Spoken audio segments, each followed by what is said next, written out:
Good morning and welcome to the third day of Broadcasting Scotland's live coverage of the SNP 2024 conference from Edinburgh. My name is Brian Liddy and it's Sunday the 1st of September. So we'll be going to the live stream shortly, but today, to give you an idea of what's coming up, we've got a Fraternal address from Plaid, Cymru in Wales. There's going to be a policy discussion on international affairs led by Angus Robertson, the Cabinet Secretary for Constitution and External Affairs. There's two resolutions, one for housing as a common good and one for enshrining the right to an abortion in a future constitution of an independent Scotland. A third constitution is about the informed, a third resolution is going to be about the informed consent model for adult transition care. And then, of course, there's going to be the closing speech by the First Minister, John Swinney. So I don't know about you viewers at home, but there's some questions I'm hoping to get answered today, one of which is there any sign of the air of pessimism that was predicted by many before the start of the conference, considering the battering that the SNP took in the general election? And if there's not an air of pessimism in Edinburgh, then why not? When you look at how many MPs they lost in Westminster. Another question that I'd like to find an answer to is the latest polls predict that the SNP will continue to be the largest party in Holyrood come the 2026 elections in Holyrood, but Labour, although not the largest party, might be able to put together a larger pro-union majority, which might see Angus Sarwar as First Minister. So I'm wondering if our colleagues in Edinburgh have maybe overheard any conversations about that at conference. And Stephen Flynn's speech yesterday highlighted the importance of a team approach. So I'm wondering, has the SNP been a team up until now? And if not, why not? For example, quite often here on Broadcasting Scotland, we have both SNP MPs and MSPs. And if you ask one a question about the other, the usual response is, well, I don't know about my colleagues in Westminster. I don't know about my colleagues or the system in Holyrood. It's up for them. It's nothing to do with me. And so I'm wondering if it's going to be more of a team approach this time round. Should the SNP MPs and MSPs get together more often and work out a complementary approach? And also, I'm wondering what's the fight back going to be against Starmer and Reeves' austerity measures? Will it be hands off Scotland's energy, or will it be more focused on the austerity measures that are being put forward by the what was described yesterday as the architect and the apprentice of George Osborne's austerity? So I'm hoping that the live stream will be available anytime soon. And perhaps, is there anybody in Edinburgh able or ready to come in? Let us know what the mood is in conference hall today. Is it the same as yesterday? And is it different? No, it doesn't look. It looks like I'm on my own. So yesterday, Stephen Flynn's speech was probably the one thing that most people were interested in. He paid attention to. It started off by acknowledging the poor results that the SNP had faced in the general election. He said dozens of MPs have been lost. He said that if you're in a team, then you don't point fingers. And he said that the loss of his colleagues at Westminster wasn't a reflection of the quality of work that they do, or that they had done. And he went on to highlight quite a long list of achievements that the SNP MPs had in Westminster when they were the third largest party and still had questions at PMQs. That included the work that he'd done opposing Brexit, on highlighting the situation in Gaza and for a ceasefire. He also highlighted that there are often usually some benefits from losing an election, and the one that he chose was to highlight was Douglas Ross and the fact that he lost his seat in the general election and is now no longer the leader of the Scottish Tory party. And it looks like we might be getting ready to go live to Edinburgh. He also went on to talk about Labour and the choices that the new Labour government had been making around austerity and the promises broken.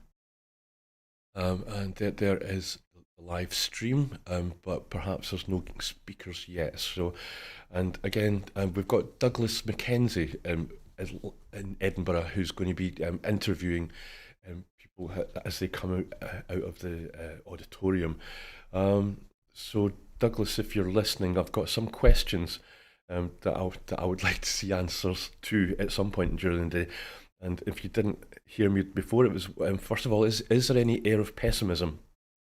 The air of pessimism that had been predicted by many before conference started, and if not, why not? Especially when you consider the hard knocks that the SNP took at the general election. What was the mood behind the closed doors when John Swinney, First Minister, addressed the delegates before the conference started, which was quite an unusual move, and I'm beginning to hear sounds emerging, but still no speakers. So the first item today is going to be the Fraternal address from Plaid, Cymru in Wales. It'll be interesting to see what their take has been on the conference so far, and the situation that the SNP find themselves in at the moment. As I said, the latest polls predict that the SNP will continue to be the largest party in Holyrood come the 2026 Holyrood election. But I would like to know, has Douglas, our colleague in the auditorium, overheard any conversations about the possibility that Anas Sarwar might become the First Minister if he can get together a pro-union majority that's larger than the SNP being the largest party? Stephen Flynn, his call yesterday for a team approach. Again, does Douglas overhear any conversations about how the SNP are going to bring that about? Housing as a common good is the first resolution that's going to be coming up today. The conference welcomes the commitment in our 2021 manifesto to use a citizens' assembly to examine how best to reform local authority funding in the long term, but recommends that in the meantime the Scottish Government should phase in supplementary taxes to raise funding for local authorities that are stretched to breaking point by austerity imposed on Scotland by Westminster. That's resolution number 10. And the next resolution that's coming up today is going to be enshrining the right to abortion in the future constitution of an independent Scotland. Conference notes the recent developments in the United States, where the Supreme Court overturned Roe v. Wade and have led to significant rollback in women's reproductive rights across several states. This landmark decision had protected women's right to choose for nearly half a century. In contrast, France took a proactive step in 2023 by enshrining the right to abortion in its constitution. And then the final resolution of the conference is to be an informed consent model for adult transition care. Conference recognises that the ICD-11 has removed gender dysphoria from its list of mental health conditions, and the move away from pathologising trans identity this represents. Conference also recognises the extreme waiting times and significant distress that needing to seek this outdated diagnosis imposes on trans people trying to access gender-affirming care. So a wee bit more detail on, we'll go back to the first resolution for today. So first amongst these, conference recommends that the Scottish Government introduce a supplementary land tax. Supplementary land tax on all ultimate beneficial owners. There's live feed has started. So we're passing over to the live feed now for the SNP conference. Having a good gathering. Before we proceed with business, can I just quickly do all the housekeeping reminders? Please put your phones off as they cause some disturbance with people with hearing aids. Don't leave any paper or litter behind. Take it with you if you leave. If you wish to leave the hall at any point, please do so quickly and quietly. And also, we've had a few concerns about chatting in class. Some people are struggling to hear because people are having wee conversations. And I know folk are very excited to catch up with old friends, but just have a wee bit of sensitivity to those around you who are trying to listen to the speeches from the stadium. Now, we've got a wee addition to the agenda, and I'm going to invite Keith Brown, our Deputy Leader, to the podium because he's got a special announcement to make. Keith.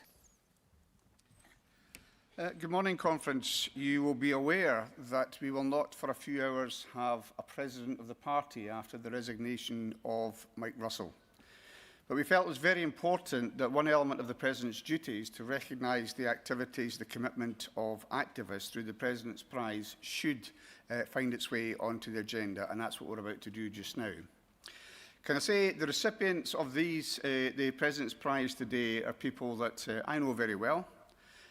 They have between them in their household over 100 years of commitment to the SNP. They have canvassed, they have delivered leaflets, they've written leaflets, they've proofread leaflets, they've gone to events, going right back into the 70s, in fact the 74 general election. As I say, I know these people very well. Many of you, I know the First Minister knows these people extremely well as well. And what I'd like you to do is to give the biggest possible thank you for 100 years of commitment to the cause when we bring these people to the stage. I did say yesterday when I spoke, no I didn't, I said it on Friday, that we get knocked down but we get back up again. There are two people that exemplify exactly that. We have seen tough times before in this party, in this movement, and it's due to people like this that we are in the situation that we are now in, ready to go forward to the final phase of independence. Conference, will you welcome to the stage Helen and Ian Graham?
Well, Conference, what a way to start the morning.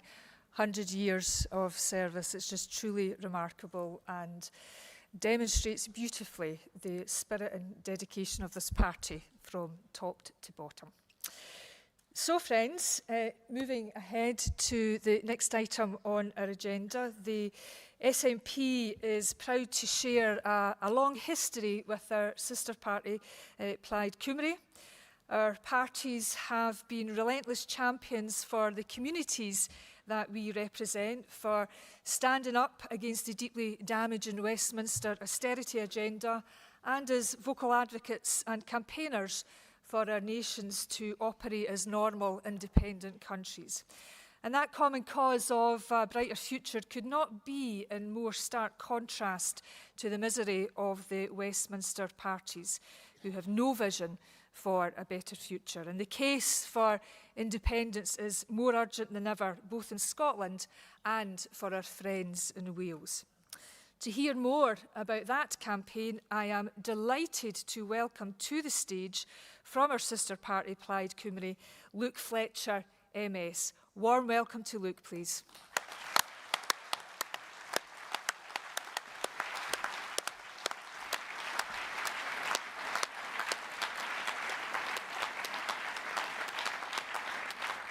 Diolch yn fawr, gyfeillion, friends, as you have before you a very happy Welshman.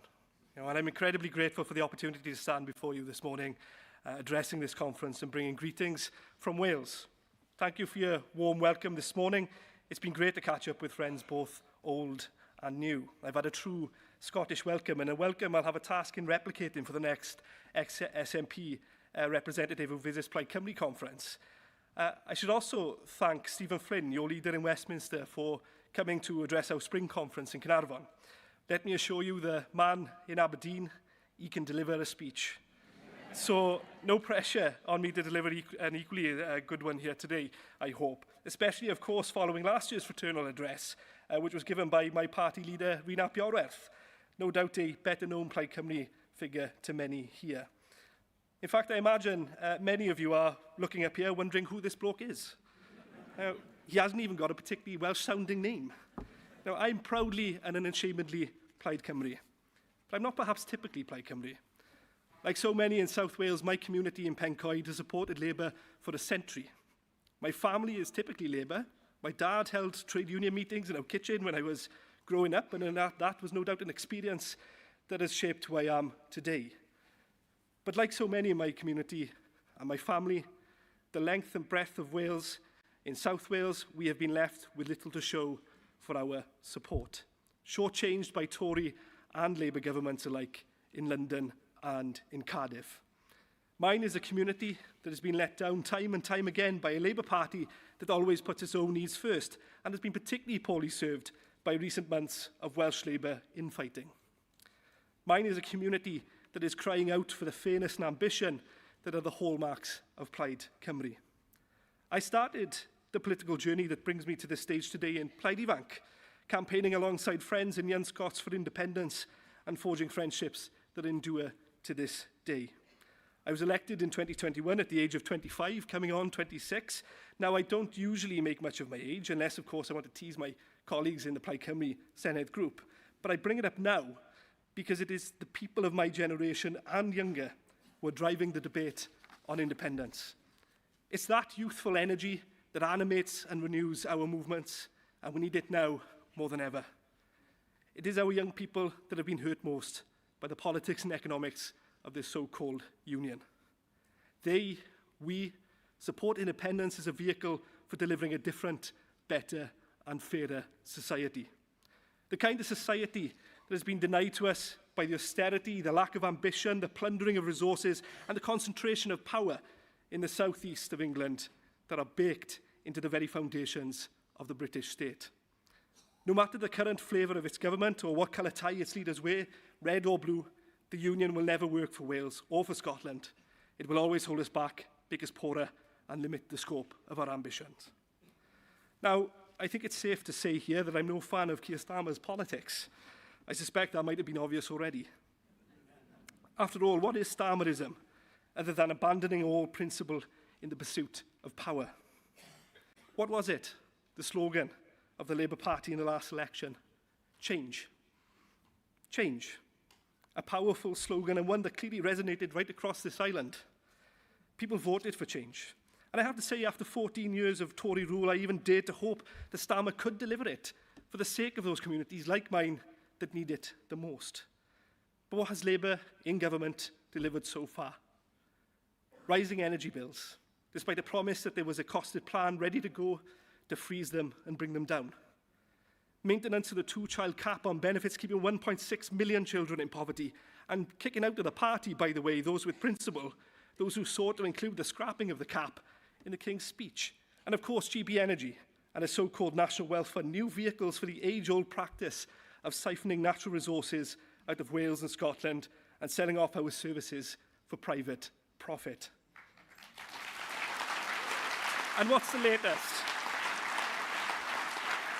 And what's the latest?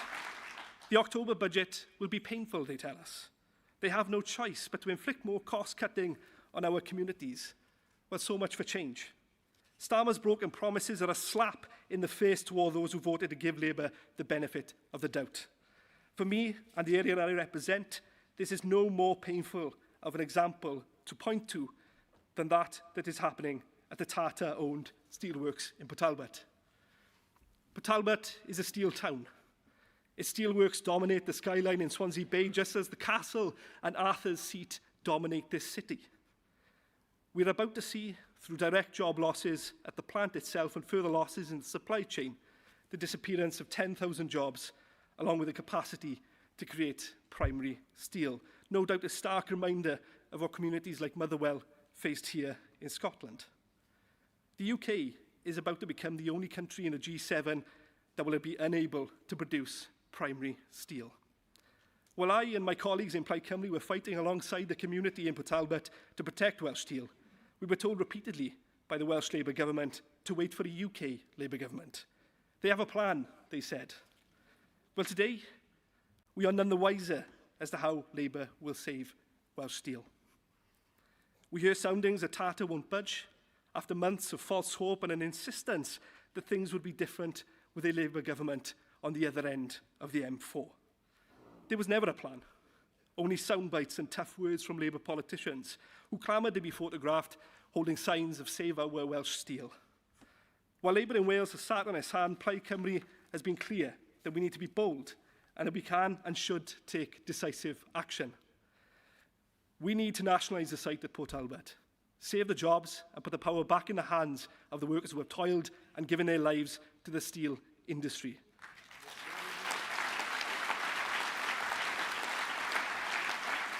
So friends,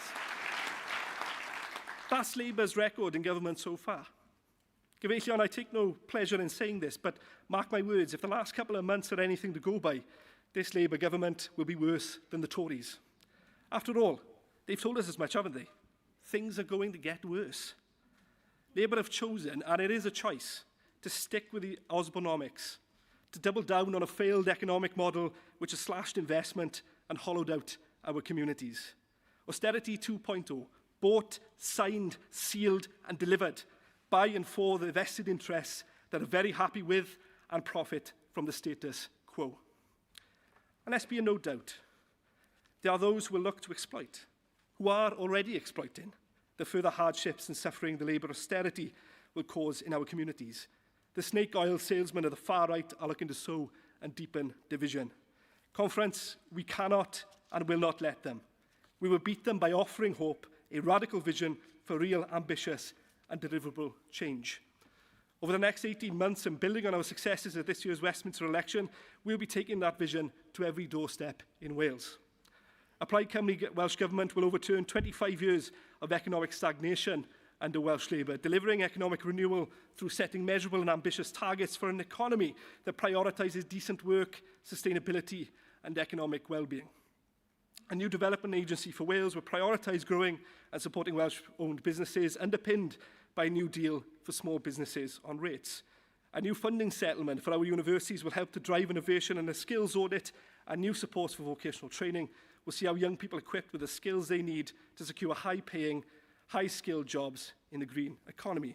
And above all, new supports for social enterprises, community-led ventures and cooperative businesses will build, retain and recycle wealth in our communities. Friends, in delivering all this and more, we'll be following an example you have set. SNP Scottish governments have led the way in showing that there is a different, more progressive path to follow. From the Scottish Child Payment to the community right to buy, the baby box to free personal and nursing care, we have and will learn from our sister party. We were proud to renew our productive working relationship following this year's general election, and as we look to the Scottish Parliament and Senedd elections in 2026, we do so facing joint challenges and opportunities. We will continue to work together in Westminster and beyond to secure the fairer funding that Wales and Scotland are owed and our shared right to determine our own constitutional futures.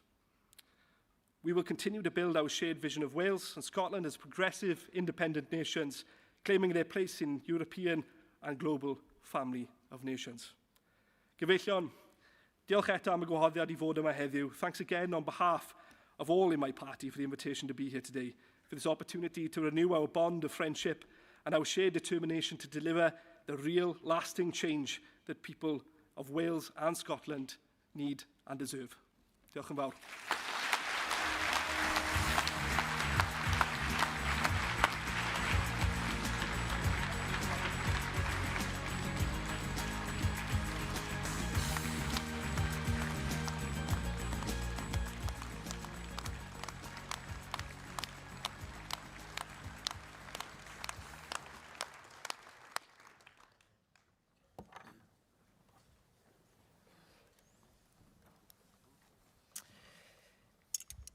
Thank you ever so much, Luke, and we do indeed share the bonds of friendship, and we have deep bonds of a cause that we share to ensure that both the people of Scotland and the people of Wales are free to determine their own future.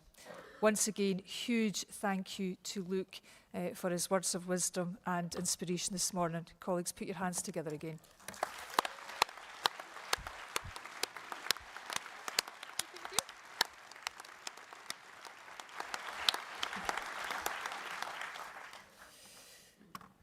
Delegates, as we move forward to our third policy session, this policy session is with respect to international affairs. It will be led by the Cabinet Secretary, Angus Robertson, for External Affairs, and he will also be supported by Stephen Gethins, the Westminster spokesperson on Scotland and Europe. And we also have Cocab Stewart, the Scottish Government Equalities Minister, and we have Graham Day, the Minister for Higher and Further Education and also Veterans. So we will hear from everyone on the panel, and then we will run this session in a manner that we have done with the previous policy sessions. I have a long list of questions previously submitted by party members. I have them in front of me, and I will direct them through the chair. So without much further ado, I will ask Angus to speak, and then we'll hear from the rest of the panel. Angus, over to you.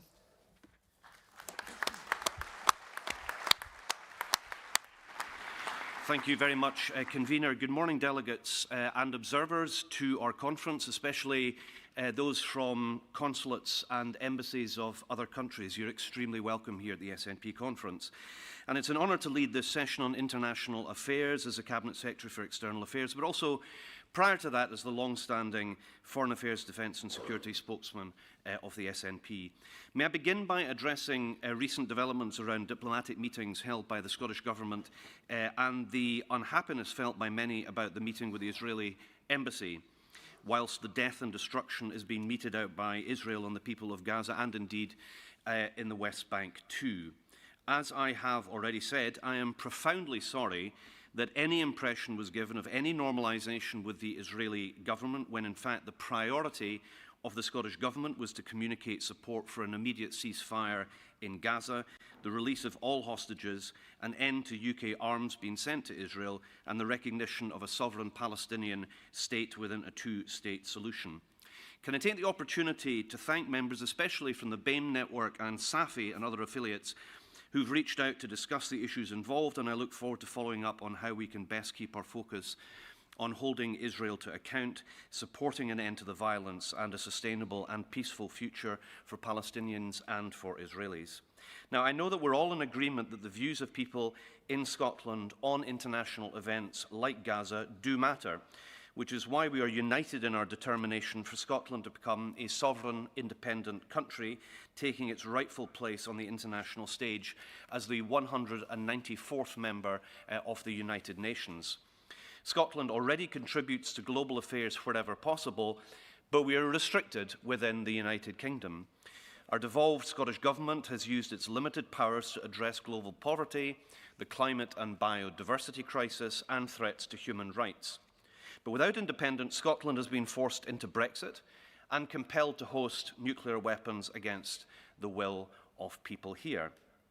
As an independent state, Scotland can develop a foreign and defence policy that meets our values, ensuring that our voice is heard on critical global issues such as the Israel-Gaza conflict and the war in Ukraine. And earlier this year, the Scottish Government published the Building a New Scotland paper entitled An Independent Scotland's Place in the World, which shows how Scotland can take its place on the international stage as the 194th member state of the United Nations.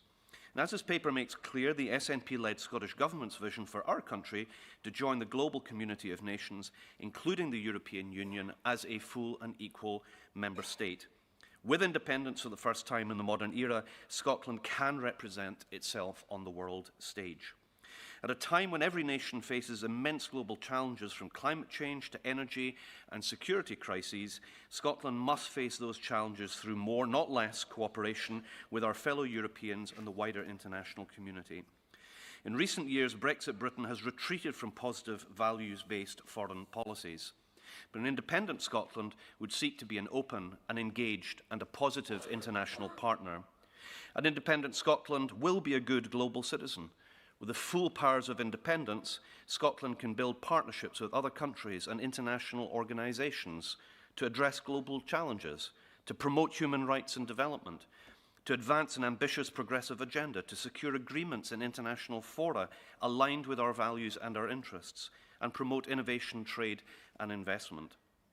Specifically, the New Building a New Scotland paper proposes policies for Scotland to renew and strengthen its existing relationships on these islands, across Europe and around the world. And in advance of that, the Scottish Government works hard to develop the best relations with neighbouring and other nations, multilateral organisations and partners addressing challenges and opportunities. Let me give you one very concrete example, which is energy. As many of you will know, Europe's biggest economy is pivoting away from Russian gas to power its industry. Germany is moving as fast as possible to hydrogen, an energy source it itself cannot produce enough of. Scotland, on the other hand, will be able to produce so much renewable electricity in the decades ahead that we will be able to export hydrogen at scale.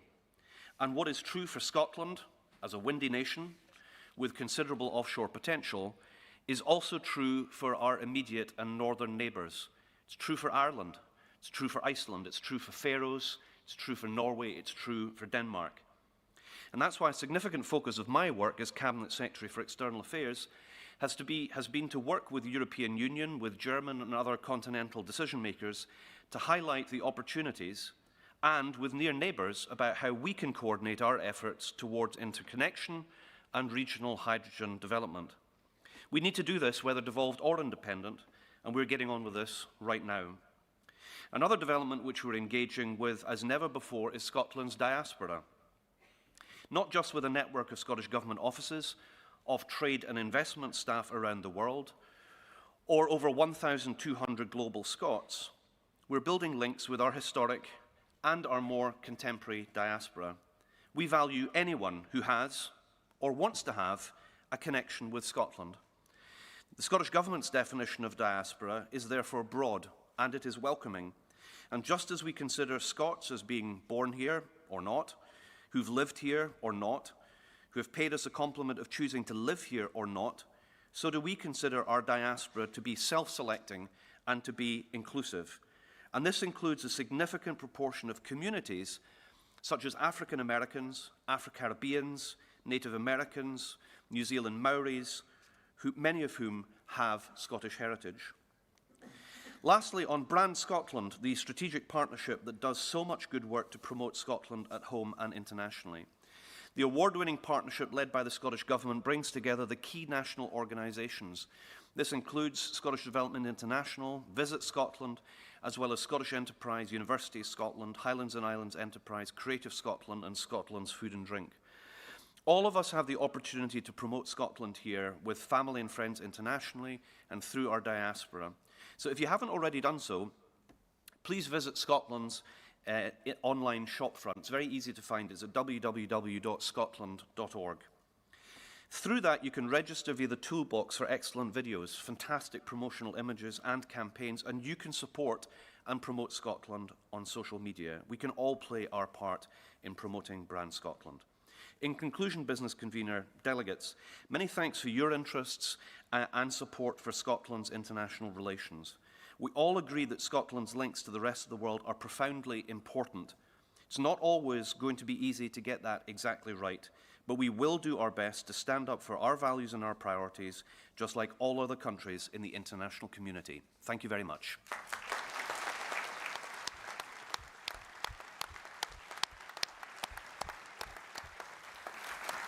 Thank you very much, Angus. And can I invite Stephen to the podium, please? Stephen. Thank you.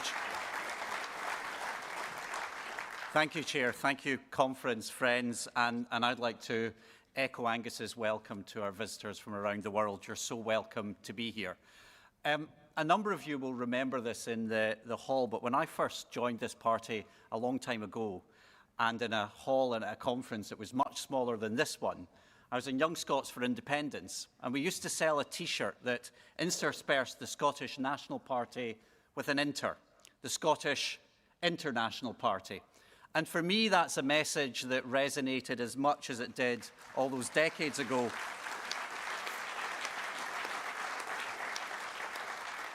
As it does now. And YSI, if you've got any more T-shirts like that, I shall gladly buy one, and I'm sure you'll have a willing audience here who'll buy a few as well.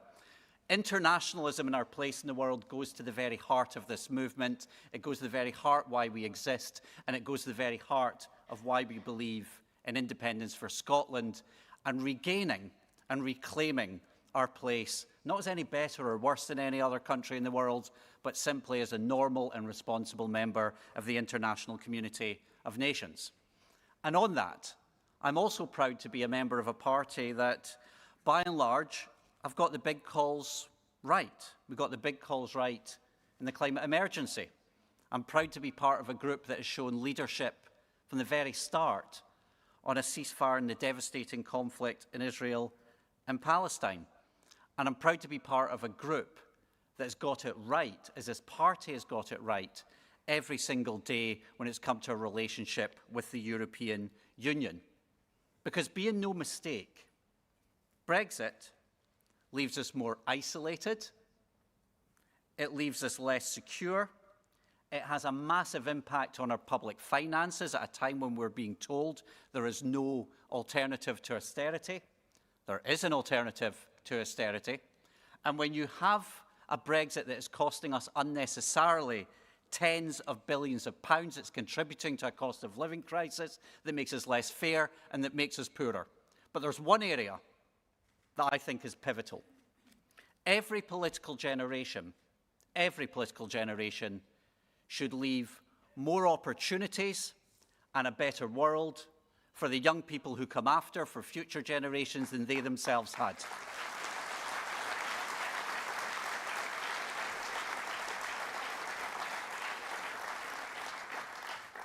This is the first political generation, not for any wars or for anything that was outside of our control, but for a political decision endorsing a hard Brexit that leaves our future generations with fewer opportunities. That is a basic failing of politics, and is a basic failing of Westminster to each and every person coming after us.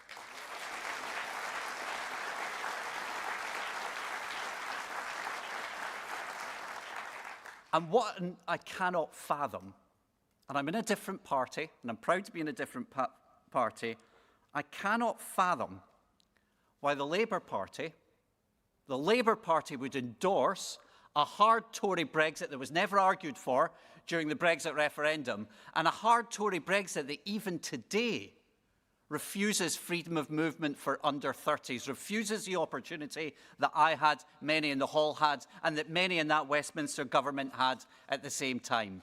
It isn't right.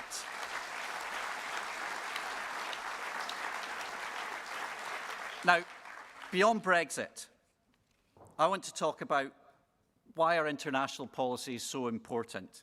It's important in terms of our soft power, the way we gain influence around the world. It's important commercially if we think about our food and drink sector, our whisky sector, our fantastic higher education sector. We've got our outstanding further and higher education minister here with us today.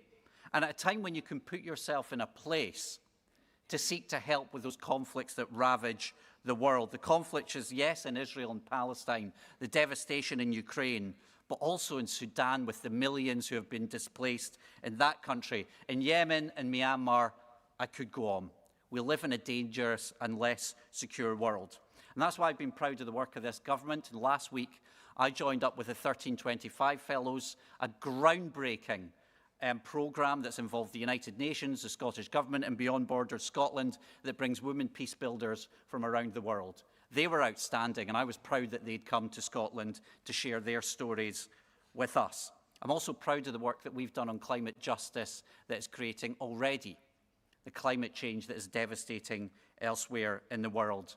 I believe in this country because I believe in multilateralism and in the international rules-based system. Delegates, similar countries like us thrive. They create a better standard of living for their citizens, they are better international citizens, and they create a better life in something that we aspire to.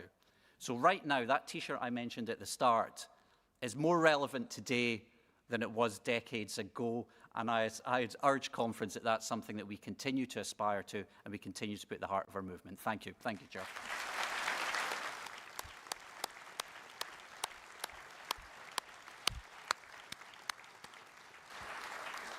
Thank you very much, Stephen. That was certainly inspiring indeed. And you kept to time. That's amazing.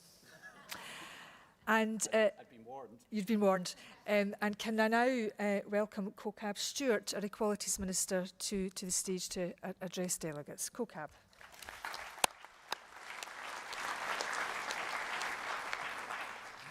Thanks, Angela. It's only going to go downhill from now on. I can say that. I can't follow Stephen, but I'm going to give it a good shot.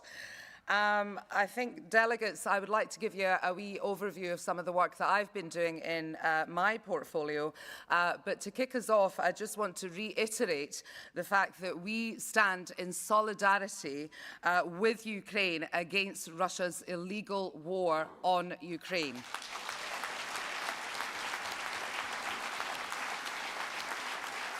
We continue to be proud to offer the Ukrainians sanctuary for as long as they need it.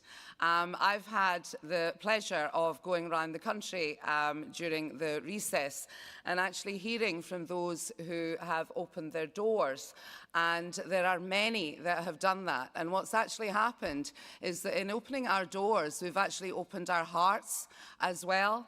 And I've been hearing of the gratefulness, and I say to the Ukrainians, you don't need to be grateful. This is Scotland. This is who we are. This is what we do. We welcome people who need our support. And that is in stark contrast to a government that we have had before. And the one we have now, well, the jury's out. We're waiting with bated breath. Maybe we can give them some lessons and good practice that they can learn from here. So the New Scots delivery plan, it takes me nicely onto that. I was very proud to launch that. However, I want to pay tribute to the fact that there's been over a decade of work that has gone into crafting a sort of like a embedded collaborative piece of work with COSLA, with the Scottish Refugee Council and with the Scottish Government. So I think that it's a brilliant example where people have come together as equal partners to make sure that all of us actually serve those that are seeking refuge and asylum in Scotland, to make sure that they feel at home from day one of arrival, which is a lot of hard work. It's a lot of services coming together, but once again, we are stepping up in that. There's no apology about the fact that it is ambitious. Some of those sort of like aims in it will take us time to deliver, but we can take our time and do it well.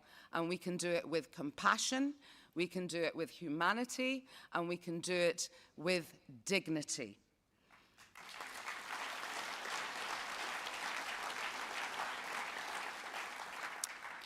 I just want to, I have no idea if I'm going to keep to time or not, but I can't, I'm just going to spend a couple of minutes. I'll remind you. Also, I just want to mention the work that we have also done on our feminist approach to international relations. And I got stuck into that in my previous portfolio as Minister for Europe and International Development and Culture. That was promised in the 2021 programme for government. And since then, what we have done is that we have tried to make sure that our approach that we take here of fairness and inclusion, recognising the disproportionate impact that climate change, conflict, poverty. They have a very specific gendered impact on women across the globe. And whilst we rise, we must also make sure that as we climb, we also bring everybody else with us. And that includes women across the world.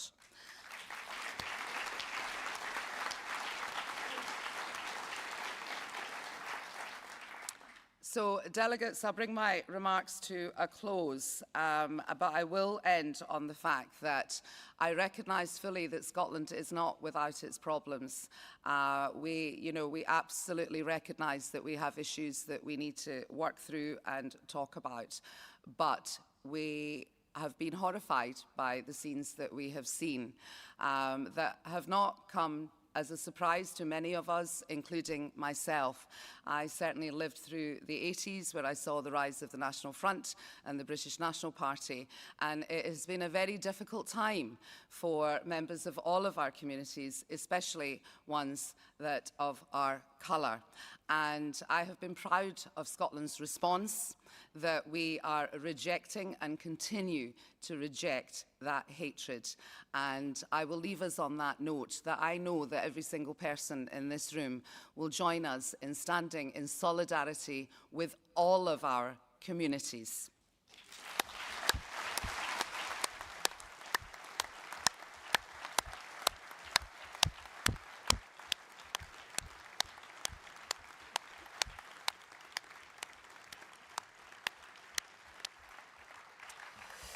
Thank you very much, Co-Cabinet. It was great to hear about the longevity of our commitment to welcoming refugees in Scotland, and it is with great pleasure, but last but not least, I would invite the Minister for Higher and Further Education and Veterans, Graham Day, to speak to us about his priorities and the work that he is pursuing, particularly in an international context. Graham, over to you.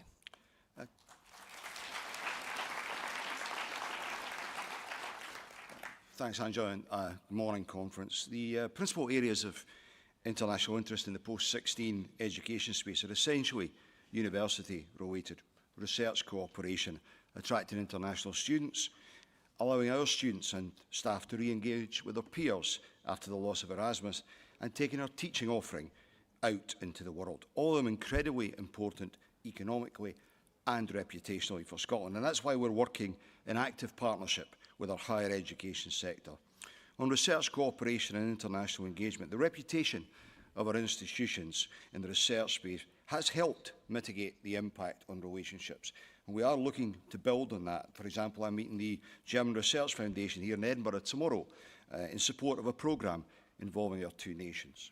Developmental work on the bespoke Scottish scheme to plug the gaps in touring is the subject of close collaboration with university colleagues, and that continues. Ideally, we would all want to return to full participation in Erasmus, and that's a topic I hope to air with the UK Government when an opportunity arises. But in the meantime, we have been developing our own approach. The pilots that we ran last year are being formally assessed, but from what I've seen, they were overwhelmingly successful in reconnecting or making new connections. And despite the huge budgetary challenges facing us, it's important that we seek to build on that and bring the further education and wider youth sectors into the mix. But right now, our university's principal focus is on promotion of Scotland as the come-to destination for higher education, in order to mitigate the damaging impact of the actions and the anti-immigration rhetoric of the last UK government. So in a difficult financial situation, we'll have to balance spend between these two activities. We all, I think, understand the importance of international students to Scotland. Not only do they enhance our institutions and our communities, they, and we cannot duck this, bring much needed money into the system at a time when the public finances are extremely challenged. The anti-immigration stance of the last UK government, especially where it manifested itself in the form of restricting access to post-study visas, did enormous harm. We need to distance ourselves from that kind of rhetoric and actions and remind would-be international students both of the quality of the education they'll receive in Scotland and the fact that this is a welcoming country. We want international students to come here, we want them to study here, and crucially, we want them to stay here. That's why we are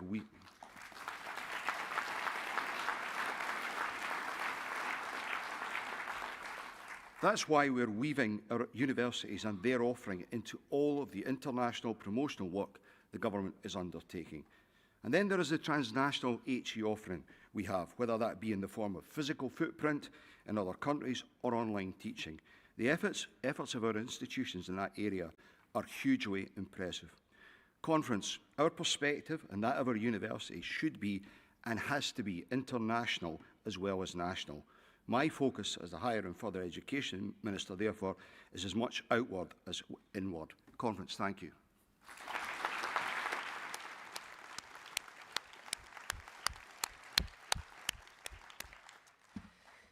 Thank you very much, Graham. And as I intimated earlier, delegates, I have a somewhat long list of questions that have been previously submitted for our panel today.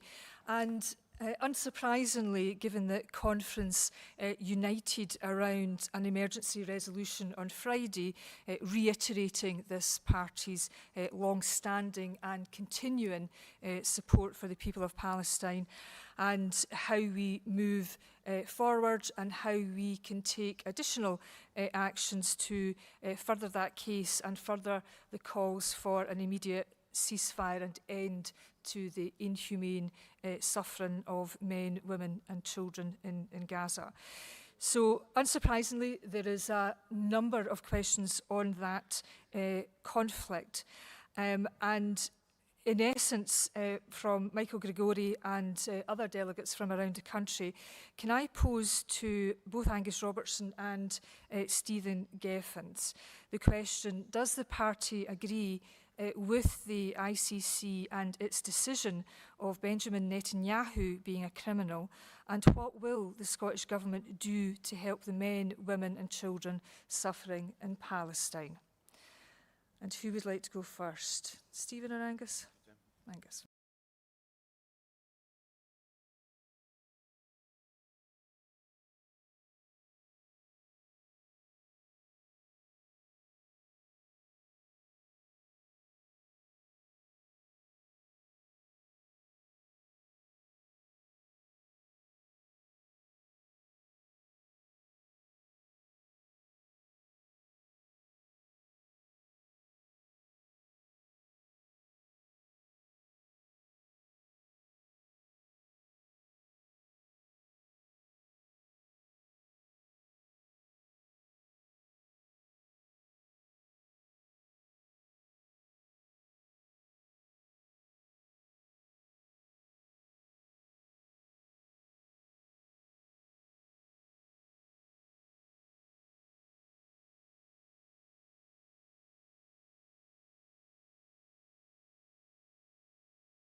this replacement scheme as many might want.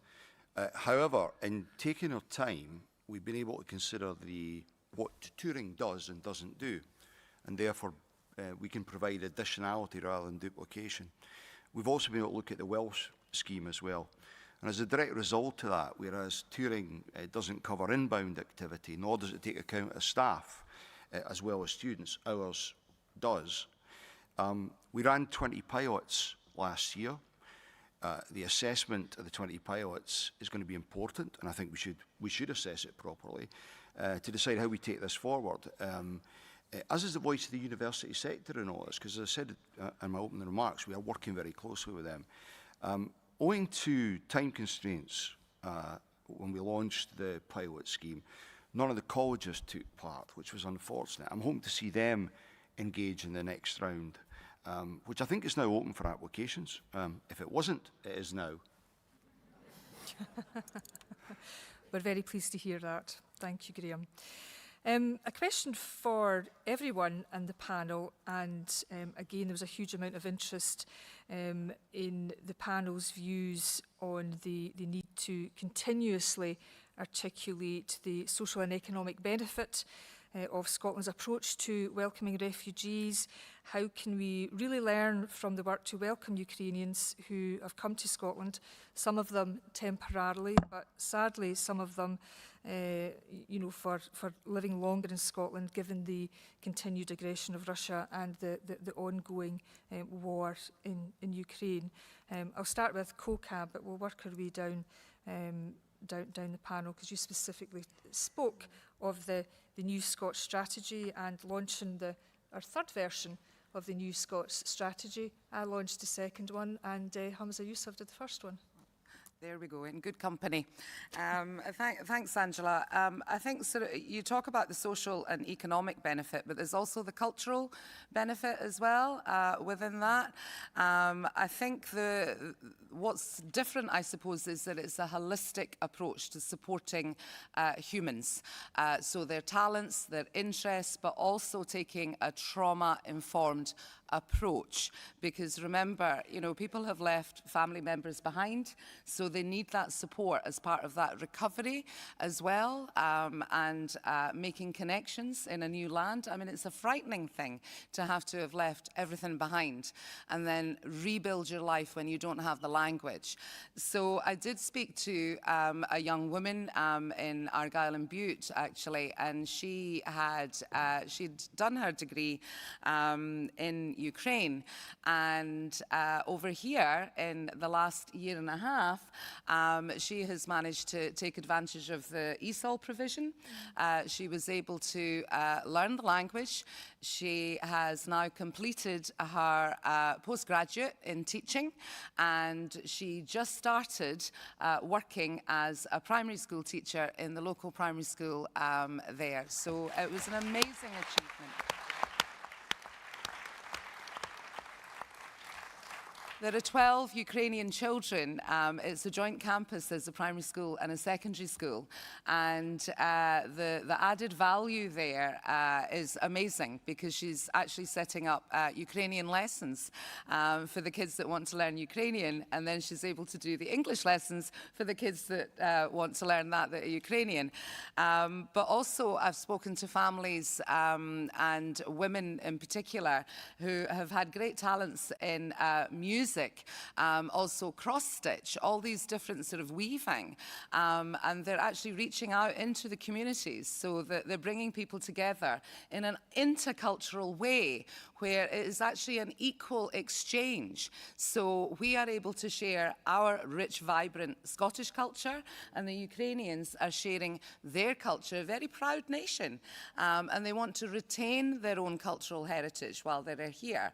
However, they're fighting a losing battle with some of their Wains, who are now in our schools and are talking English in broad Scottish accents. Thank you. Stephen? So I always think it's worth getting a wee bit of perspective from history. We are a nation of migrants. Our economy, our society has been driven by migrants. There's not one of us in this hall that somewhere down the line, some more recent, some more distantly in the past, have a refugee or a migrant who has come here. And they've come here and they've enriched our society, they've enriched our economy, they've made Scotland a better place to live and work. And actually, I think that's really worth thinking about, because that's something that should inform our debate. And actually, when we saw the nature, and I'm sorry to say the nature of the debate in recent times in the way that we talk about migrants, we talk about the desperate people piling into rubber dinghies to cross the English Channel. Remembering that human side of it is really important. I'm really proud to be part of a party that has remembered that human side. And the way COCAB talks about it, that's important. How we talk about this issue counts. And I'm going to mention two last things. One of the members, I think a poet who's a member in Perth, Jim McIntosh, has just written a fantastic poetry anthology about the human circumstances of migration. And it really reminds us that this is a human story. This is about people. And we should do well always to remember that. And while I'm on books, Angus talked about the Northern Neighbourhood. Of course, you can read about that, the Northern Neighbourhood, in an excellent book, Scotland's Foreign Policy Footprint, by Professor Stephen Gethins, which I'm sure is still available in all good bookshops. Yeah, Utterly shameless. Angus. So no shameless book plugs here. No more book plugs, def- Angus. definitely Absolutely not. Definitely not. So, all joking aside, I mean, I feel quite struck by this debate. My mother was a refugee and came to these shores because of the Second World War, and grew up, frankly, very traumatized by her childhood experiences. I grew up in that. My first language isn't English. My first language is German. I speak German with my children. And so this discussion we're having about recognizing the circumstances in which people come here, the fact that it's not always easy, the fact that people are often trying to hold on to something from a country they left, a country that might not actually exist in the same way as it did when they lived there or left, is something that resonates very strongly with me. So when I hear what COCAB was saying, for example, about Ukrainians who have come here, I just think that, all praise to her, to Neil Gray, who also fronted up the Scottish Government's efforts in offering a warm welcome to Ukrainians who are here. The conversations I've had with Ukrainians who've come here, they love Scotland. And they love the fact that they have a place in Scotland, and I love the fact that they feel that way. And it makes me proud of my country that they and others from other countries and other circumstances, often extremely testing, have come here and have made their home here. And it leads me to think of another thing, and I'm going to hand back the mic in a second. I could talk forever about this. When we're talking about diaspora, a thing that we've kind of taken for granted, people who left centuries ago, we're losing the fact that the diaspora is actually an emerging and a changing thing. And these people form part of Scotland's diaspora. It's not just a one-way, those that left, it's also the people who came and their relationship, an ongoing relationship that they have with the country that they have come from. And I think that behoves us to think a little bit more and differently about how do we make more of that. For Poles, for example, think of all the tens of thousands of Poles who've come to Scotland and still have connections in Poland. What are we doing with that? We're trying to do more with that, is the answer. So I think thinking about all of this in the round, the fact that this goes back to the T-shirt, and it's much more than the T-shirt. We are Scotland's international party. We are hardwired into that thinking. And I'm really proud of what the Scottish Government does to make sure that people who come here, regardless of where they come from, are welcome. And we need to do everything that we can to keep all of that going.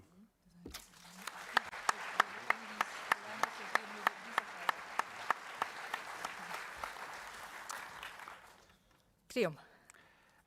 One of the things we can do for these folks is to help get them into work. Not only is that the right thing to do for them, it helps our economy, and we have skill shortages in Scotland. I met a group of Ukrainian men in Dundee last year, and I was horrified to discover that in amongst all the great support we provided them, no one had thought to do a skills audit. And that group included an aerospace engineer and a guy who'd been in charge of refueling the aircraft at one of the major airports in his homeland. They were all bursting to work. Now, there are challenges around some of this, getting the read across between qualifications right. When you fled your homeland, you don't think to take your qualification certificates with you, and you know the buildings that contained this information are perhaps gone now. But it's not beyond the wit of men to come up with a solution to this, and I think that has to be a priority for us, because it's the right thing to do for these folks, but it's also what we need to do for our own benefit. Graham.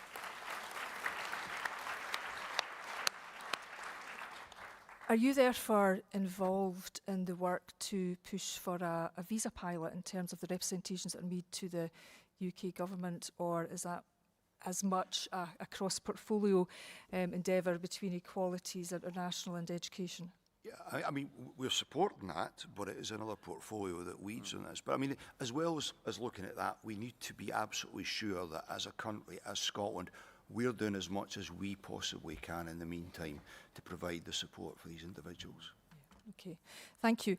Thank you very much to delegates. Angus, can I invite you to sum up and give your thanks to the panel and the audience?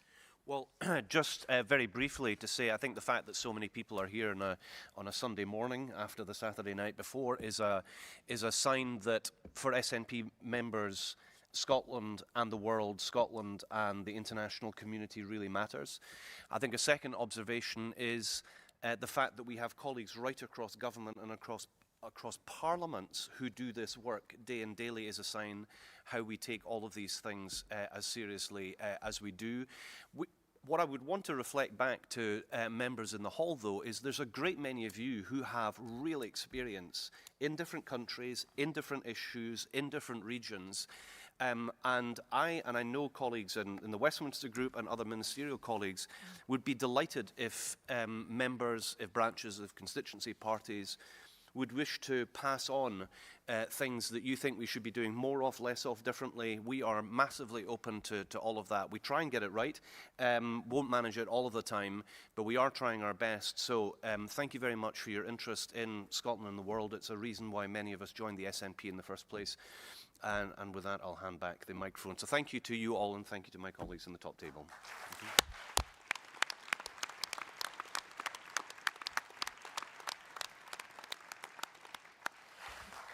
Thank you very much to our panel. We are now moving on to the next session of our morning business, and we've got a number of resolutions to deal with. So if you can just bear with us a wee moment while we change some of the furniture around a wee bit.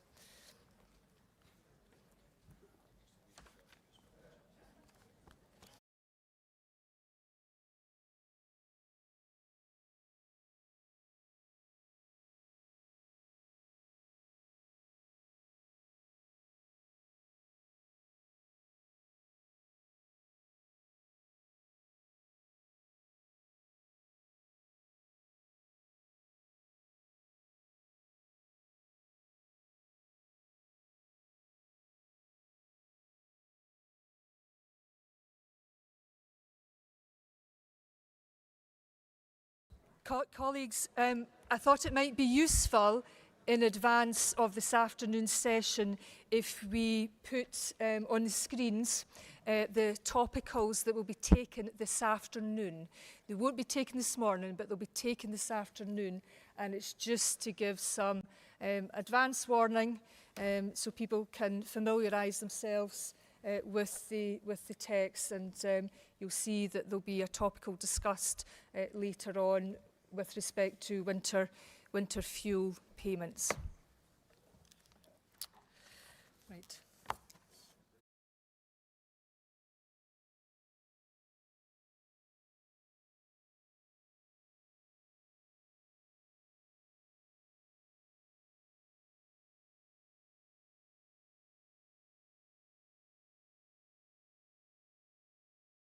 Okay, friends, we're moving on to Resolution 10, Housing as a Common Good.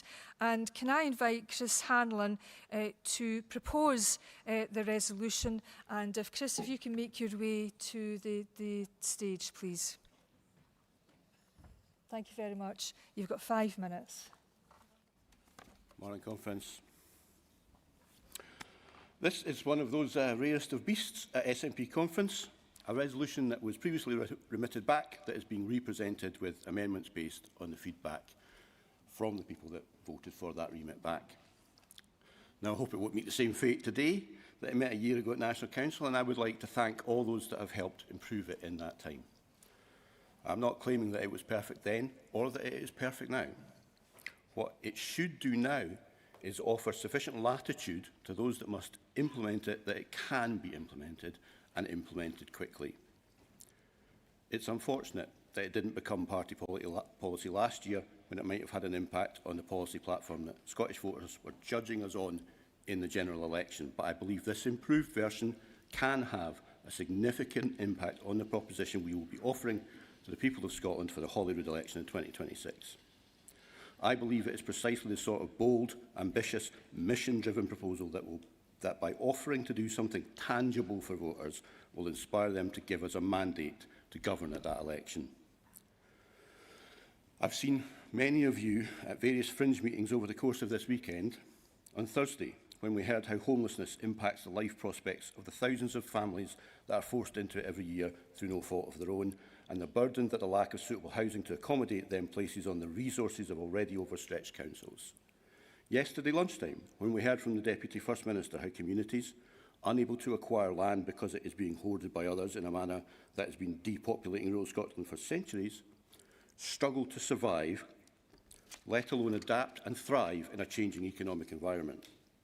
Or yesterday evening, when a non-partisan representative of a body representing businesses doing short-term lets suggested that many of the social problems associated with short-term lets were in reality symptoms of a much larger problem, a lack of social housing that has reached catastrophic proportions.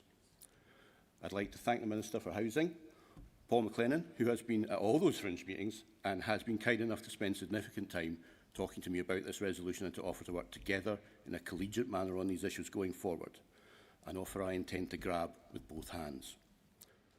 I won't address the amendment here, which I'm certain is based on some misapprehension of the intent of the resolution, so I'll address whatever points they make in my summing up once I've heard what they are.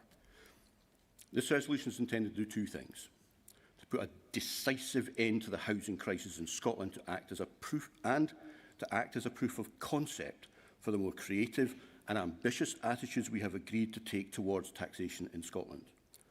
Both my resolution on funding the Just Transition on Friday and the TUG's one yesterday on adopting the approach recommended by the STUC rely heavily on creative use of the tax powers that Holyrood already possesses but hasn't made full use of yet.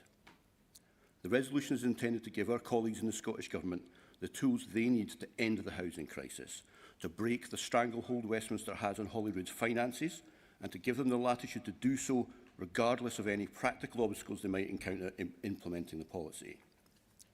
Simply put, it will enable an existing policy that was developed under the leadership of Shona Robertson and Neil Gray on the Social Justice and Fairness Commission to create a National Housing Land Corporation, owned by local authorities, that would be empowered to do the special work of acquiring land and to pass it on at cost to councils, housing associations and community-owned initiatives, to increase our social housing stock by hook or by crook. If it's cheaper to acquire and refurbish derelict or unoccupied properties than to build new, then that's what we should do where we can. And when building new makes sense, we should build the highest quality, future-proofed homes that make financial sense.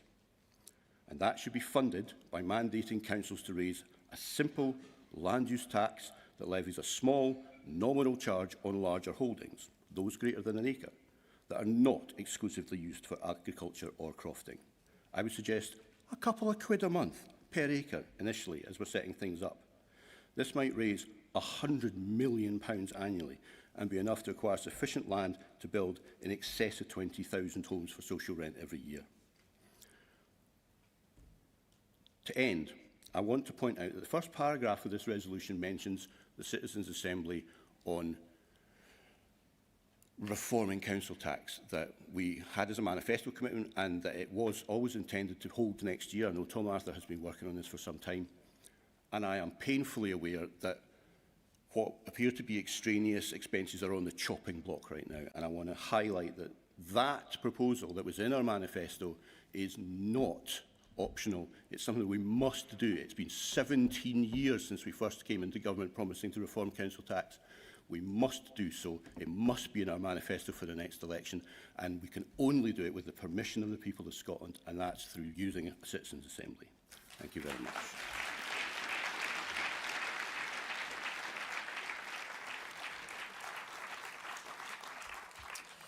Can I invite David Hood to second the resolution? David's also from West Fife and Coastal Villages and is the convener of that branch. And if I can intimate that in terms of the amendment, if Susan Thompson can be close to the stage.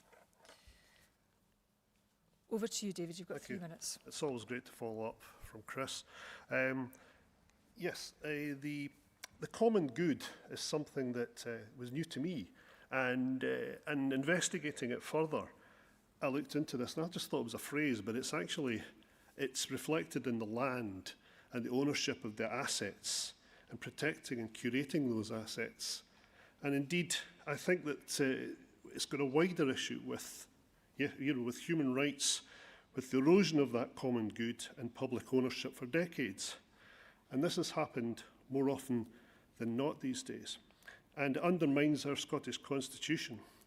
And Chris has tied this ably in with the start of a comprehensive reflection on the use of land and land tax, and that it must be aligned with housing. So I'd just like to second the resolution, another great resolution from Chris and our branch, and please support it. Thank you.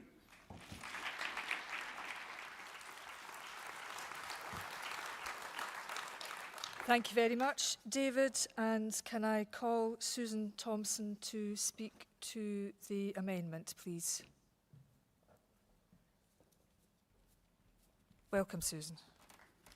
Thank you. Thank you. Good morning, Conference. We support the sentiments of the resolution. However, we don't believe that it's island-proofed as it stands, so that's why I'm here this morning. Scotland's land ownership is hugely concentrated. A small number of landowners own huge swathes of our land. Research by the Hutton Institute recently identified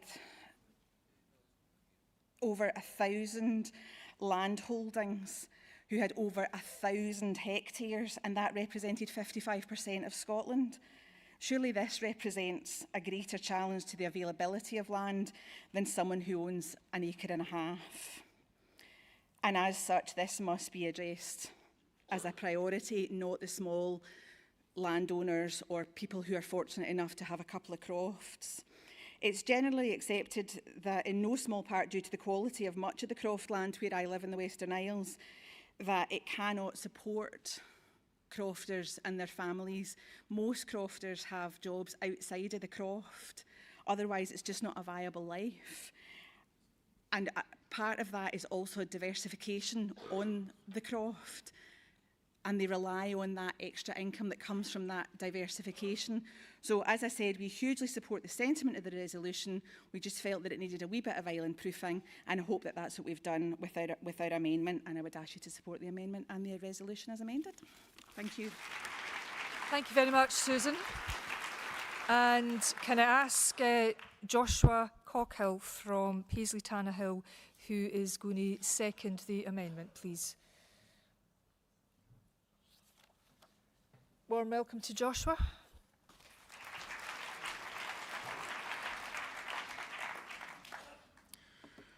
Good morning, Conference. You must forgive me. This is my first time at Conference. This is my first time speaking at Conference.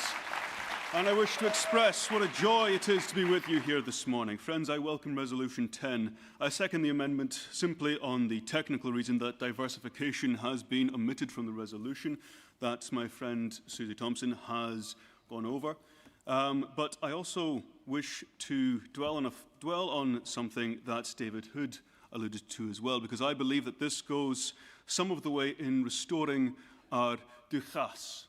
Now, this is the idea of mutual accountability and responsibility between landowners, those living on the land, and the land itself. Duchas once saw the landowners recognise that they had a duty of care for those who lived on their land, not just because of what service they could do for him, but because of their heritage and connection with the land. They belonged to the land, just as much as the land belonged to them. And this idea of loyalty to one's land and community became so strong that once upon a time it threatened the government so much that they dismantled the entire system and empowered the landowners to betray that duty, to betray that duchas in the clearances of both the highlands and the lowlands. They made a desert and called it peace. And we still see the ripple effects of that betrayal today with ongoing depopulation, economic disparity, and over half of all rural Scotland still in the hands of just over 400 landowners. The term land value tax is a misnomer. It's not really a tax. It is a return to the public of the benefits that the landlords have taken by the natural appreciation of their property's value. When land rises in value, those who happen to own it at the time reap the benefits thereof without necessarily having to do anything. Now, I am not against landlords. I am hugely in favour of land ownership, and I would dearly love to see many more people own the four walls that they call their home. But the balance is wrong. The balance is off, and this resolution begins to take the first steps in addressing that, in restoring our duchas, so that we can finally say again that our resources, our future, our land, the land of the Scots, belongs not to the few, but to the many. Conference, I commend this amendment and this resolution to you today.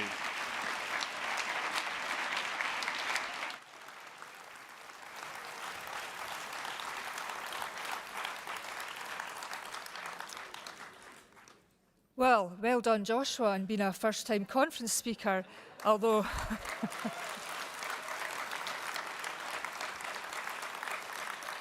I suspect it's not your first time addressing an audience, but very well done indeed.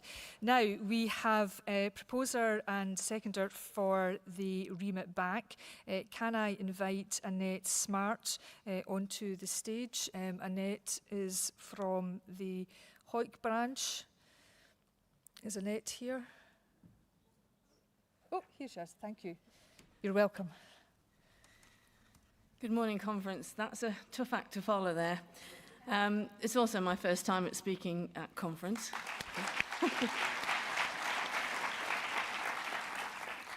As mentioned, my name's Annette Smart, and I'm an SNP councillor in the Scottish Borders. Yes, there are a few of us. I've come up today to propose a remit back for Resolution 10. I didn't realise it had already been done before, so apologies for that.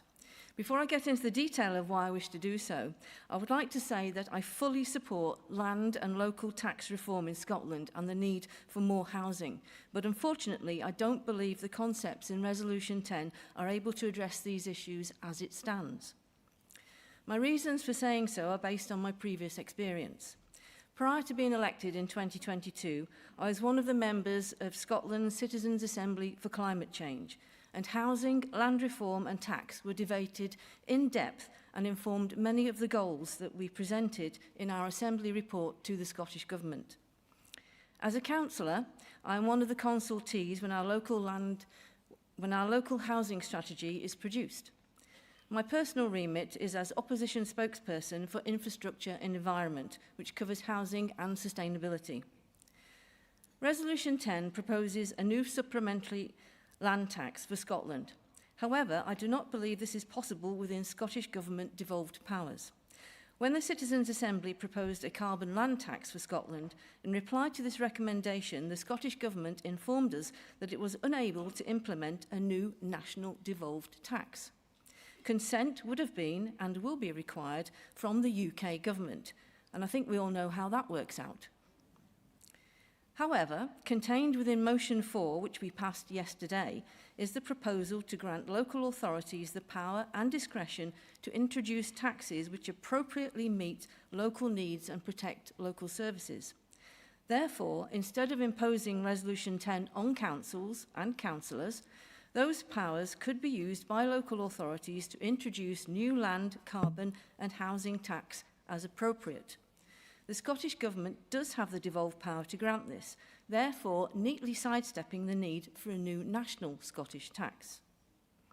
Therefore, I don't think it would be probable to set up a housing land corporation. And if I'm brutally honest, such an organisation being owned by all local authorities in Scotland, I do not believe is a workable idea. I can already hear the bickering. When it comes to housing policy, each local authority has a statutory obligation to produce a strategy every 5 years. Scottish Borders Council produced one in November last year, and this runs until 2028.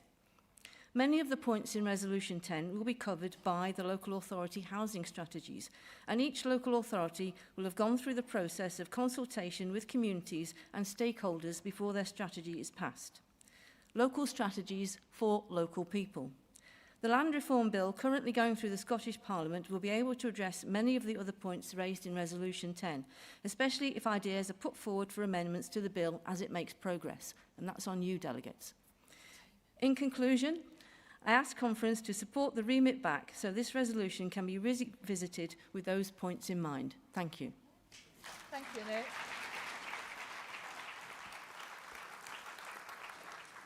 Another excellent first-time speaker. Now, Faye Sinclair, you propose to second the remit back, and over to you, Faye. Thank you, and thank you, Conference. And like Annette, I just want to say that I wholeheartedly support the aims of this resolution. My concern is basically the length of it. This is a 2-page long resolution. I think we need to be much more focused and directed in what we're doing. And I think a lot of what's mentioned here is already happening in local authorities. We are working very hard to ensure our housing is fit for the future. As Councillor Smart mentioned, local taxation is a big part of that, and we've already agreed those steps just yesterday at this conference. I wanted to pull out just a couple of parts from the resolution, which is why I think it needs to go back to maybe have another think, and certainly to condense and focus it. I'm concerned on the line that we want to create a range of standardised plans, because I know that our communities are not standard. They are vast, they are different, and we need bespoke solutions in each community that really meets the needs of that specific community, not necessarily a standardised plan that you can take off the shelf.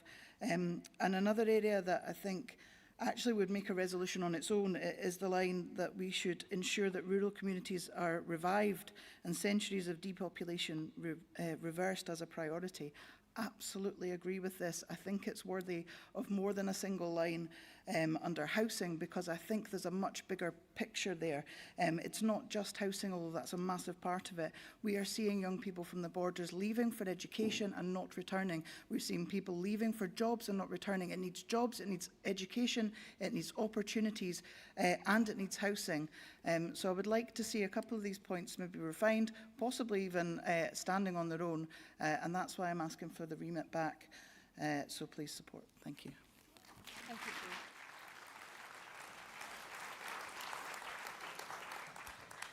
Thank you, Faye. And can I now invite Graham McCormick onto the stage from the Helensburgh branch? Graham wishes to move the direct negative.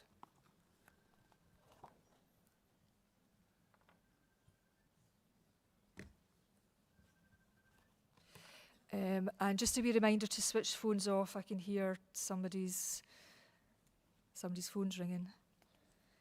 Graham, over to you. Thank you, Angela. First of all, could I pay tribute to Chris and the other speakers and what they have been saying and the amount of effort and thought that they have put into it. The problem is that we've been speaking a lot for an awful long time about land reform. And we've had it at a number of events, both in the conference hall and at fringe meetings this weekend. But really it is time for action. As I said, I think at the last or the second, or two years ago or a year ago, you know, the current land reform bill, I attended the Royal Highland Show, and there was a meeting there, and Andy Whiteman spoke about the changes, the proposed changes to the allowance or allowing big landowners to sell their properties. And he contributed. And there was a contribution from, I think, the Chief Executive of Scottish Land Estates. And basically, when their opinion is, in my words, a word beginning with K and ending with ich, you will appreciate that it really won't do anything for us. Because the position here is that not one person living today will see the day when 50% of Scotland's land belongs to 50% of the people. And I think that is a dreadful, dreadful position when we are in power and we can do something about it. Now, it has already been said the Scottish Government does not have the power to introduce a national tax on land or a rent on land. That is wrong. That is legally wrong. And to force the point, I would suggest that Kate Forbes and Shona Robertson and the rest of the people that peddle that myth actually speak to Martin Davidson. Now, Martin Davidson is the senior civil servant who is head of the Scottish Government New Tax and Environment Unit. And I have had an exchange of emails with him when he has admitted that the Scottish Government does have the power to introduce certain national taxes without the consent of the UK government. So let's have no more nonsense. Let's have no more trying to get around this. Let's have some action, because we have the power. We have actually the infrastructure in place. We have Revenue Scotland, we have the General Register of Sazines, we have the Land Register, we have the cadastral plan. Everything is in place except for the legislation, and we could do it quickly so that we could transform lives, that the land is available. And I know, having spoken to representatives of big landowners, that, you know, when it becomes a burden to them every year of paying a rent for the land that they own, unless they can make money on that every year, they will give it up, because it doesn't form part of their actual business plan. So instead of thinking of paying landowners to release land for public good and all the rest of it, a lot of them will give them up. And don't forget that 60%, according to the Land Commission, 60% of dilapidated and vacant land in urban Scotland is already owned by the public sector. And that's been the case for generations. So we have the land, it's just there's not a political will to do something about it. So if this government and this party, you know, introduced rent on land, whether it's publicly owned or privately owned, because of the threat of a burden of having to pay an annual rent on it, they will soon do something with it, or alternatively give it up, and that's what we need. So basically, reject this motion, not because the sentiments are so right in it, but the fact is we have that power, have the confidence to do it, because it's land that will bring us independence. It's land that will bring us independence. It will get our people out of poverty. It will provide the homes. The guy from Barrett, the CEO from Barrett in England, said of the English government, and I use that purposely, not the UK government, the English government, he said that if they were allowed to, they could provide 200,000 houses a year to help the housing emergency down south. Well, by God, we could do that. Get a hold of him, get a hold of the CEO of Springfield in Scotland, and let's get it done. There is no excuse. Let's get it done, and I will tell you, if we do it now, we will not only be returned as the government of Scotland in 2026, but it will propel us to independence.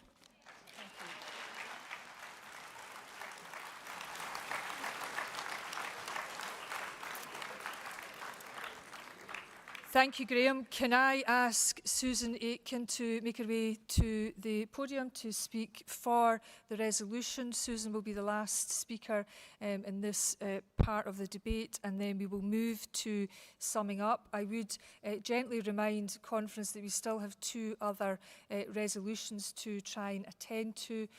Time is short. If people wish to forgo their right to sum up, I just ask you to consider that while Susan is speaking. A warm welcome to Susan Aitken, please. Good morning, Conference. I am very proud to be the leader of Glasgow, Europe's preeminent post-industrial city, and also a city that sits at the heart of the Plaid corridor, which is probably Europe's biggest unrealised development opportunity. There's a reason why it is unrealised, and that is because of the land and the condition of the land and the ownership of the land in that Clyde corridor. Glasgow also has more vacant and derelict land than any other local authority in the UK. Urban vacant and derelict land, most of it is post-industrial. Now, over the years, we have been, particularly over the past 7 years, since the SNP took administration in Glasgow for the first time, we have been steadily reducing the amount of that vacant and derelict land and that urban blight, and using it for housing, for new industry, for new public services, for entire new communities in some cases. But a lot of the low-hanging fruit is gone, and a lot of what is left, firstly, needs to be remediated in ways that are very, very expensive. It might be contaminated by industrial chemicals. It may be literally undermined. It may have a significant flood risk because of its location near the River Clyde. And so it needs a very significant amount of investment, literally to go under the ground before anything can be built on it. And secondly, the ownership of that land is highly fragmented and often opaque. Often you will go back through and find that it might sit in the portfolio of some hedge fund somewhere, and it doesn't care. That hedge fund doesn't care that it's causing urban blight in the communities of the Glasgow metropolitan region. It's sitting there as a tax write-off for them. But the opportunity that is presented, if we were able to get the control of that land and to get the benefit of the huge amounts of public investment that have gone in to remediate post-industrial land in Glasgow and across West Central Scotland, are absolutely phenomenal. It is an enormous challenge, but the opportunities that we gain from that challenge for economic growth, for fantastic new housing, for new jobs, for new infrastructure, is one that we absolutely have to grasp. I believe that the core of this resolution gives us a way forward to do that. I have some sympathy with the movers of the remit back. There is a lot of detail there that maybe isn't necessary, that's a bit extraneous, but I think that the core of having a national approach to getting control of land in both rural and urban areas, grasping the opportunity and grasping the value of it for us and our communities in Scotland is something that's incredibly important, and I hope that you'll support it, Conference. Thank you. Thank you very much, Susan.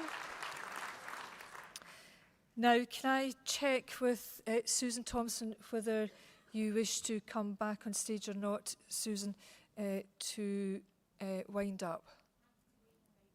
Okay, thank you very much, Susan. And in terms of Annette and summing up for the remit back, is there anything further you would like to add, Annette? No, okay, thank you, Annette. And Graham, in terms of the direct negative, is there anything you would like to add in terms of summing up as he does the 50-metre sprint? Maybe appeal to speakers, to particularly proposers and seconders, etc., to be a wee bit nearer the front. Thank you, Graham. That's me, had my exercise for today. Anyway, the one thing I'd like to say, and I accept a lot of what Susan was saying there. The point is that if we impose a tax, these people like the hedge funds, these people, you know, or these companies, you know, which are in the Grand Caymans and God knows where else, if we put the responsibility on them to register for the tax, and they fail not to register, it doesn't matter where they are. The power would be contained in the legislation whereby if they didn't register and pay for it within a certain period of time, whether it's a year or 2 years, then the Scottish Government would have the power to repossess that land, and we would be able to deal with all this fragmented ownership and all the rest of it. Believe me, I've been a conveyancing solicitor for 50 years. That was my trade. I know about the law, I know about land law and things like this, and I just wish to God we would get onto it and actually make Scotland a place that we can be proud of, where everyone has a decent home and where people have the opportunity to thrive, and our townscapes are actually made something that we can all be proud of. And we have it in our hands to do it now. So let's do it. Reject this motion because we have something better, and send a signal to our government to get on with it. Because even the civil servants, the highest civil servant in the land that deals with this, now agrees that we can do something about it. Thank you. Thank you, Graham. And Chris, can I invite you back to sum up, please? You've got 2 minutes, max. Max. Well, I'll dispense with most of these comments then. Yeah, this is very much what I expected, that there was going to be a remit back, there was going to be a direct negative, and that much of the content would be, unfortunately, based on misapprehensions of what the text actually says and what it actually means. So, for instance, there's an exclusion for crofting. Crofting is not captured by this. This isn't targeted at small landowners. Yes, small landowners will pay a nominal amount, a trivial amount. It's targeted at large landowners who will not pay trivial amounts. There's a number of issues in the amendment. So, removing the text ultimate beneficial owners. Now, ultimate beneficial owners is a well-understood legal phrase that is targeted at ensuring that all of those very small number of people that own enormous tracts of Scotland and conceal their ownership through offshore trust funds and Cayman Island fronts are forced to register the land in their own name, or, as Graham was pointed out, lose it. Have the people take it back. Diversified as well. Now, I appreciate that diversification is a big issue for farmers and crofters, and, you know, we've all watched Clarkson's farm. You know, we know the issues. That's why agriculture is excluded. But, you know, if you're diversifying a farm and you've actually used more than an acre of your farm to diversify your farm, if you can't afford £2 a month off the business that you're doing on that diversified land, you're not really diversified. You're mad. You're doing something wrong there. But putting diversification in there puts in a loophole that allows grouse moors and giant landowners to chuck a couple of sheep on a piece of land and call it farmland and escape the tax. I appreciate the sentiment, but I think the amendment will be a mistake. Please pass the resolution unamended. Thank you very much.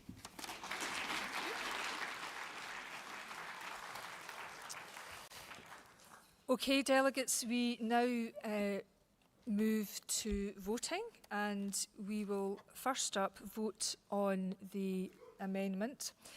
Can I invite those who wish to vote for the amendment to raise their cards now and to do so visibly?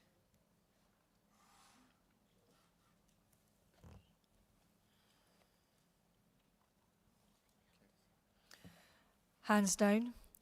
Can I now ask those who wish to vote against the amendment to raise their hands? Hands down. Conference, that's clear. The amendment falls. We now move to the remit back. Can I ask those who wish to vote for the remit back to raise their hands now?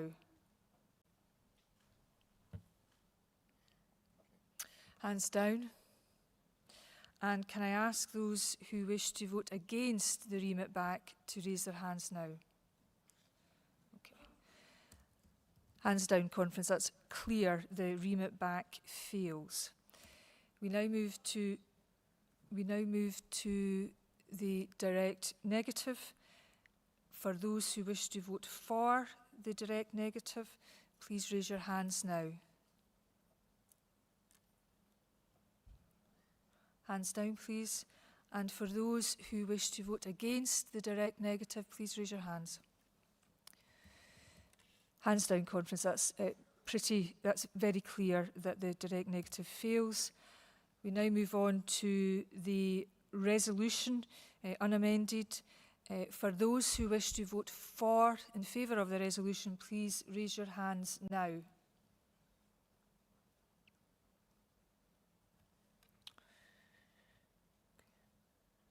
Hands down. And those who wish to vote against the resolution, please raise your hands now. Okay, hands down. That's pretty clear. The resolution is passed by conference. Thank you.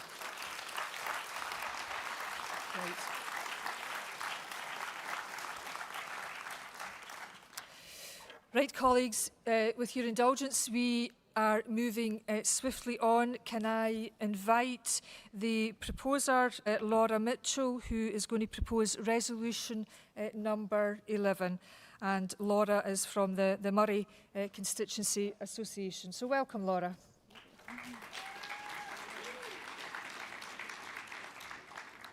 Thank you, Conference. I'm not actually the author of this resolution, but I didn't hesitate when I was asked to move it on behalf of my branch today. There are few issues that matter more to me than the rights of every woman to have autonomy over her own body. It's a right that must be protected, enshrined and defended by the full weight of our nation's laws.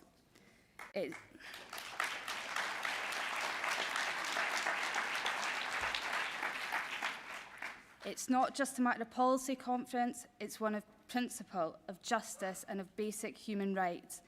For generations, women have fought tirelessly for the right to make decisions about our own bodies, our own lives.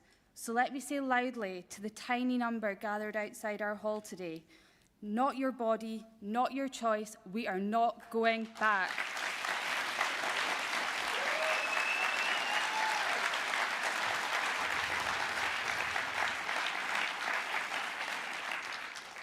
Conference, abortion isn't only a healthcare issue, it's one that reflects our broader struggle for equality. And across the world, we've witnessed the tragic consequences of women being denied this right.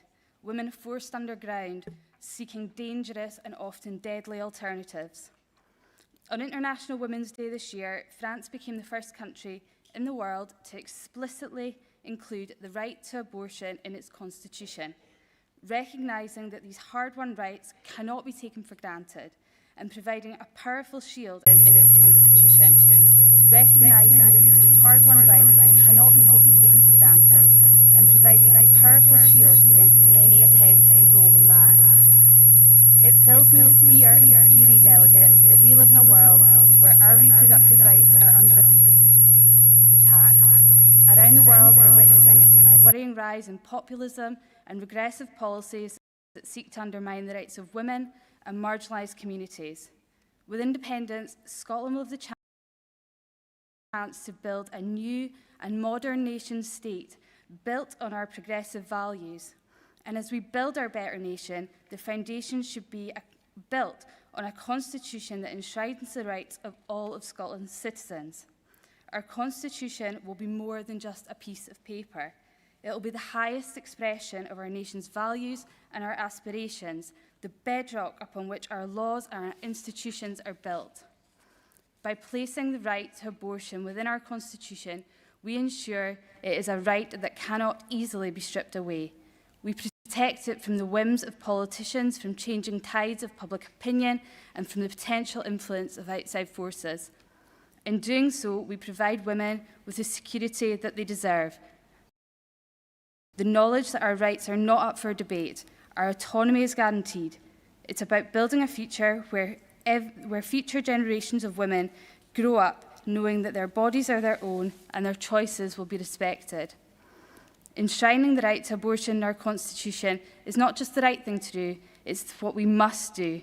It's a declaration that Scotland stands for equality, for justice and for freedom for all, only about reclaiming political power from Westminster.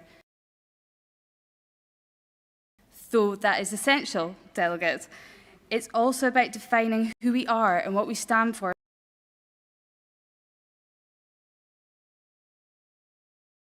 Country. Conference backing this resolution today will send a clear message that our party will always defend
in front of me. Please accept my apologies.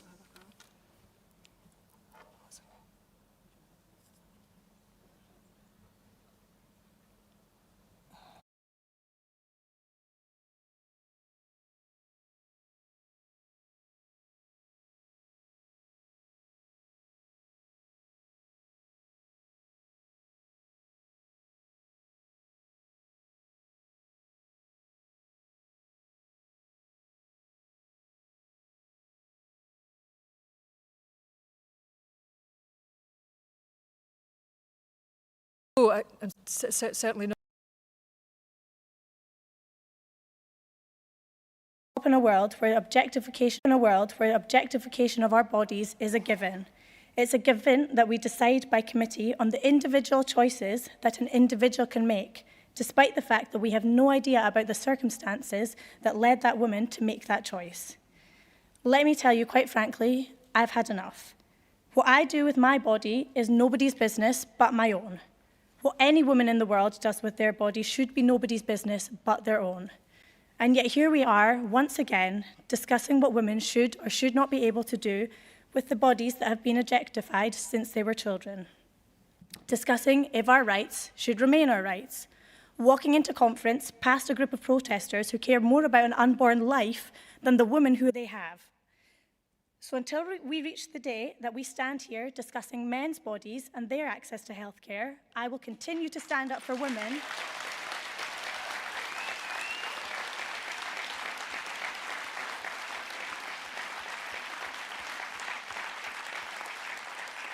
I will continue to stand up for women and for what is right and fair. I ask you to support this resolution because whether you know it or not, someone in your life has had an abortion, as is their right. Thank you.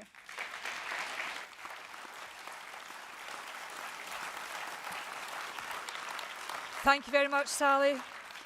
Thank you, Sally, and apologies to conference for the kerfuffle at the start of that. We are moving on. So we have a card for the remit back from Stephanie Melnick. Is there, before I ask Stephanie up to speak, can I check whether there is a seconder for the remit back?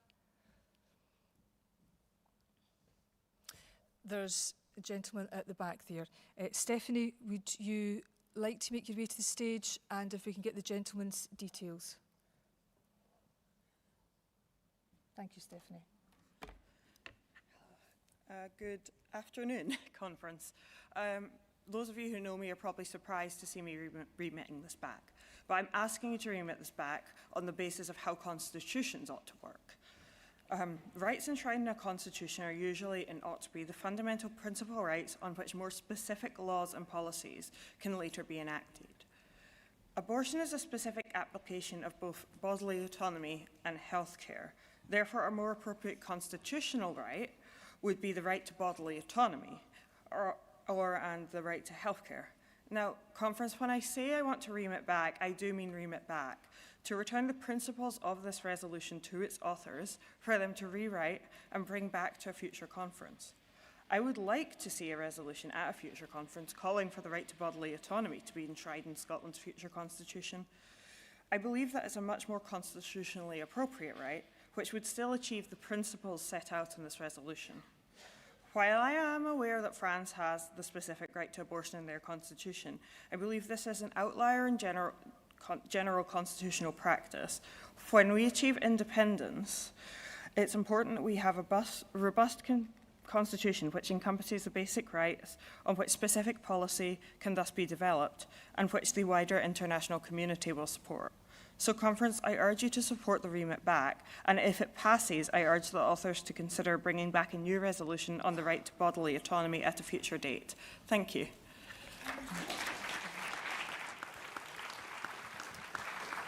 Thank you, Stephanie. And we have a request to move the direct negative. And can I invite Peter Grant to the stage, please?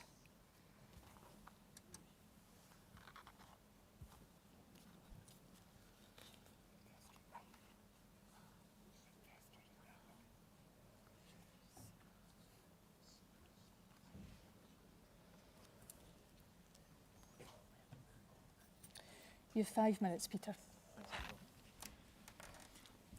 Thank you, Conference. I appreciate that most of you are not going to agree with what I have to say, but I hope this will always be a party that allows dissenting views to be heard respectfully and, if necessary, voted down. This party's got a long and proud tradition of recognising that there are certain issues on which people who are 100% committed to independence, utterly founded in the social value of our party, can look at an issue in absolute sincerity, with absolute integrity, and in all conscience come to very opposing views. We've always seen it as an asset in this party that that is accepted. We have a long, long tradition that we don't whip our elected representatives on matters of conscience. We don't adopt policy positions which effectively say that one person's conscientious belief is more worthy or more sincere than another's. We welcome the fact that in the broad campaign that is the independence campaign, there are matters in which we can passionately disagree and debate respectfully. I think, incidentally, it was absolutely correct that the second speaker was given the chance to speak, because it would not have served anyone's purpose if this debate had not been allowed to happen. But please, delegates, think very carefully indeed before we abandon that principle that this party is a party where people with different views of conscience are allowed to hold them and to express them freely and respectfully. Please also take time to think about the actual difference this resolution is going to have. I don't think it will make a difference one way or another to what the abortion laws are in Scotland after independence. But no Scottish constitution is worth anything until enough people have voted for it. And there is a minority, yes, a minority, but there is a minority of independent supporters who will find it extremely difficult to vote for the Constitution if it includes this wording. How small is that minority? Nobody knows. But as we spend this weekend reflecting on the massive difference that is made to our country and to our party of a 3% swing in the electorate in July, as we remember the gut-wrenching reality of what a 5.5% swing could have meant in September 2014, please do not make the mistake of thinking that there is a single SNP supporter, a single independent supporter, that we can afford to give any reason whatsoever to vote against our constitution when it comes. We need to build a sustained majority for independence. Our aim should be that when we present our constitution to the people of Scotland, there is nothing in it, absolutely nothing, that could make a single independent supporter hesitate for a single minute before they vote for it. We can't build a sustained majority if we're prepared to alienate minorities. Conference, I accept that in this issue, I am in the minority. I'm in the majority of people that want independence. At the moment, I'm in the minority that are prepared to vote for it now. You won't alienate me by passing this resolution. I'll vote for independence with or without this resolution. You have my word on that. If one person is deterred from voting for our constitution on the basis of this resolution, that one person could make all the difference. please, I fully accept the sincerity of those that have spoken. I don't have an issue with that at all. How could I? They've spoken from conscience, and I respect that. But please don't put anything into the constitution of an independent Scotland that will make that constitution irrelevant because we deter supporters of independence from voting for it. Thank you.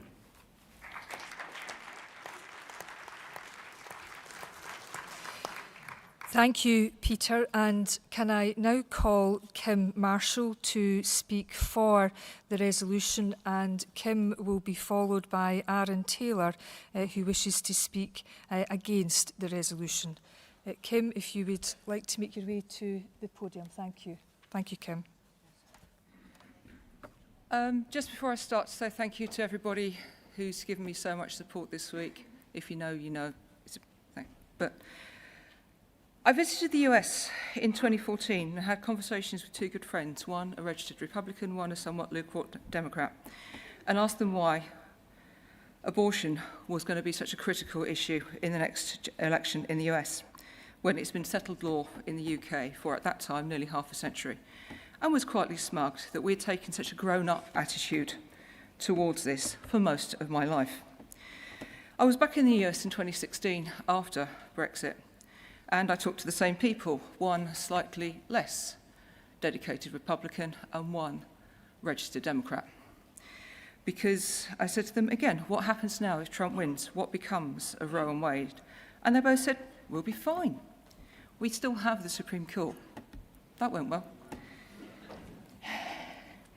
We've seen the tactics of the Republican right, the evangelicals, with the advent of protests, not just outside hospitals, but running the gauntlet coming into conference this morning. And as you may expect, I had a few words to say to them. Very choice ones.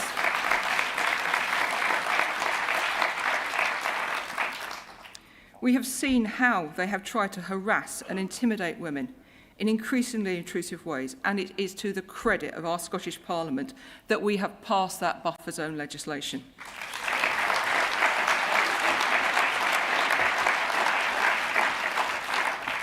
To prevent these bigots in their attempts to impose their values on others.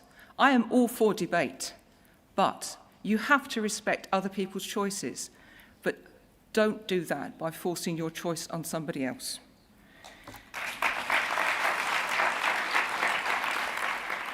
Unacceptable as their behaviour has been, it's noting that the attacks on staff and premises in the US has been so much worse. And certainly I noticed as a candidate in the election, I was getting a lot of abuse from people who held those sort of views. Because there seems to be an assumption by those on the religious right that abortion is something that women enter into lightly, frivolously even. Because women are in general, quote, a bunch of godless sluts who need a bit of regulation from men in how they conduct themselves. As one of those godless sluts myself, who was told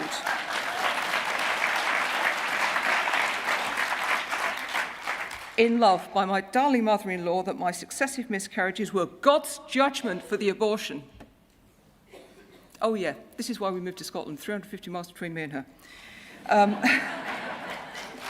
I can tell you it's very definitely not. And what I want to say, some have already said, but certainly we do not want to be under the regime of people like the Family Party, the Kinderküche kitchen people. Yeah, I just want to finish one last sentence in relation particularly to the previous speaker. 10 seconds. Coach Walsh said this at the Democrat conference. Even if we wouldn't make the same choice ourselves, there's a golden rule. Mind your own damn business. Conference, support the resolution.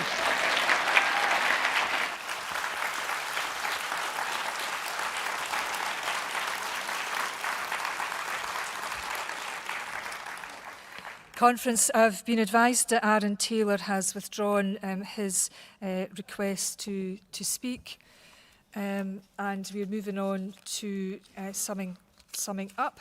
Can I ask Stephanie, who's going to sum up for the remit back, if she wishes to exercise her right to 2 minutes? Okay, thank you, Stephanie. And Peter, would you wish to exercise your right to sum up for the direct negative? If you make your way to the podium, please. Is that a female?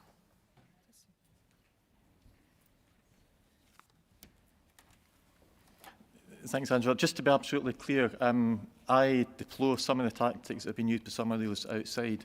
I deplore some of the bullying and harassment that's going on outside clinics and other abortion advice centres. I've had a very public Twitter spat with my own church's press office over these exact matters. Yes, I'm a person of religious belief. I am certainly not on the religious right. And if you want to go back and check my speaking and voting record, right back to the days of Section 28, you'll see that. That is not where I'm coming from. I wish sometimes that there weren't people who've come from a completely different political set of values from me who end up with superficially the same views as me on this issue. Believe me, I'm not coming from a position of imposing anything on anyone. I'm coming from a position, first of all, of believing that there are two lives involved. I accept that some people don't accept that.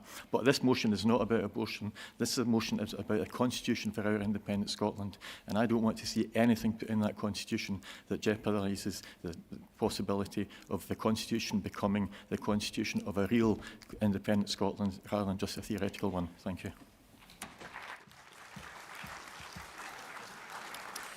Thank you, Peter. And can I invite Laura back to sum up for the resolution?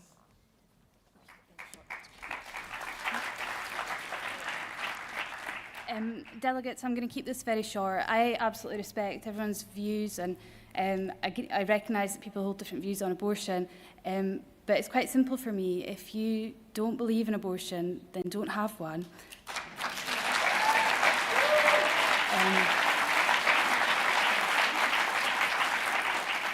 And women are over 50% of the population.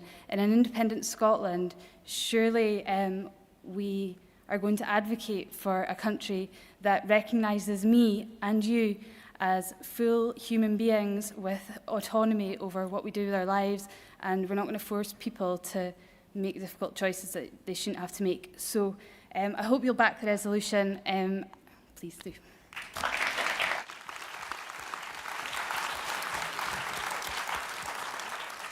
Thank you, Laura, and to everyone who's contributed in this debate. It is, of course, it goes without saying, a difficult matter for many people. We are now moving to the voting.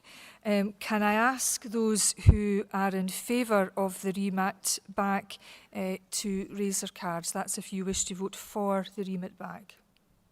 Raise your hands now. Okay, put your hands down, please. If you're against the remit back, please raise your hands. Okay, conference, hands down, please. It's clear that the remit back falls. If you are in favour of, if you wish to vote for the direct negative, please raise your cards now. Hands down, please. And for those who wish to vote against the direct negative, please raise your cards. Hands down. That's very clear, conference, that the direct negative fails. Can I ask, conference, for those who wish to vote for the resolution to raise your hands now? Okay, hands down, please. And for those who wish to vote against the resolution, raise your hands and cards now. Okay. Thank you very much, conference. That's very clear that the resolution is passed.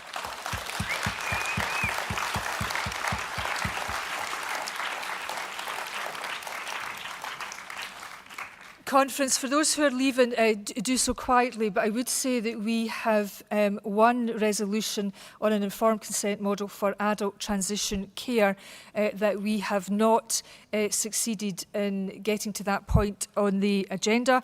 We have two options. We can either carry forward that resolution to National Council in December, or there is the option of suspending standing orders, although I am seeing a number of people leaving the hall at this moment. Could I test with those who are remaining whether they would be content for this resolution, with some regret and sadness, that it goes to the National Council in December? No? Right. And so Well, welcome back to Cowcaddens. I am receiving we're still following the SNP Conference live. Apologies for the technical glitch where you had no option but to sit and look at me in the studio while there's much more important things happening in Edinburgh. And speaking of which, I'm going to pass over to my colleague Douglas in Edinburgh as he has something for us there. Douglas, how's things? Thank you. Well, the sun is still shining in Edinburgh on the third and final day of the conference, and I'm pleased to say I'm joined here as I broadcast by Luke Fletcher, who is a member of the Senate in Wales for Plaid Cymru, and a long tradition we have of Plaid Cymru speakers at SNP conferences, and reciprocally SNP speakers at the Plaid conference. So the fraternal greeting this morning was delivered very powerfully by Luke. So welcome to Edinburgh.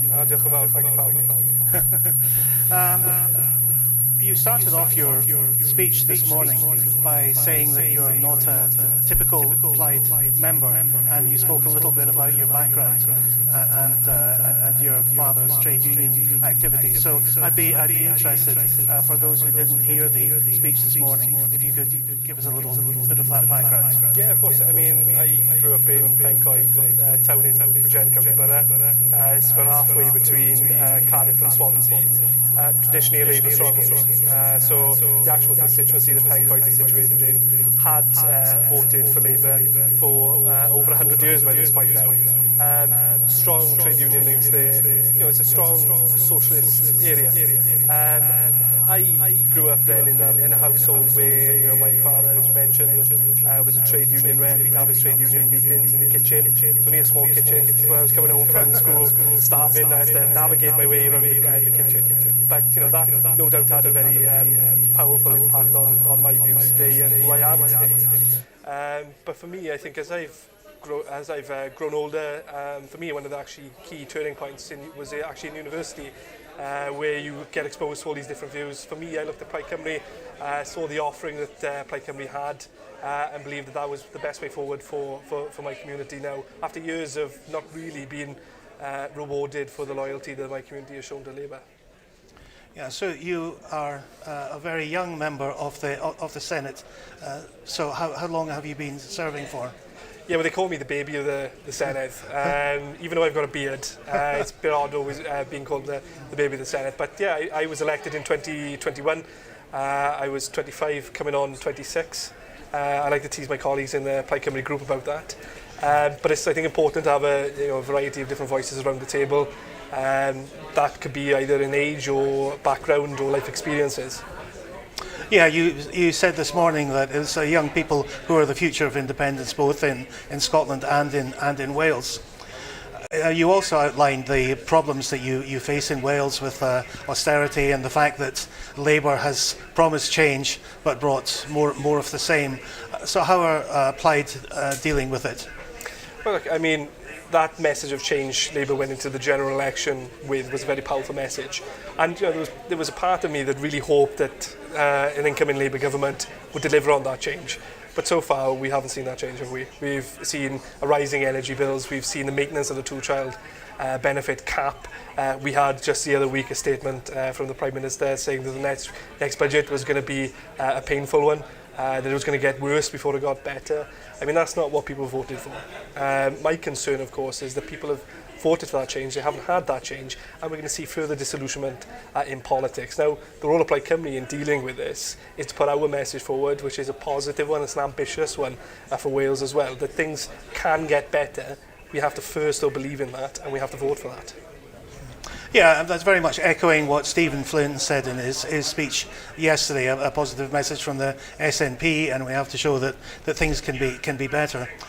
He also pointed to the polls in Scotland that even in this very short period, there's been a huge fall in Labour support. Are you seeing the same in Wales? Yeah, well, I mean, this is the thing, isn't it? I mean, we had here a Labour government that was elected to Westminster with a huge mandate. Yet we're seeing a party that is seemingly afraid of its own shadow. I mean, with such a large mandate, you would have expected to see some substantial change on the table right away. We haven't yet seen that. I think people are cottoning on to that. Now, our challenge, of course, because a fall in support for the Labour Party doesn't necessarily translate into a rise in support for the SNP or for Plaid Cymru, we've got to convince those people who have already been burnt by voting for Labour that actually we are serious about what we are saying. We genuinely want to deliver the best for our communities, and we do that through putting forward ambitious policies, being clear about what we mean, and being clear about the current system not working. I'm interested too that obviously conference is very much a showpiece event. What is the cooperation between Plaid and the SNP on day-to-day matters? Well, we've always had a strong relationship with the SNP, going back to the days of Swinney and Gwynfor, back when they were the only representatives of both the SNP and Plaid Cymru. That cooperation has continued to this day. I know that our party leader in Westminster, Liz Roberts, has regular conversations with the equivalent in the SNP, Stephen Flynn. It's important that we keep that cooperation going, especially now in the face of what we're seeing from this UK Labour government. I see our relationship going from strength to strength, and one of the great things about doing the Fraternal address is being able to renew that bond of friendship between both our parties. When an SNP representative comes to a Plaid Cymru conference, it's one of the key events on our agenda. Oh, that's nice. John Swinney this afternoon will try and give a positive message, and the conference here had its bloodletting on the first day about what went wrong in the election. But most of the SNP people I've spoken to and interviewed have said things are looking good, and the atmosphere at the party is good here also. Is there the same feeling of optimism looking towards the next election in Wales? Yeah, of course. I mean, I have to say my experience of the conference has been very positive. There seems to be a lot of positivity here. Yes, of course, reflection on what the results of the last Westminster election meant for the SNP, but it is important to reflect on that. For us in Plaid Cymru, of course, we had a really good election result. We doubled the amount of MPs that we originally had. There's a clear momentum behind Plaid right now. I think our message, our ambition for fairness in a Welsh context is really resonating with people. Well, I wish you very well in your campaigning. Enjoy the rest of the conference, and thank you for your address and for spending time with us despite all the technical problems we had. No problem at all. Diolch yn fawr. Thank you. And back to the studio now. Thank you, Douglas, and thank you, Luke Fletcher. That was interesting. So I was going to just hand you back to the live feed, but I think it looks okay, like now we're off the hook, so thank you very much for your patience. It was a bit nerve-wracking this morning. So there have been reports okay, thanks a lot. what happened in the closed session that John Swinney had at the start of conference, which was an unusual move. There have been reports in the Times, apparently there's a leaked recording, and the First Minister warned delegates that they need to win back the middle classes in Scotland, or they could face another heavy election defeat in 2026. There was internal polling apparently showed that voters have been switching to Labour once they start earning more than around £22,000 a year. And in the Times, it reported that Mr Swinney also warned the party had to take these findings seriously. Are we able to go back to the live feed yet? It's much more interesting than people listening to what I've been reading. But let's go back to the resolutions rather than talk about hearsay. I can hear my colleagues saying in the past. So there's been 2 resolutions that have been passed. Housing as a common good was passed unamended. My potential reading of this is that this is quite huge. It's the equivalent of land value tax. There were some incredible speeches given especially by a young fella who I'll try and get you his details now, who talked about the I'm so sorry, viewers.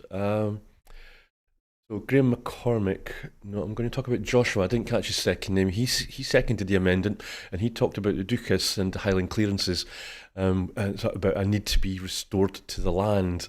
It's not a land value tax, but it's a return of benefits that landowners have made from the land they've owned over or taken over the centuries. Another good, interesting point that was made was that it's a supplementary land tax. It sounds like land reform, but many of the points made about how were just about housing and about sustainability of housing stock. And one of the aims was to reverse the depopulation of rural areas. Is it possible to go back to the live feed? Doesn't seem to be that is the option. So the aim of the housing as a common good resolution was to offer something tangible for voters in 2026, and it was said, and communities unable to acquire land in areas of depopulation, it's aimed at them. Paul McClellan said that it's a minimum for housing. Paul McLennan is a minister for housing, and apparently he'd been helpful in preparing the resolution. The aim was to use powers that Holyrood already has but hasn't yet used, and the aim was to future-proof homes. It would be anyone who owns land over 1 acre would be asked to register that land and to pay a couple of pounds a month. But the aim of it was to target large landowners who owned huge swathes of Scotland's land, and to get them to pay quite a sizable amount of cash. So there were criticisms of the proposal on the fact that if you just own 1.5 acres, then you're going to have to pay. But the person, Chris, who forwarded the resolution, said yes, that's true, but it's only if you don't have a lot of land, it's not going to be very much. The aim is to really hammer large landowners. And there was also talk about reforming council tax on the back of this, which has been an SNP manifesto pledge for 17 years. Apparently, it said that a citizens' assembly would grant the people of Scotland's permission to reform council tax. So I'm told that we're going back to my colleague Douglas in Edinburgh. Hello, Douglas. How are you? What hello, Brian.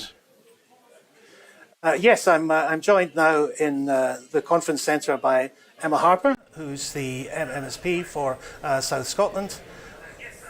And good morning, or good afternoon, sorry, welcome Emma. Good afternoon, Douglas. So I'm interested in what your feeling has been of the concert so far, and particularly the switch from the closed session, where we talked about the problems with the election, and then trying to look to the future. Has that been successful? I think so. I think the internal session, I quite enjoyed it on Friday morning. Obviously, First Minister was in the room, he was listening. Keith Brown was there as well, and Stephen Flynn. So there was lots of good points raised by members, you know, from the front to the back of the hallway. And I think the discussions will actually allow us all to go back and reflect, and then think about what action needs to be done now, and what we need to do. You know, for me in Dumfries and Galloway and the Scottish Borders, I think about, you know, the opposition is the Conservatives, so it's not Labour for me, and so I will go back and look at what we need to do now in order to, you know, work towards Holyrood 2026. Yeah, because you're in a different position there in the Borders, what has been your impression of what people are thinking there since the election? So we've had actually loads of engagement and contact from different people, from Stranraer all the way over to Eyemouth. So my door's open, my email inbox is always accepting criticism as well as what people feel like. So we know that we've got lots of work to do ahead of 2026, and but I think, like, speaking to the people here at conference from the Borders, from Dumfries and Galloway, I feel that they're now actually a bit more feeling better, and actually feeling quite empowered, and feel that they've been listened to, and so that's certainly, you know, ongoing. That's one of the things that I'll be doing. Good. You mentioned John Swinney was in the opening session analysing the election, and of course the highlight of today is the keynote speech, which is what people hear before they go home, and spread the message further. We saw headlines in the papers yesterday about, can John Swinney heal a fractured party?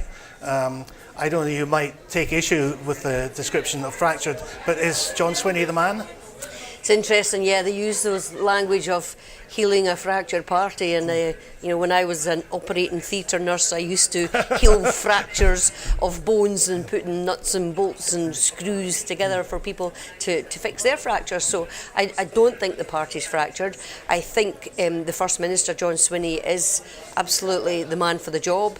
He is experienced, he is competent, he listens, he knows how to make decisions and will lead a team. He's got a great team of colleagues, ministers, cabinet secretaries that will help work together so that we can, you know, continue to lead Scotland forward, because we know that the opposition in Labour in the UK government, and before that Tories, it's like we can hardly tell them apart anymore.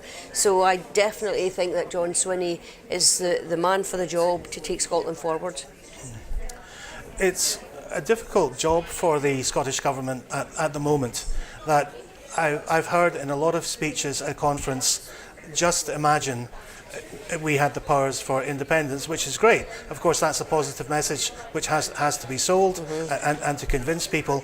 But particularly for certain cabinet secretaries like Shirley-Anne Somerville, there's the here and now, and families having to put food on the table for their children.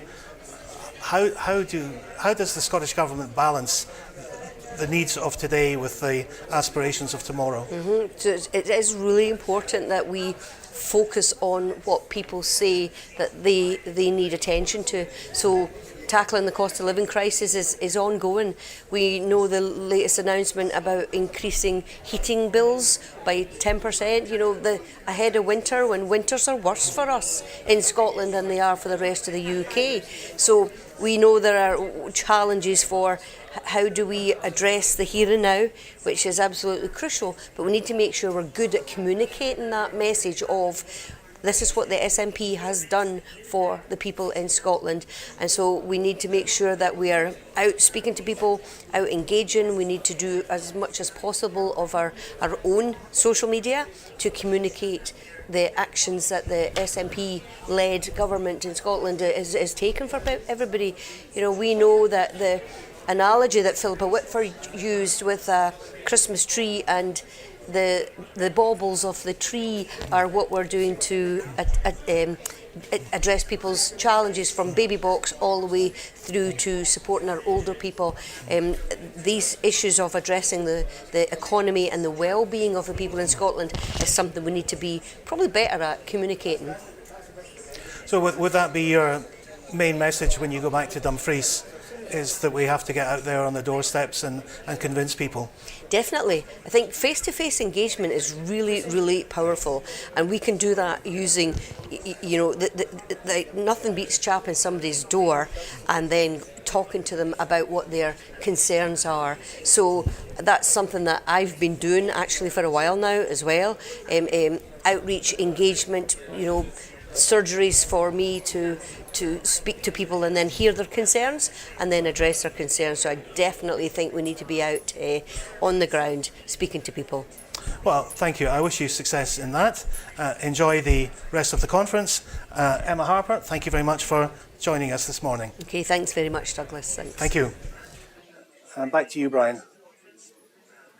Thank you, Douglas. And I think I'll just say without any further ado that we should go back to the live feed. Is that possible? Guessing not. So I was trying to give you some kind of idea of the resolution for housing as a common good. I'm not sure I'm doing it any favours. It was quite a good discussion, quite a good debate. David Hood talked about the common good or the common weal and how it's reflected in the land.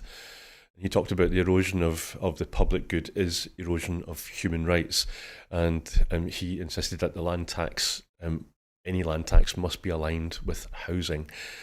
Susan Thompson put forward an amendment suggesting that a small number of landowners who own huge swathes of land in Scotland needs to be addressed, and it shouldn't affect someone who owns only an acre and a half, as I was saying earlier on. Chris, who put forward the lands tax, later came back and said that he totally agreed that yes, some people would, with small holdings, would have to pay just a couple of pounds, but really the main target of this resolution is the big landowners in Scotland. Susan Thompson, Joshua, the fella who talked about the Dukas and the Highland clearances, gave an incredibly emotive speech and said it's not a land value tax but a return of benefits from land owners who took the land that they own, going back to centuries, I guess. Annette Smart, an SNP councillor in the Borders, suggested that the resolution should be remitted back, because she had been told by Holyrood that the Scottish Government would be unable to implement a new nationwide carbon tax without Westminster's approval, and she assumed that the same would be the case with this Land Reform Resolution Act. This is something that struck me, is that one side says that Holyrood doesn't have the powers and we would have to have Westminster's approval, and then someone stands up and said that's not the case, and that's what happened here. Graham McCormick suggested that the motion be rejected, because he claimed that the Scottish Government does have the powers to bring in major land reform, and used Andy Whiteman and Martin Davidson as evidence that he was correct, that Westminster consent was not required. So I think we're now able to go back to the live feed. Oh, no, sorry. Douglas, hello, how are you? Yeah, hello, yes, I'm still going strong. I'm joined now in Edinburgh by Alistair Allen, who is the Minister for Climate Action. And just having a brief chat before we came on air as to what conference had been doing on addressing climate action. So perhaps you could tell the audience. The conference itself has had a good debate about how we tackle climate change in Scotland and around the world. We've also had a few fringe events as well, so I've been speaking at events that have been raising the big question of how we heat Scotland's houses in the future, and also how we ensure that there are the skills in Scotland so that people can transition from old industries to new industries in many parts of Scotland going forward as well. Yeah, heating housing is of course a huge topic on so many levels, from the cost of it to what Scotland has. I was speaking to Jim Fairley yesterday, talking about hydrogen buses in Aberdeen, electric ones in Perth, also using, in Angus Robertson's session this morning, he was talking about the possibility of exporting hydrogen to Germany. He said, whether we're independent or whether we're devolved, that's a big issue. So I'm interested, how does it work under devolution? Under devolution, it's a good question. How it works under devolution is that energy is reserved to the UK. But there's lots of things that we can do. We can encourage the transition in Scotland. We can work with housing providers, landlords, individual householders to find a new way to heat people's houses. And also we can encourage and send out the right signals for industry to invest in skills and to make sure we make that change. And as Angus pointed out, there is no shortage of demand for whether it's hydrogen or electrical supply from Scotland. We've won the natural lottery twice in Scotland, and we have to make the transition from the one to the other. Yes, of course. And the irony, of course, is that we have the cheapest electricity to produce in Scotland and the highest costs, and presumably if we had the control of it, then we would also attract industry into Scotland. I know there have been various think tanks on local pricing of electricity. Is this a live topic? It is, no pun intended, a live topic. Another thing that's a live topic is the question as to why the price of electricity is pegged to the price of a unit of gas. And that artificially increases the cost of energy for many people around Scotland. It also disincentivises people moving towards electricity as a form of heating in their houses and renewable projects and other things. So it's part of the ask of the UK government that the Scottish government has. We want to have a constructive relationship with them and all this stuff. But with energy being reserved, we have to be clear what our priorities are and what Scotland needs. Okay, I know you have another meeting at 1 o'clock, so thank you very much for giving us some time this morning. Enjoy the rest of the conference. Thank you. Thanks, Alistair. And back to you, Brian, in the studio. Thank you, Douglas, and I'll just say back to the live feed, hopefully. No? Okay. So, Douglas, are you still there? Can you hear me? Yes, I can hear you. Indeed, I can. Can you give us an idea? What's the atmosphere like in conference? Is there any sign of that pessimism that was predicted, or it seems fairly upbeat from where I am? Well, either everyone is putting a brave face on it, which, given how tired people were at the end of yesterday, I don't think that's the case. I think there is genuine optimism, and people felt that the closed session, not totally closed, obviously, with the leaks which appeared in the Times, was a useful exercise and felt they were being listened to. And now they've turned their attention to what's going to happen in the future and getting the message out to the people of Scotland. And what do you think about the two resolutions that have been passed so far? The Housing as a Common Good was passed unamended, and Enshrining the Right to Abortion was also passed for that to be in the future constitution of an independent Scotland. I thought that was interesting, but the fella that made the contribution that this isn't about abortion, it's about the constitution, and something like this shouldn't be put in there. Anyway, I just wonder, has anybody had any discussions with you about the resolutions so far? Just brief conversations, and it was no surprise to me that both passed. Of course, one has to accept that resolutions in the form that they appear at conference are not policy, and there's a long way to go before that happens. That's a good point, well made. But, I see you've got a visitor. Asking me what I think. Higher. I'm joined now in our little studio by Callum Kerr, who was formerly MP for, now let me get the counties right, Berwickshire, Roxburgh and Selkirkshire. Well done, Is that the right order? Done. Good. You nailed it. You nailed it. So my colleague Brian in the studio was just asking there what he felt the mood at conference was like, and I said that unless people were put on a very brave face, it was very upbeat after the bloodletting of the first day.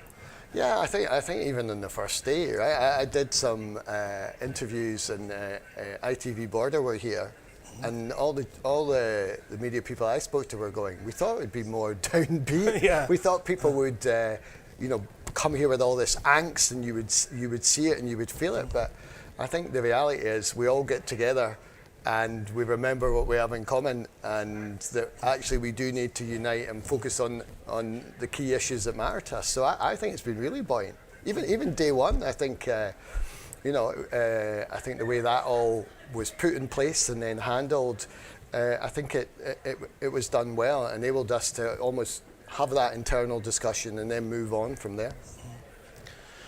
And what is, well, I suppose I shouldn't ask you ahead of John Swinney's speech as to what is the message that you'll take away from the conference, but maybe what's the mood music that you'll take away? So I do think John's speech is important, and I have no idea what he's going to say on it, but we've come together, we've talked about issues, we've talked about how we need to unite, we've talked about some of the things we could do differently, but fundamentally, we need an independent strategy, and I don't know about you, but I've not heard what that is yet. I've heard little bits here and there, and I think that whatever else we do for 2026, that will define whether we are successful in backing government and on the right path or not. That's an interesting point, because the bit from the first day which was leaked said that too much time had been spent on the process of independence, and Stephen Flynn's speech was very much on the need still to convince half of Scotland that it's the way to go. Yeah, and I have to say I'm not altogether aligned with that. I get the core point, right? But my perspective would be, in 2012, we called an independence referendum. We started the process. We were at 30%. We went to 45%, obviously, as we all know.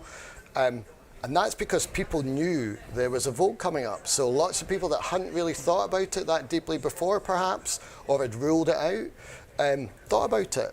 So I think you need to give people a reason to think about it. So when you go and ask what's your priorities, it's not a surprise that independence is down the list, because they don't have to worry or think about it because they don't feel the votes about it. So there's a whole section of the population that I would say if you want them to re-examine the case for Indy, you need to give them a reason to. And that means there has to be a process, or preferably not a process, but an event that then goes, okay, I'm going to have to think about it.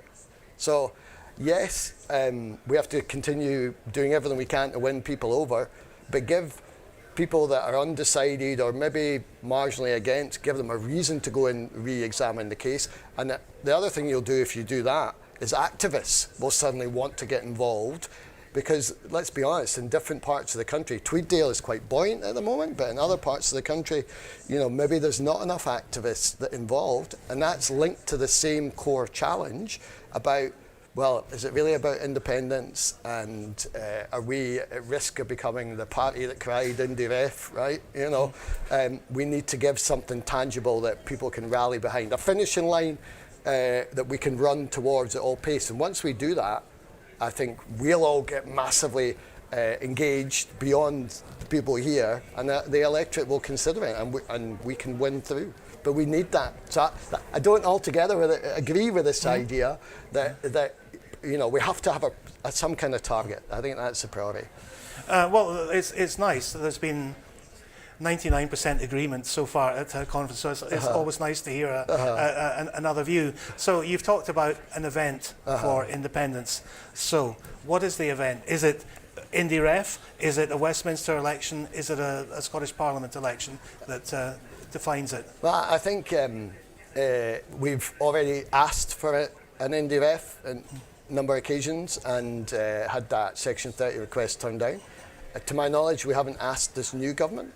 So even if you think the answer is going to be no, you should go and ask the question, right? And if that is not forthcoming, as you and I would probably anticipate, then you have to look at an alternative. And I personally would use a 2026 election, absolutely. Well, I think that would certainly galvanise the activists, given the short time period to work towards it. But, yeah. Okay, well that's an interesting view. Am I an outlier? Is that well, I don't know if you're an outlier, but there are many people who will agree with you. I know that. Yeah, it'll be interesting to see how that idea develops over the coming months. And I think this is one of the things, right, that we need to have these discussions, right? And it does need to be a discussion. I think for a period of time, there was a trust the leadership approach. I'm not saying I distrust the leadership. I absolutely have complete faith in John. I think he's the right man at this time. And, he is, you've seen it in the way he's handled everything. He absolutely has, people have his back. They believe in him. He's authentic. He is a good guy. We like him. But we should still have space for debate, right? And I think you saw this in the leadership contest we had. Became a little bit difficult, right? Because we're not used to discussing things enough as a party. We've lost our ability to do that. And if you can't discuss the big issues, you're going to have imperfect results. Not always, right? But you'll have better results if you properly talk things through. So you want to be able to put forward an idea and then have other people go, well, what about this? And have you thought about that? We need to get better at doing that. And I think that's part of the membership frustration you see at points to go, how much of a dialogue is this? Or is it really, here's something, can we all agree we agree with it, right? So let's properly debate things. Oh, that's interesting. Do you think that's had an effect on membership numbers? I I think the top line numbers, there's been an impact. I think it's probably a multitude of reasons. I think our numbers in Tweeddale have stayed relatively stable for a wee while now. But I think with the party numbers that have been published, they've obviously dropped off. I think there's a number of reasons for that. But I think at its core is people want an independence. They want a route to independence. Good. Well, that's a good point at which to leave the interview. Okay. Callum Kerr, very clearly expressed as ever. Thank you very much. Thank you. Enjoy the rest of the conference. Thank you very much. Thanks. And back to you, Brian. Hello, thank you for that, Douglas. And again, I'm hoping that we're able just to go straight back to the live feed for the latest of what's happening. Is that possible? Yes, I'm guessing Are you not. fully disconnected there? Yeah. So I was just saying that in the resolution for housing as housing as a common good, that one side would say that we can't have major land reform and land tax without Westminster's permission, and as soon as someone says that, then someone stands up, as Graham McCormick did, and says the exact opposite. He suggested that the resolution should be rejected, and claimed that both Andy Whiteman and Martin Davidson both agreed that Westminster's consent was not required for Holyrood to put in major land reform and land tax. He said everything is in place, from the land register right down to everything else, and all that's required is policy, and all that is lacking is political will. Susan Aitken then gave her she's the head of Glasgow City Council, and so she gave an urban your area. So if I'll ask you about that. And Douglas, have you got another? Yes, I do. Thank you, Brian. Okay. I'm joined now by Jamie Hepburn, which dovetails very nicely with what Callum Kerr was speaking about. And I asked Callum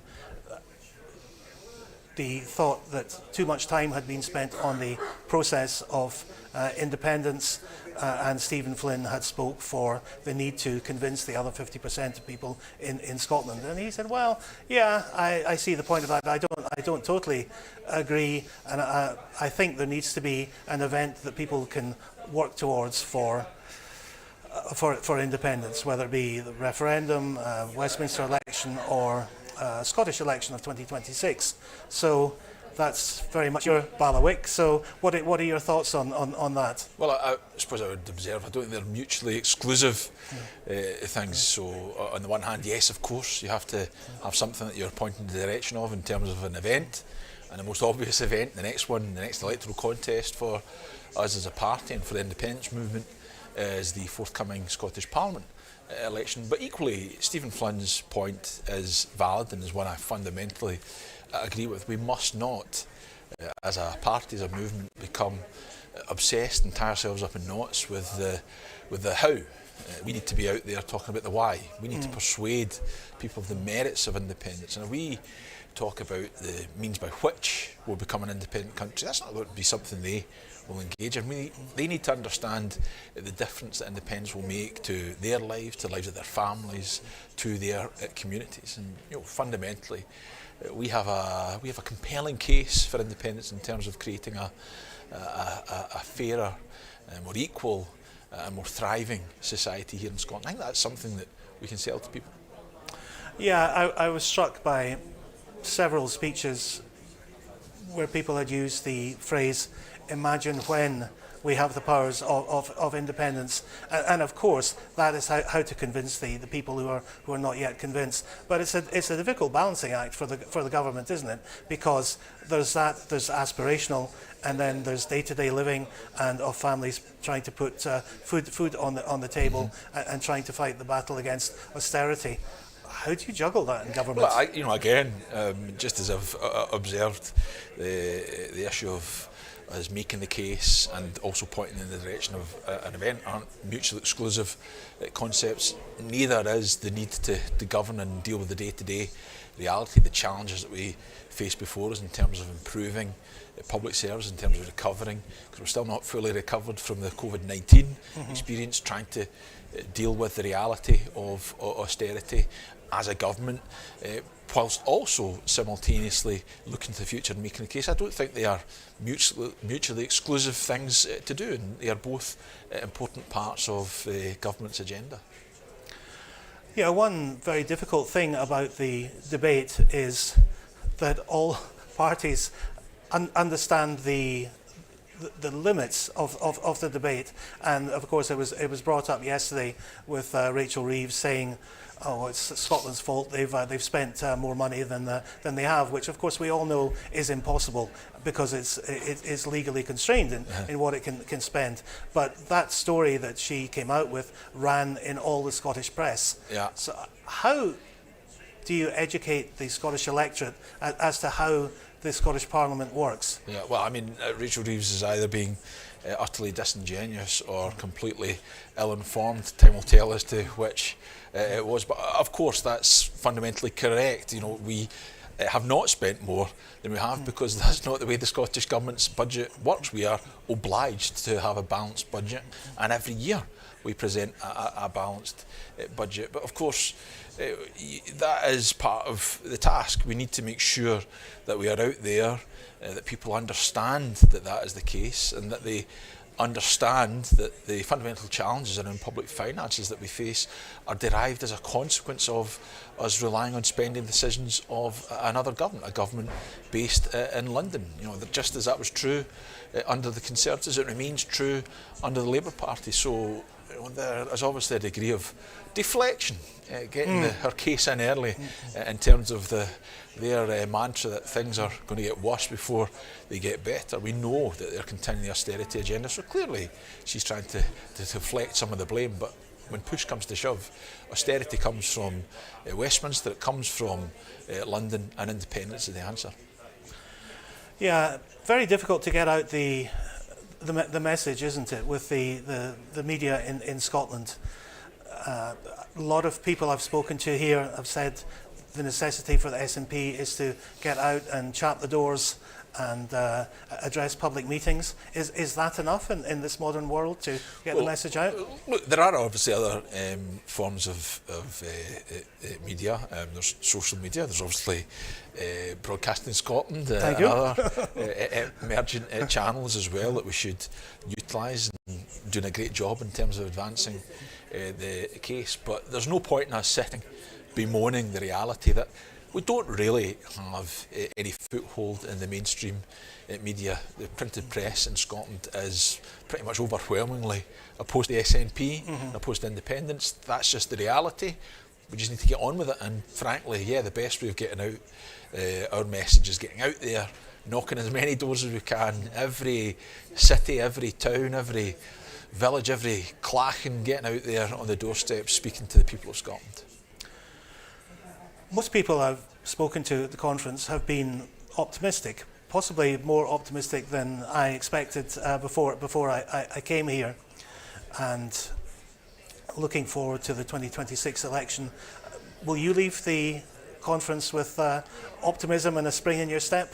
Well, you know, there's no point pretending that the general election last month was anything other than disappointing, in the sense that we lost a tremendous number of colleagues. You know, I shared an office with my great friend Stuart MacDonald, who was a fantastic MP for the area that I represent, and that's no longer the case. I'm very sad about that. But you know, if you put it in its context, the SNP still got nearly 1/3 of the vote, only a few percentage points behind the Labour Party. So looking ahead, that only takes a few percentage point swing for us to be back and fighting in a Westminster context. But the immediate contest before us is the one you've mentioned, the 2026 election, which will be on us before we know it. And yeah, I go into that with optimism, with a spring in my step. I relish the fight ahead, and I think we'll do very well in 2026. Good. Yeah, 30% of the vote at the general election 10 years ago would have been hailed as a great triumph. Yeah. So part of the problem is magnified by first past the post, obviously, at Westminster. So, well, I wish you well in your campaigning for the next 2 years, and thank you very much for joining us today. Pleasure. Jamie Hepburn. Thank you. Thank you. Back to you again, Brian. Thank you, Douglas. So while we're getting ready for, I believe, another interview is getting lined up, so we've had some interesting discussions there from Douglas in Edinburgh. Jamie Hepburn there talking about the Scottish media, Scottish press, and how it isn't in favour of independence. My observation is, and yet still, the SNP is the largest party in Scotland. There's some wondering there if there's going to be less emphasis on the process or the route to independence, and perhaps Mr. Swinney's speech today is going to say that there's going to be more emphasis on the why an independent Scotland would be a good thing, and then the process of the route will follow from there once the majority of unionists have been convinced of the case, because as somebody said yesterday, it's their Scotland too. Cohesion has come up in the SNP, and if we're ready to go back, I'm happy to hand back over to Douglas anytime soon. But, okay, so cohesion has been talked about, and the lack of it, and somebody saying there that the most obvious example of that was the leadership debate. And so we're now going to go back to Edinburgh for another interview. Hello, Douglas. You're doing well over there. Hello again. Have you got a queue forming? That's what it looks like. I have another guest here. It's been like Piccadilly Circus in the last half hour, which is great to get the views of all the people attending the conference. And I'm joined by Councillor Fatima Joji from Aberdeenshire Council, who has an emergency motion which will be heard before the First Minister's speech this afternoon. So Fatima, can you tell me something about that? Yeah, so sadly we've seen the threat of fascism across the UK. So my motion speaks to that, fascism and the riots that we've seen taking place, because we firmly believe that what's happening undermines our democratic values, and it's a result of people using hate to promote what they want to think are legitimate views, but it's just hate speech. And there's freedom of speech, and then there's hate speech, and freedom of speech does not equate hate speech. So the crux of our motion is to understand that the very dangerous threat of fascism that's fueled by malinformation, disinformation, racism, and is actually ingrained in people, because I believe that it's taught behaviour, it's learned behaviour, no one is born to hate anyone. The anti-immigration movement, it's all down to hate. So we believe that this is a very real threat that's been subtle, that has been building over time. It's something that we need to address for the safety of our citizens across Scotland, because living in safety is a fundamental, it's a basic human right that should not be up for debate or a threat at all. So, yeah. Of course.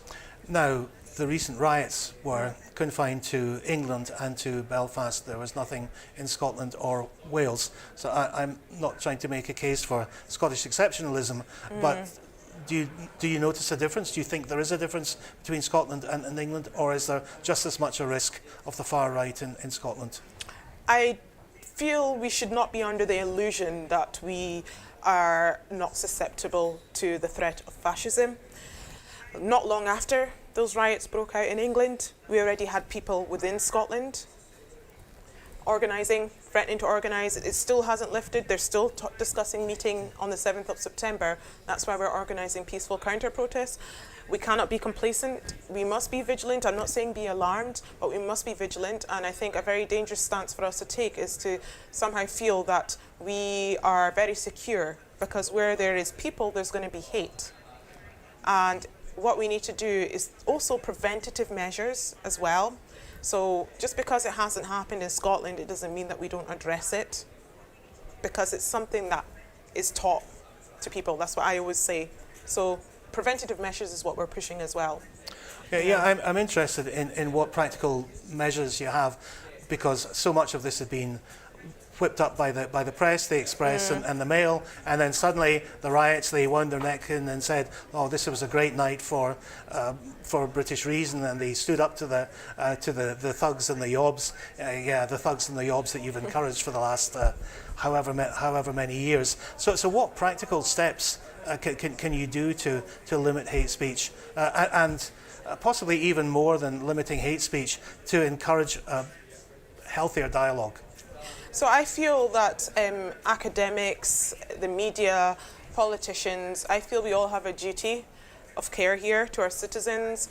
We should be challenging hateful views. We shouldn't be sensationalizing them and without any critical thought at all. I feel that our governments across the UK should work together to promote democratic values. We should also strengthen legislation against social media online hate as well.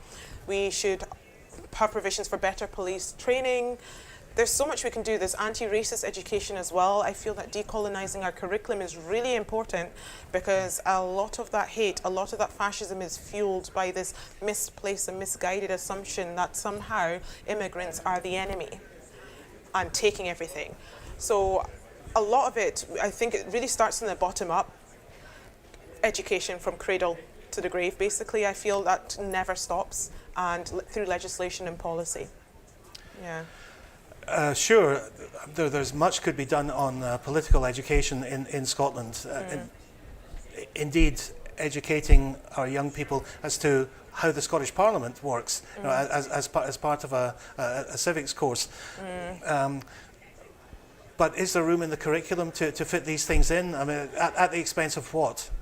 You know, it's interesting you mentioned that, because a few of my Aberdeenshire Council colleagues actually put forward a motion to make civic education compulsory for S1 to S2. It made the long list, but it sadly didn't make the short list. And what I was at the Young Scots for Independence Fringe event yesterday evening, and what was clear from the question I asked about civic education is that there's a clear appetite for that. One of the panelists spoke about not having had that education unless they took modern studies, which should not be the case. They were very keen to know about their democratic structures, because politicians obviously make decisions that impact our day-to-day lives. I mean, I'm a politician, so I can't distance myself from that. I do believe there's room in the curriculum. I do believe that the asks making it compulsory are necessary and easy to do, and we should stop looking for barriers. Yeah. You also mentioned social media, which is probably an even thornier problem. It's very easy to blame social media, but it seems really just to be the sewer of what slops around in the worst parts of the national mind. And of course, it's so multinational now. Russian disinformation coming through bots disguised as European influencers, Elon Musk floating above all nationalities. What can be done about social media? Okay, so first of all, to pick up on the point now, it's easy to put the blame on social media. Absolutely has fault in it, because what we're seeing with social media is being used as a tool to enable, and what's happening particularly under Elon Musk's social media, he's using his platform to enable this hate and this growing rise of fascism. We have seen it in real time. Social media absolutely has a role to play because of the disinformation and malinformation that goes around. People consume a lot of their news on social media. My generation does, the generations behind me do as well. So we absolutely have a real problem, because a lot of us consume our rolling news from there. So in terms of responsibility, I do believe that social media companies should be held more accountable for the amount of hate that they enable or fuel on social media. I do believe that there's room for legislation to be tightened around hate crime and taking action, immediate action. There's also the attitude issue that we need to change from the likes of Elon Musk. He would come to you and say freedom of speech, but there's a clear distinction between freedom of speech and hate speech, and that's a problem that we have there. Freedom of speech does not equate hate speech, so we really need to change that dialogue and understand that that's a real problem, that sort of attitude to take that enables the fascism and the hate to grow on social media. Yeah, well, obviously there could be something done at the national level. In that Brazil has banned Twitter or X for the time being, which will probably just boost the use of VPNs. But it does show it's possible. It is, but I don't feel it's an effective measure, because I also feel that we shouldn't have to ban platforms, that people shouldn't have to be removed from platforms. You know, there's also so much good from social media.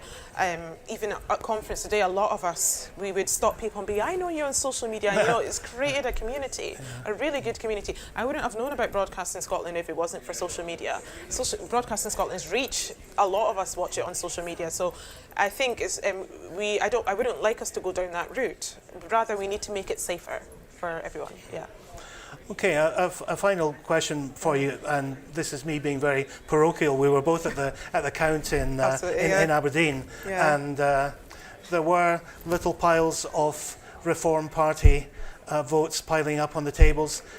Is it an issue in Aberdeenshire and the North East? Well, I think it is a sort of widely accepted view that Douglas Ross really hurt his chances because of Reform votes. So the Aberdeenshire Northern Murray seat that thankfully went to the SNP saw Reform take over 5,000 votes from Douglas Ross, and I think the gap between Douglas was second, and the gap between him and the SNP seat was about 3,000 votes or so, or less than that. So it did show that Reform did have an impact. It did take away votes. So it is a real threat. Down south, we're seeing Reform MPs as well. So of course. I do believe that even in Scotland, we are seeing the rise of Reform, and that is fueled by a hate movement, I feel. Yeah. A sad note to end on, but thank you very much for your time today. No and problem. I wish you luck in your efforts to change minds. Attitudinal takes time, but yeah, I hope so. Let's get there. Fatima Georgie, thank you very much indeed. Thank you. Thank you, Douglas, and good luck to Fatima Georgie for her emergency motion this afternoon. So it won't be long now before we have the First Minister's speech, and I'm just wondering, can we go back to the live feed? Is that possible?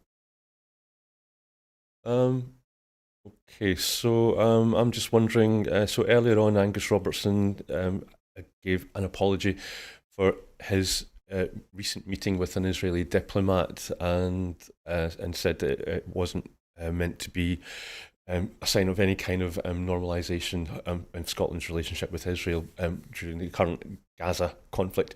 I'm just wondering if there's any sign of whether that apology has been accepted by delegates or not. So I don't know if Douglas is listening, if he could maybe try and find out something about that. It sounds like there really is a queue forming alongside Douglas in Edinburgh. There's more speakers coming up, or more interviews coming up. So he's been talking about with his guests about Scottish media, how the press isn't in favour of independence, cohesion, and possibly the lack of it might be an issue. Douglas, hello. Is your cue? Hello, Brian. Have you finished I'm joined now by George Adam. Welcome, George. Thank you. I have asked most of the people that I've interviewed their feeling about the conference, because looking from outside, there seems to have been far more optimism than I might have expected before I came. Well, it's the SNP, we're always optimistic. I've been involved since 1987, so there's been good years and bad years in the past. So I think this has been quite an upbeat conference, because we have to come out, as the First Minister has said, and be relevant to the people of Scotland again, and make sure that we renew our mandate at the next election in Holyrood. And there's this balancing act between the aspirations for independence and fighting the effects of austerity. How does the government balance that in the next couple of years? I think as a former government minister, I think the government is always trying to find a way to balance that. I think first and foremost in the SNP, Independence for Scotland is what we are all about. It's a raison d'etre. It's, you know, it's why I joined in '87 when we used to be about 10% in the polls, if we were lucky. So I think for me it's just a case that I think what we have to do is we have to show the people of Scotland that, you know, independence is relevant to day-to-day life. You know, why it would be better, why things would be the better kind of lifestyle that we want for our children, our grandchildren, why we want to be in charge of our own destiny. You know, and we need to make sure that this aligns to what people are thinking and doing in their own lives at the moment. Now, the government needs to find that balance. It's not going to be easy, but it's one of the things I know for a fact John Swinney, the First Minister, will be kind of looking at. Yeah, obviously, with that message you're preaching to the choir here, do you think that there's a feeling in the general electorate in Scotland that SNP has turned away from the benefits of independence? I don't think so. I think there's maybe parts of our movement within the independence movement where maybe they may be saying that, and there's some individuals that will kind of say, I think I had someone bizarrely say to me on my Twitter feed there was absolutely nothing about independence on my Twitter, yet you know, anyone that doesn't think for a moment that everything I do is for building towards an independent Scotland is an absolute balloon, in all honesty. But I think you have to kind of, what the government has to do is it has to make sure that we are relevant to people's lives, day-to-day lives, and how we can get back to that competent government the way we were before in the past, and at the same time obviously show the benefits of independence, because these are the people, it's not us, the converted, that we're preaching to. We need to preach to those that haven't joined us in that journey yet, and they're the ones that are going to take us over that 50% mark and on to independence. And that's what we did very well during 10 years ago during the independence referendum, and I think it's we maybe need to get back on to doing that again at this stage. For me, I've been doing a lot of speeches over the summer at various events, and I've always been talking about how the benefits of independence, how it will make a difference to people's lives as well. Everything from speaking at pro-Palestine events to in Paisley I went to the 1820 Martyrs event, and it was about making their story relevant to modern days, and how we can in the 1820 Martyrs it was Scotland free of the desert, you know, so it's basically still making that relevant to people here and now, and I think that's a difficult one. As an MSP for Paisley, I get emails all the time from people saying, you know, the difficulties that they're having and how difficult life is, so we need to align with that, and we need to make sure that we are back there. I think when I was chapping the doors in Paisley during the Westminster election, I was the one that was chapping the doors, so they were telling me they would vote for me in 2 years, but they weren't voting SNP this time.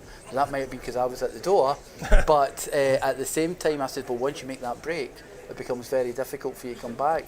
But I'm still convinced that we'll get these people back because they believe in independence. They're angry with the party at the moment. There's been a year of difficulties, and they just wanted to give us a bloody nose. And I think we need to learn that lesson, and we need to go back with a new maturity and say, here's this. Starts with the programme for government next week, and see how that goes, and we take it from there. Yeah, that's an interesting point. I was covering the voting in Aberdeen at the general election, and the first thing which struck me was my polling station is right in the centre of Aberdeen, and I went at 12 o'clock, 1 o'clock, 5 hours after the polls had opened, and only 70 people had voted, so there was a huge amount of apathy. And then I tried to do very unofficial vox pop, and people were saying, yeah, I support independence, I support the SNP, but it doesn't matter whether they send 3 or 63 MPs to Westminster. They can do nothing there. They can only do it in Scotland. And for me, the important election for me is always the Scottish. Well, I would say that on my MSP, but that is the Scottish election is the important one. That's where we get the mandate. That's where we kind of push forward the idea for independence. I was asked by a colleague of mine, George, what you're talking about us all surviving in our seats and making sure we return a big kind of group of MSPs next time. What about independence? What about the cause? I says, well, the cause is kind of difficult if we don't survive, because we end up in a Quebec situation there, where if you don't end up in another Scottish government, it's an SNP government, we end up, the constitutional question is kicked down the road for quite a while then. So we need to do everything we possibly can over the next 18 months to ensure that we end up with all our colleagues back in the Scottish Parliament, and do what we can to ensure that we have a Scottish government again, led by John Swinney, and so we can constantly push the constitutional question, because I think if we get it to relative to people's day-to-day lives and how it can affect. We saw that in the independence referendum when you started breaking it down to the difference it would make in everyone's life, how people came back on board to the idea of Scottish independence, and I think that's what's going to be the key for us to open it. And we're always at our best when we're evangelising about independence as a party. I know I am. When I'm sitting there in front of a group of people, if I'm talking about the benefits of independence, I'm probably better on than if I'm just sitting there just holding a kind of line on various issues. And I think we should be doing it all. I'm reminded of an old colleague of mine that's no longer with us, Councillor Jim Mitchell in Renfrewshire. He was a councillor for 35 years in Paisley, and he literally used to say at every question, what has this got to do with independence? And I think we have to ask that. We have to ask ourselves, what is the independence angle on absolutely every single issue we get? Now, people will say, and I'm reverting back to my fundamentalist past in the 90s here, but I think that's what people want to hear. I think that's what the independence voters want to hear. I think part of the problem in the last election was that we weren't giving them a reason to vote SNP for the reasons they want to. And I think we need to just have that realignment over the next, well, as quickly as possible, and so we can go out there and campaign.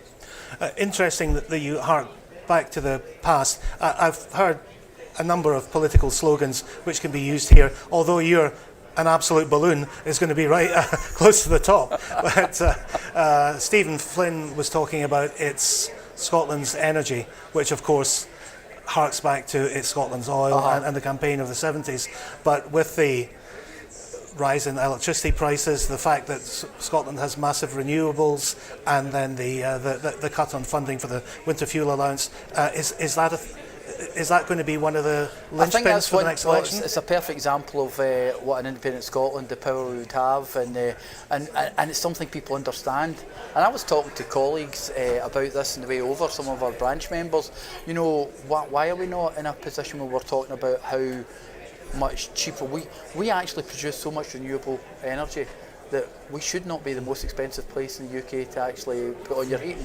You know, my father-in-law is 86-year-old, and he's reasonably well off, but he'll miss his winter payment fuel and a fuel allowance, and there's a whole lot of older people like that as well. And I think we have to say, not go in a total negative rant about Labour and Westminster, but also say, but this is part of the problems. John Swinney warned you of this during the election. There was this black hole. Now they're saying they've just seen it, and they're going to make things are going to be worse before they get better. You know, it's I think Stephen Flynn also said it's not exactly the same song as 1997 when they came in, and things can only get better. So I think we need to be pretty sharp. We need to kind of, as a group in the SNP group, we need to stick together. There's not been much of that over the past few years, and we need to be a tight, cohesive group again. And that's what the public like as well. They don't like parties that are falling out with one another. Quite. And I think we need to start working together and remembering why we're all here and what we're trying to do, because it's not just about us. We'll be long gone when an independent Scotland and a saltire's flying outside the United Nations in New York. You think? Yep. Okay. Well, you started this interview with optimism. Will you be leaving the conference with optimism? Yes, I will be. When I said the saltire flying, I said it'll still be flying after we're long gone. Oh, I see. Right. I think you misunderstood me there. Just in case someone tweets me and says later on. But basically, what we're trying to achieve will be for generations, and we'll be long forgotten when it's actually as the country moves forward. So I think I am optimistic about it. I try to be optimistic all the time. I try to think, in my constituency office, my manager always accuses me of wanting to believe everyone's stories, but I think it's mainly because I want to think the best in people, and I want to create, if I can create the best community in Paisley, if I can create the best community in Scotland, then that's what I'll do. Part of the reasons why I joined was because in '87 all these years of Thatcherism and a generation of people of my age who were lost because being unemployed, 3 million or 1 million in Scotland at the time unemployed was part of Thatcher economics, and it was an acceptable part of it, and that to me was just wrong, you know. And it's always about the positivity of being able, and people will only vote for you when you actually, they've got to believe that you believe what you're saying, and that's where the positivity comes in. So I will remain positive and carry on. Good, thank you very much, and thank you very much for your time, George. Thank you. And enjoy the rest of the conference. I will do. And back to you again, Brian. Thank you, Douglas. So that was an interesting chat with George Adams. He talked about the reasons for the SNP's poor showing in the general election, but also observed that, as a few people that Douglas has spoken to, also observed that 30% of the vote is respectable in the general election, but first past the post benefited Labour with a similar vote share. George touched on cohesion, and something that he said made me think about Lady Bracknell and the importance of being earnest, and something along the lines of I was thinking that she would have said that to lose one First Minister is unfortunate, but to lose two looks like carelessness. But George there is mainly optimistic about the future of an independent Scotland, and just looking forward to the First Minister's speech. That's going to be at 3:30 or thereabouts. It's expected that he's going to relate. He's going to try and show an optimistic and hopeful case for independence. He's expected to relate independence to the everyday lives of people in Scotland and aims to build public support for independence. And expected the speech will also explain the substance of independence, the advantage of independence and the possibility of independence, and there'll be a shift in strategy away from the process or the route to independence to getting more people simply to support the idea of independence. And once we've got a bigger majority, then the route will become easier, I expect, is what the logic is. I believe that Douglas has is still working on reducing the queue of people that want to speak to him.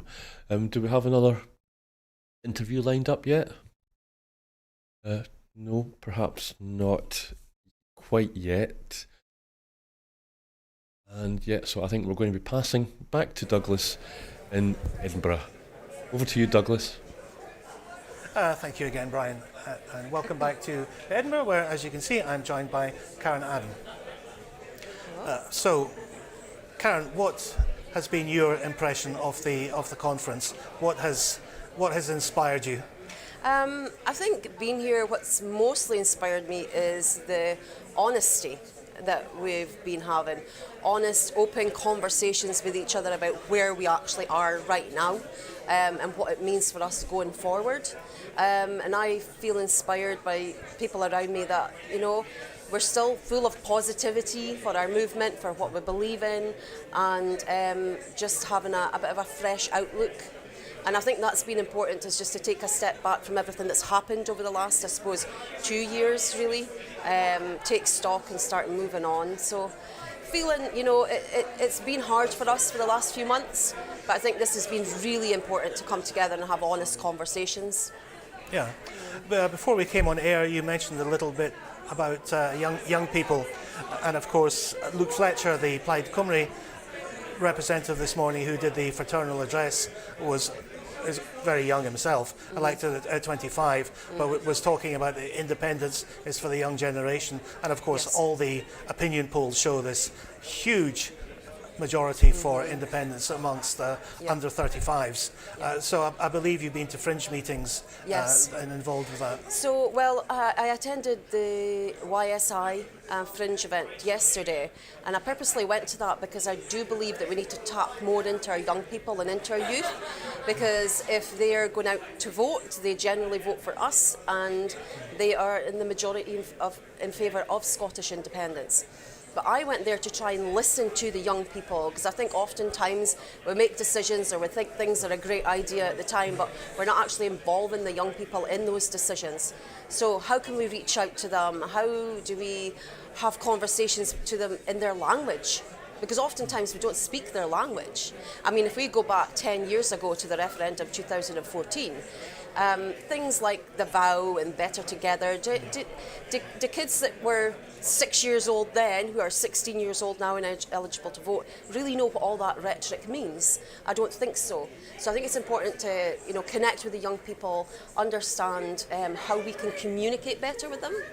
But also, when we talk about Scottish independence, it's a campaign that's been long-standing, but also it gets pushed forward and fired up by when young people get involved, by our young people. And I think we can see that when we see, for instance, Black Lives Matter, when we see people protesting, in support of Gaza, it's young people often leading the fore in that. So why don't we have that so much now in the independence movement? So, trying to reignite some passion with young people.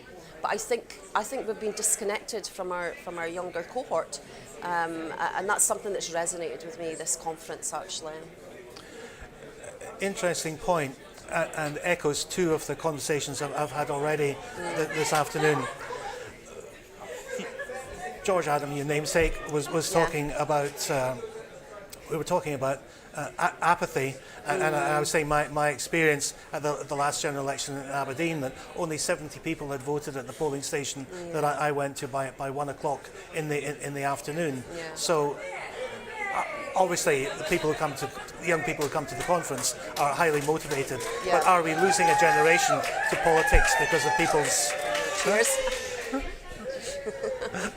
people's disillusionment with it? And also you spoke about aims which motivate people, and Callum Kerr was saying that for independence we really need to have something to aim for. He said the referendum got people motivated, and he said, well, it'll be the next Scottish election which does it. So that kind of chimed with what you were saying of getting people involved. Yeah, and I think it doesn't necessarily, I might not agree on that we need an actual referendum date or a date for an election, because, way back when my dad joined the SNP back in the 60s, and there might not have been set dates for things going to happen. It was a long game as far as he was concerned, but he had that passion back then, as a lot of our stalwarts had and still do have.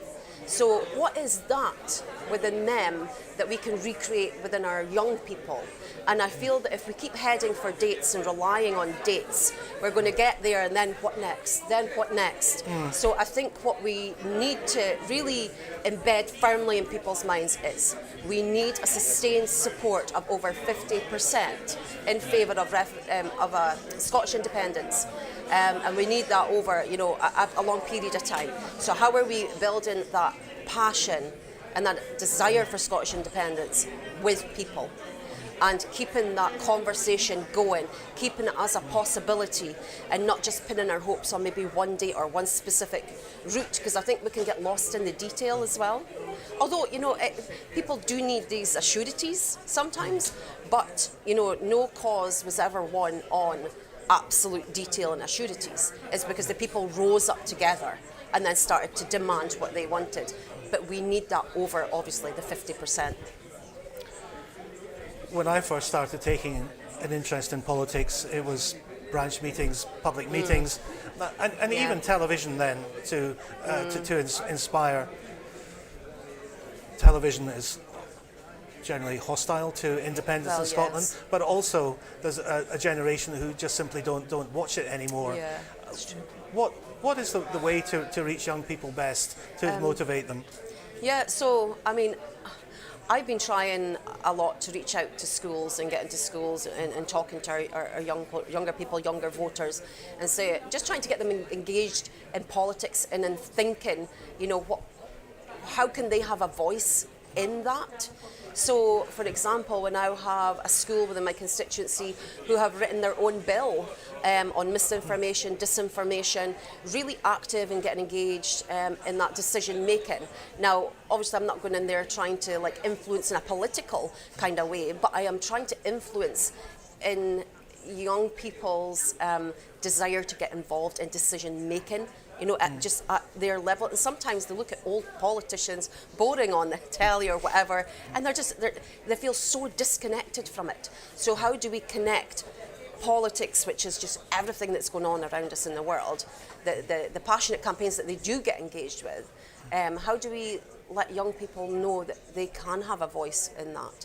So I think it's reaching out directly and talking to them, but also using platforms like TikTok.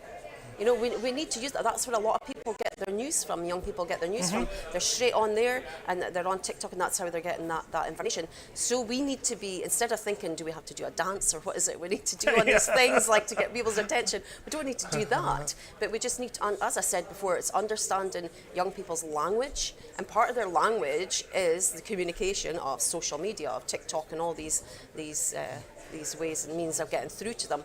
And, you know, if we go out leafleting, I don't know many young people that are actually going to pick up a leaflet from the doormat and really read it or be engaged with it. So it needs to be digital format for them, absolutely.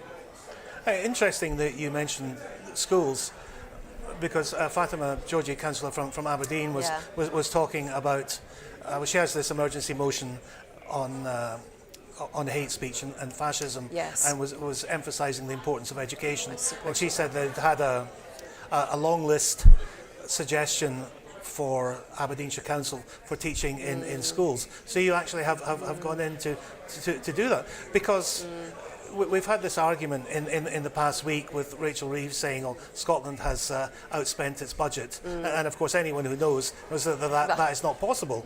But you know, if people are not educated, they will take the headline as gospel. Absolutely, yeah, they do. So we need to get that, and that's why it was really quite heartening. I was so proud of the school in Aberdeenshire, Banff Academy, actually, to move forward with a proposed bill. I mean, they're so engaged and so active, but it's specifically on misinformation and disinformation. So our younger people are aware that that's out there, and I think they're probably more savvy than us.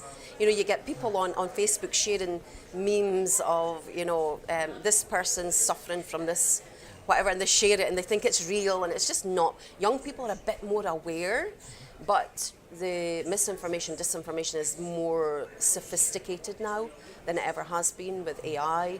So yeah, it's ensuring that our young people are aware of what's real and what's not, what information they can rely on, where they can fact check this information. It's all crucially important.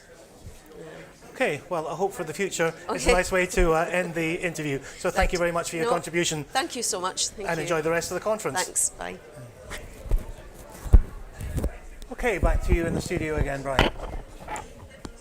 Thank you, Douglas. So that was an interesting chat with Karen Adam. She said that she'd been inspired by honesty at the conference, and she spoke about how open conversations were taking place on where the SNP are now. She used the word positivity and said it's been hard, but it's time to take stock and move on. And they had an interesting discussion about how if you're younger, you're more likely to support an independent Scotland.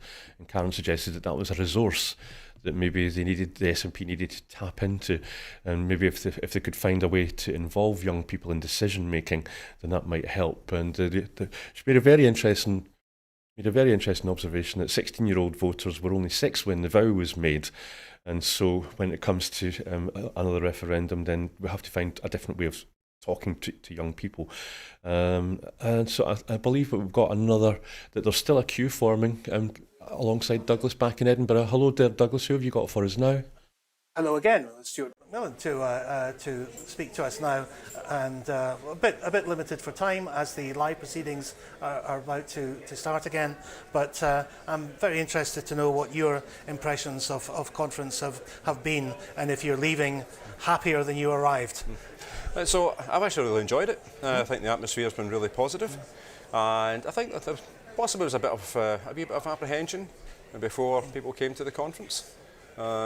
Let's just admit the election in July wasn't good for the SNP.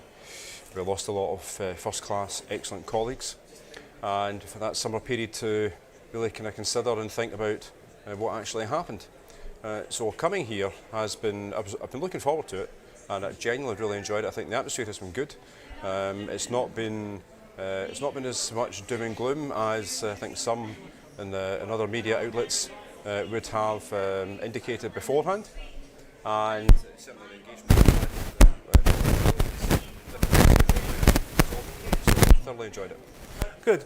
Yeah, before the conference started, Stephen Flynn was saying no finger pointing, a positive message for the future, and looking from the outside, I expected a lot of glum faces, but there wasn't that. So is the election behind the party and on to 2026 now, do you feel?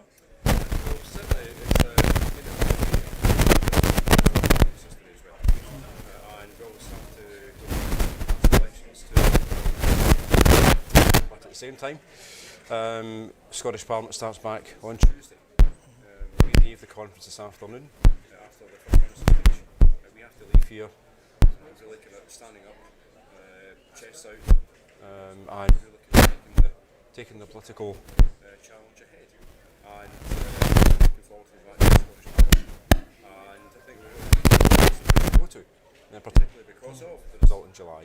But certainly when you look at what the party have done so far since they have won the election, maintained the situation regarding child poverty, pensions are going to be punished because of the so it's so the party, they've now got a record, so they have to the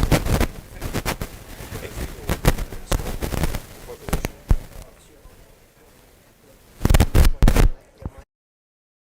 Oh, forgive me there, viewers.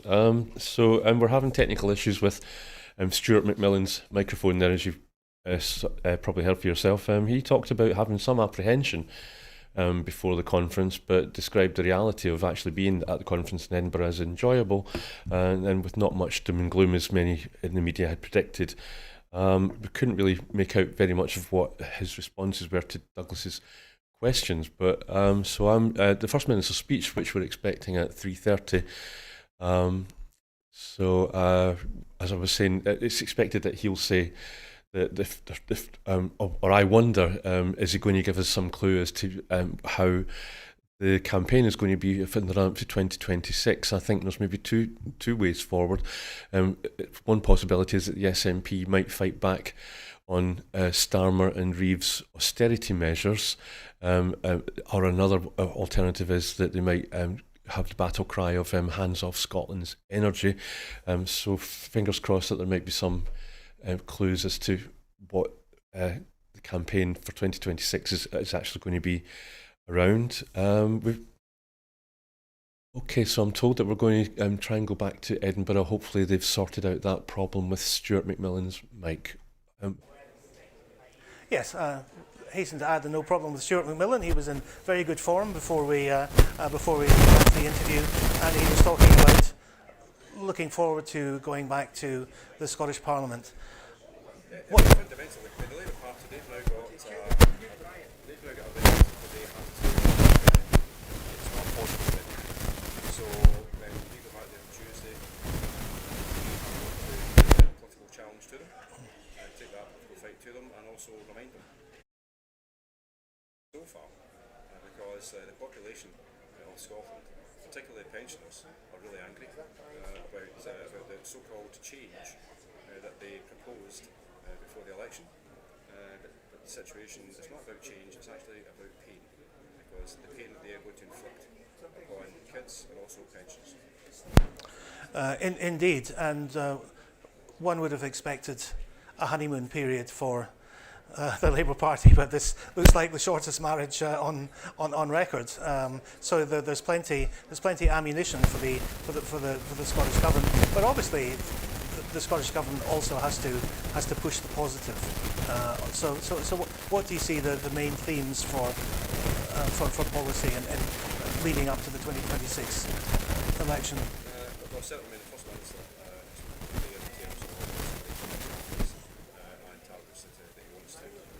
achieve, particularly in regards to net zero and also eradicating child poverty. So I'm fully expecting these to be also touched upon in the First Minister's speech today, but also in the programme that we've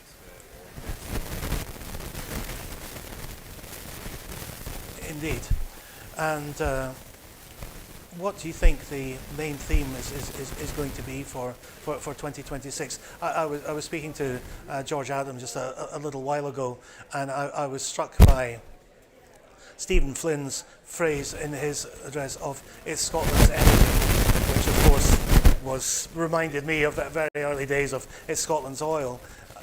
Is this going to be the way it ties up with renewables, with the cost of electricity in Scotland, with the scrapping of the fuel payment? Is that going to be one of the key planks of the...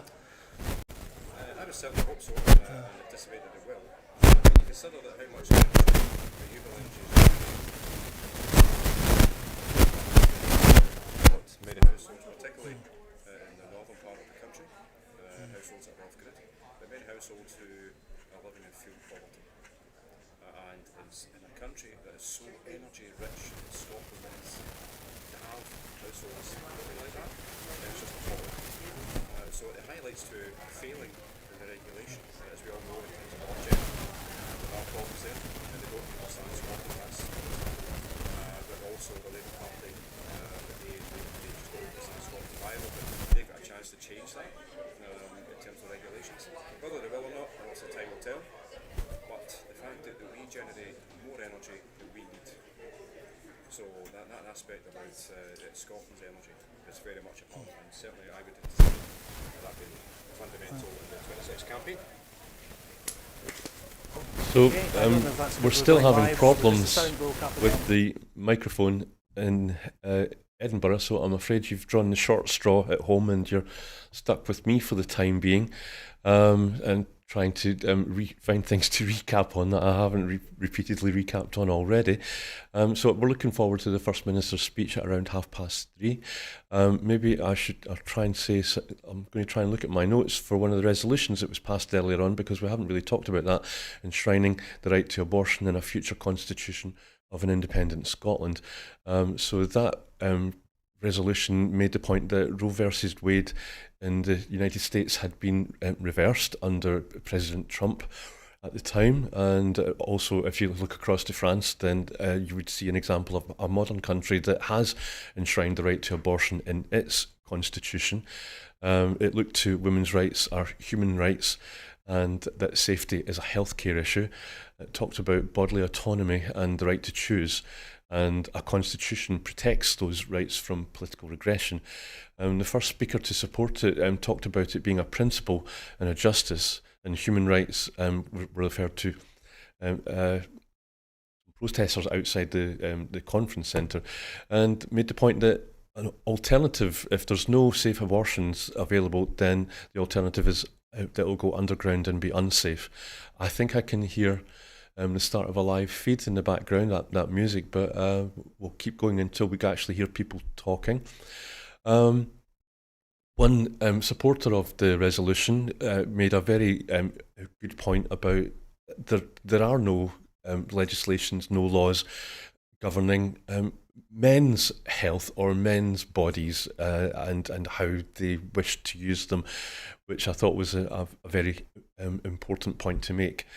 So why should there be for women? And I do think it's interesting that one man who stood to contribute to the resolution tried to make the point. He said that this resolution is not about abortion, it's about the Constitution and what should go in and what should not go in.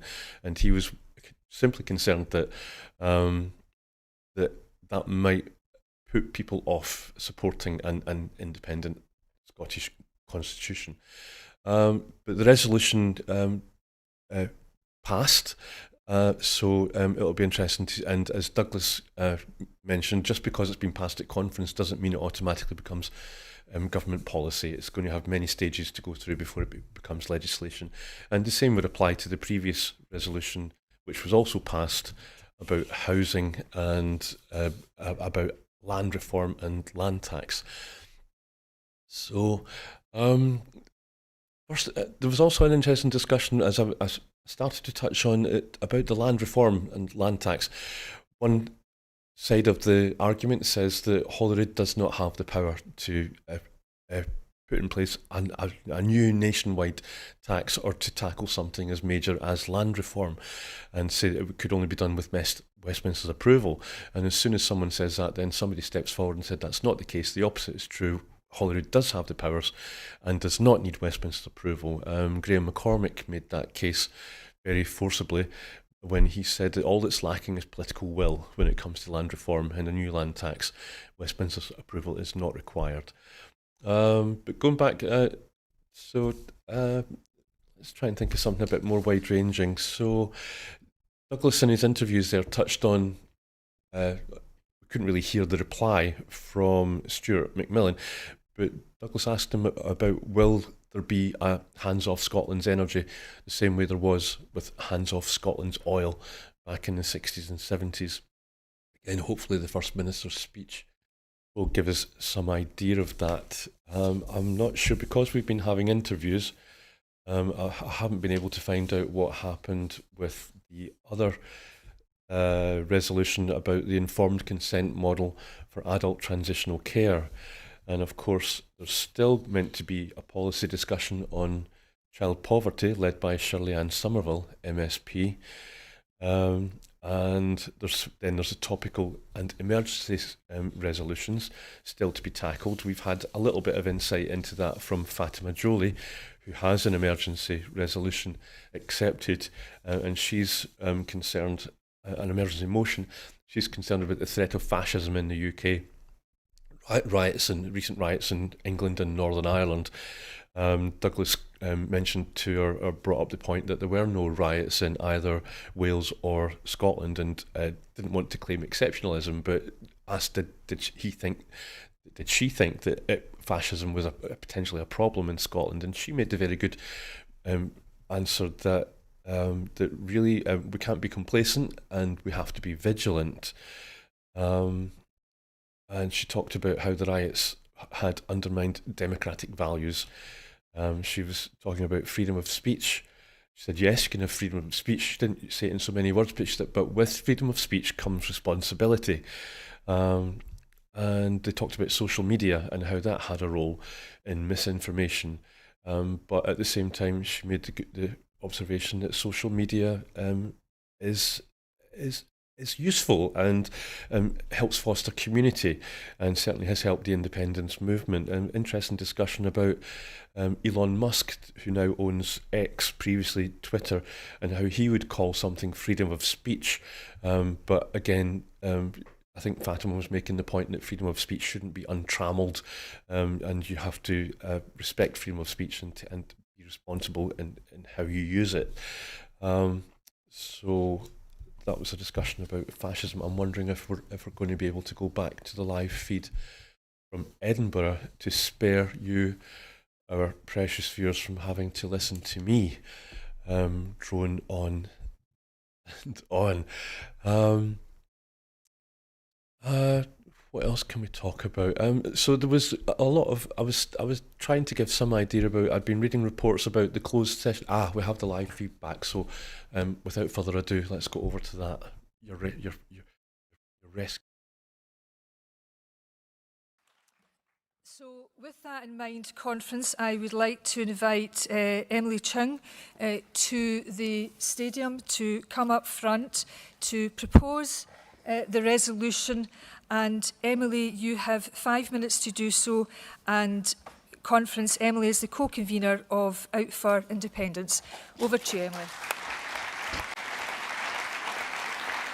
Thank you, conference, and thank you for giving us the time to discuss this motion today and making it through the whole weekend. Conference, my sister and my stepmom are on the exact same medication. It's called estradiol. It comes in a white packet with a blue lid, about yay high, and they take it in accordance with their doctor's prescription, and they are happier and healthier for being on it. But their experience of getting this medication prescribed could not have been more different. My stepmom just managed to go to the GP and then on to the endocrinologist. It was relatively straightforward, and she got it in a matter of weeks. For my sister, it took over 3 years, and the process was humiliating and degrading. There's a simple reason for this. My sister is trans, and my stepmom is not. Because here's the thing, conference. If you're trans in this country, you don't get to just go to a GP and ask for the care you need to be referred on to specialist services. Once you go to the GP, you are diverted to a specialist clinic called a gender identity clinic. There, you are told to see a psychiatrist who will then diagnose you with a mental illness called gender dysphoria.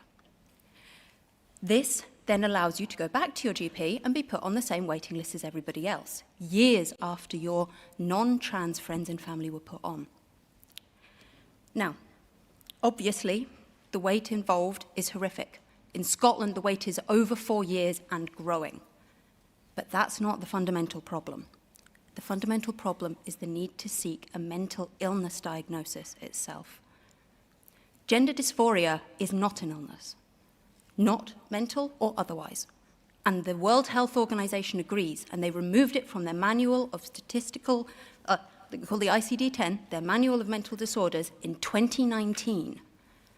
What gender dysphoria is, conference, is a remnant of a time in psychiatry when all LGBTQ+ people were thought of as diseased and defective, where we were not seen as part of the rich and beautiful tapestry of human experience, but as a problem to be solved. And conference, that has no place in modern psychiatric medicine. Thank God.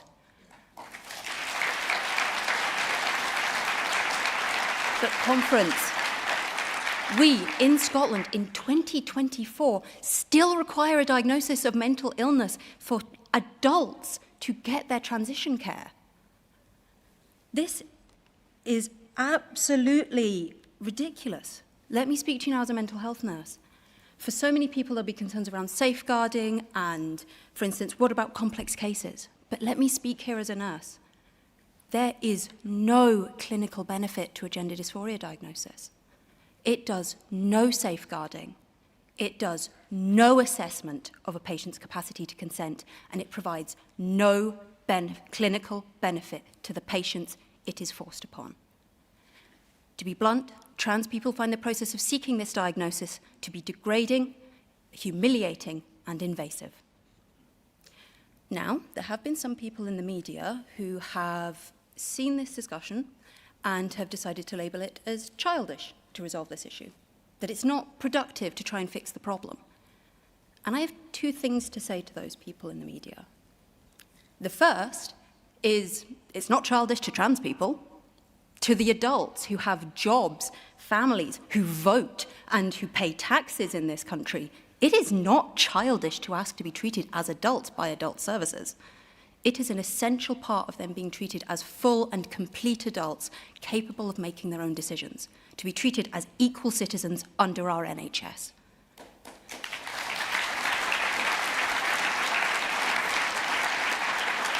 And the second point I will make is look at the waste. Look at it.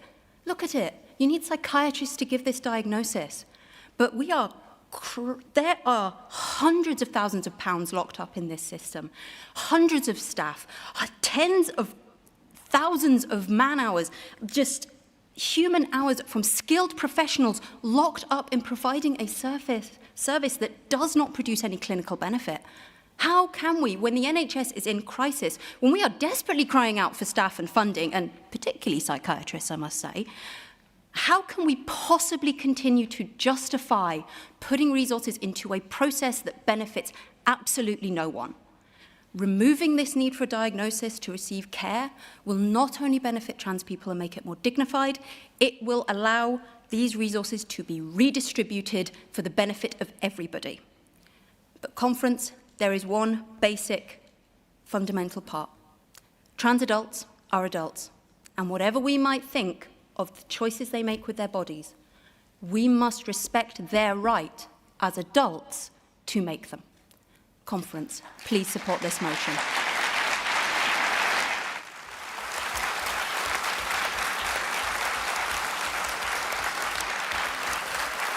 Thank you very much, Emily.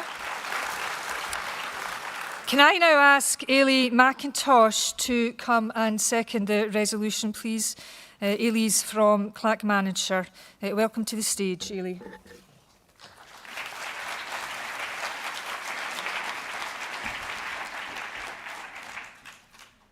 Conference, it is an enormous privilege to be able to speak with you here today. Despite having joined our party as an associate member at the tender age of 13, this is my first conference and the first time that I will have addressed you.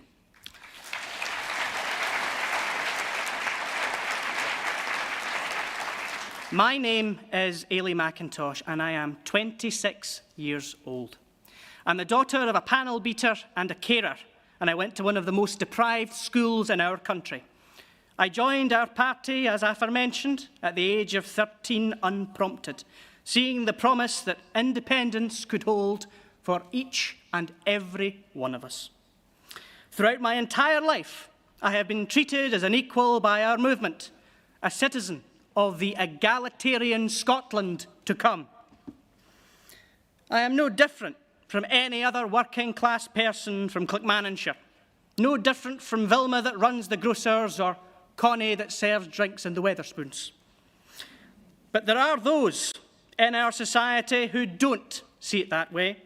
There are those who are looking for a scapegoat in the culture wars, that destructive modern phenomenon that appeals to the lowest common denominator in our society. The truth is that by quirk of birth and little else, I so happen to be transgender. Due to that quirk of birth, I've lost a job that I've loved, been laughed out of interviews, and have been denied housing. Though by far, the most egregious form of discrimination that I have faced has been at the hands of our National Health Service. I had formalised a shared care agreement with my GP. I had paid over £500 for a diagnosis of gender dysphoria due to having no reasonable hope of ever being seen by an NHS gender identity clinic due to the absolutely inhumane waiting times. Following 3 months of treatment, hormone replacement therapy and blood testing, I was suddenly dropped from care, cold turkey. No concern was given for my health and not a word of sympathy uttered. I tried every legitimate avenue that I could for the care that I am entitled to as a taxpayer, to no avail. I was told later that the sole director of this practice had made this decision based on an article that they had read, grounded in the culture war over facts, reason and compassion. This is utterly unsustainable and unacceptably cruel. There is no fixing it while the most basic of gender-affirming care is locked behind this outdated diagnosis. GICs, some of which do not even have a full-time psychiatrist capable of providing this diagnosis, will never be able to provide timely care. Conference, please pass this resolution so that I and other trans Scots like me will no longer have to be treated as second-class citizens, despite my devotion to our movement, our society, our party and our country.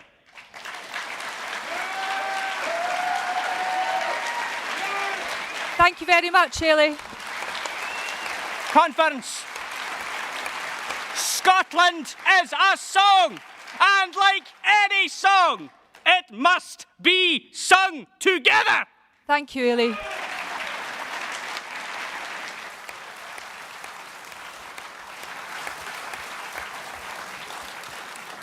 Thank you very much, Ailey. There is a card in to move the remit back. That's from Catherine Butler-Burns. Before I invite Catherine to the floor, can I just check that we actually have a seconder for the remit back?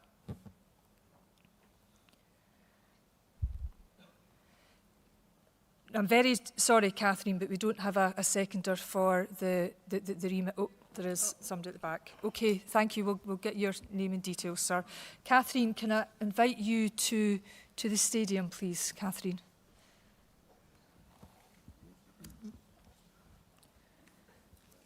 She's got 3 minutes.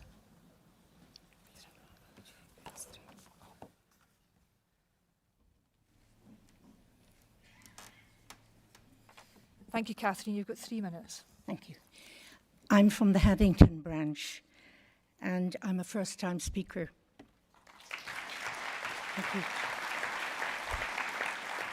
Conference, I just want to say I thoroughly endorse Resolution 12, but my life has taught me that the most sacred gift any nation has is its children. This resolution does not go far enough to protect our children and adolescents. We need to protect our primary and secondary school children. Children and adolescents are children, not adults. Adolescents are emerging adults. We must listen to nature and allow puberty to take its course. Now, why am I saying this?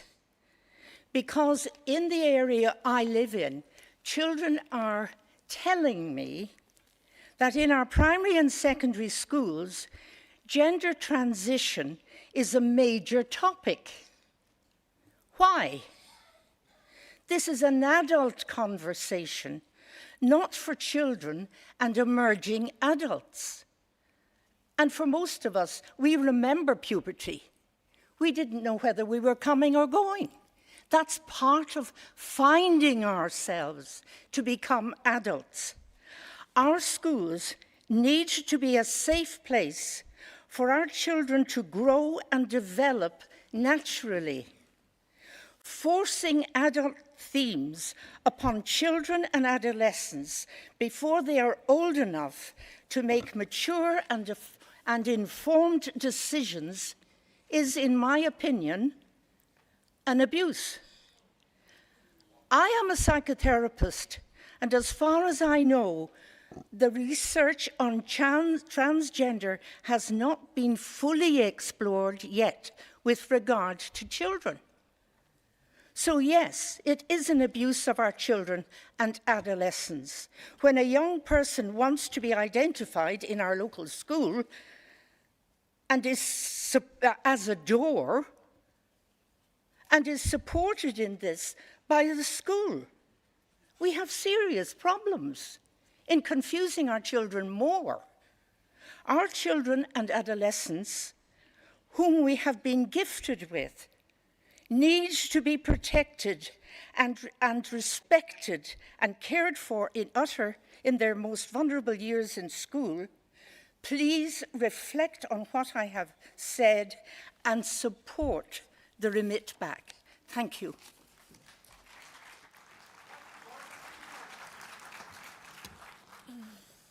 Was that a point of order? Can you wait on the microphone, please? Can we have the microphone, please, so everybody can hear? And I would, because we are short of time, with respect, appeal to people to ensure that you are making a point of order, if I can say that kindly. Convener, delegates, this motion today is about adult trans healthcare. It is nothing to do with child trans healthcare. They are two. I'm speaking as a trans adult. Trans healthcare for adults is what this is on the table just now, not children healthcare. And I'd ask the convener to reflect on that and whether this move forward is actually necessary. So thank you for your point of order. Again, I would respectfully say I think that is a debating point. I am about to ask Emily if she wishes to exercise her right to sum up. And Emily, as the proposer of the resolution, will have the opportunity to reply to any points raised in the mover of the remit back. So if you don't mind, and with conference's consent, I would be keen that we invite Emily back for the summation. And here she is. Hello, conference. I think Amber's already taken the words out of my mouth. This is a motion about adults and the choices adults can make to their own bodies, not children. Please vote for this motion on the basis of what it is and not what other people would try to communicate it as. Thank you.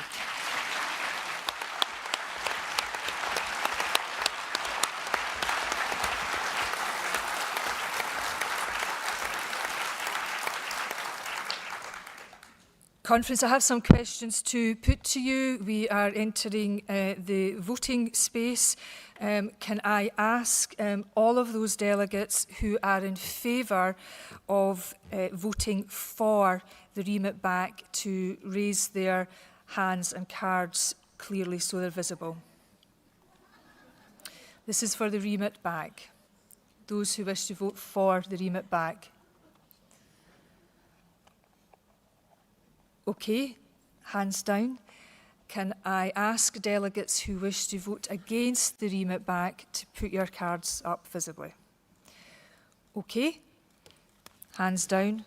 That is a very clear message from Conference that the remit back falls. Can I now put to Conference the decision on the resolution? Can I ask all of those who wish to vote for the resolution to raise their hands and their cards? Hands down, please. And can I ask all of those who wish to vote against the resolution to raise their cards? Okay. Thank you very much. Hands down, please. And there is overwhelming support for Resolution 12, which is now passed.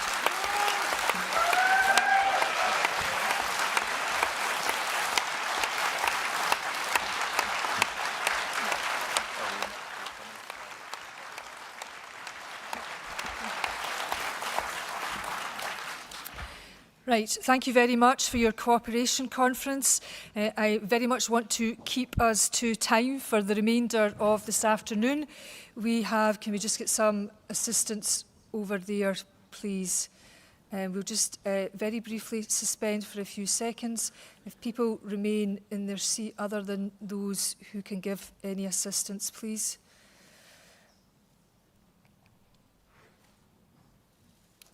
Okay, I think the matter is hand. For anybody who's leaving, please do so very quickly and quietly.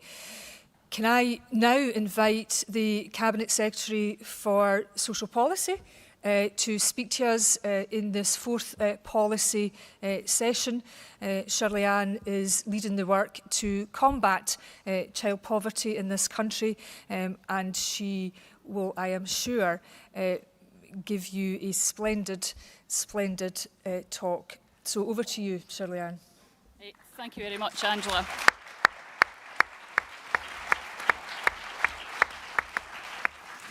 Now, I know our time has been slightly shortened for this session, but I'm grateful to Outfrindy for bringing that resolution forward and for us being able to get through that important part of the agenda. If we can turn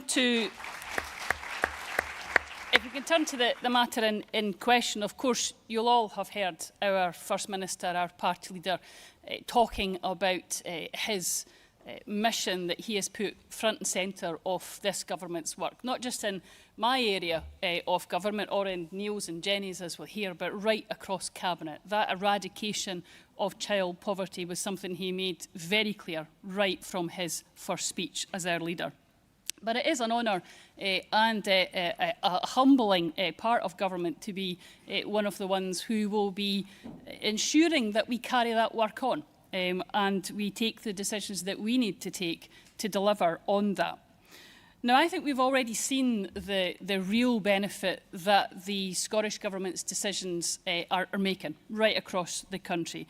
We're delivering almost £3 billion to support people through the cost of living crisis, £134 million a year to mitigate against some of Westminster's cruelest policies, like the bedroom tax, like the benefit cap. We're pioneering game-changing policies, whether it's the baby box or the Scottish child payment. And we've always ensured that those principles, that ability for us to protect the most vulnerable and to support everybody in all our communities is at the heart of everything that we do. Now, last year, the Scottish Government increased its spending benefit children in low-income families to almost £1.4 billion. That's £430 million in Scottish child payments to families.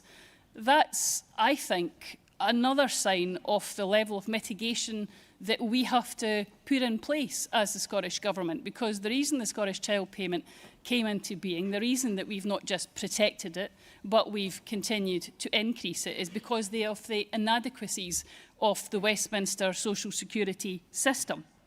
But you also see the work that we're doing in other areas where we continue to push ahead with that agenda. Whether it's with our carer support payment, where we've extended the eligibility to carers in full-time education, something that's never been available to carers under the Westminster system. Whether we've also looked at expanding the eligibility of Best Start foods to reach an additional 20,000 pregnant women and young families. That's again another difference that we're continuing to put into place, because we recognise the cost of living crisis and we recognise our responsibility to challenge ourselves to always do more, to make that difference for our communities.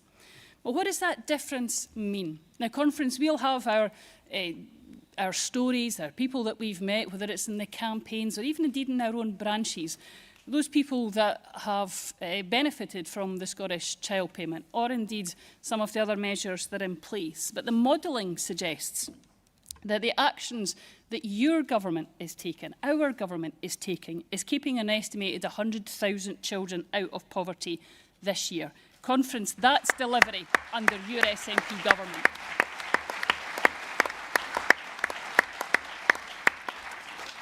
And our actions that were undertaken do mean that child poverty rates are lower in Scotland than they are in the rest of the UK. Still too high, and that's why we will continue to push to go further and go faster. Analysis by the Child Poverty Action Group estimates that compared to elsewhere in the UK, low-income families in Scotland will benefit from around £28,000. They'll be better off by the time that child turns 18. That's the real difference every single year to every family that receives those £1.4 billion of benefits that our SNP government makes. That's delivery and real change, Conference, to people's lives right across Scotland.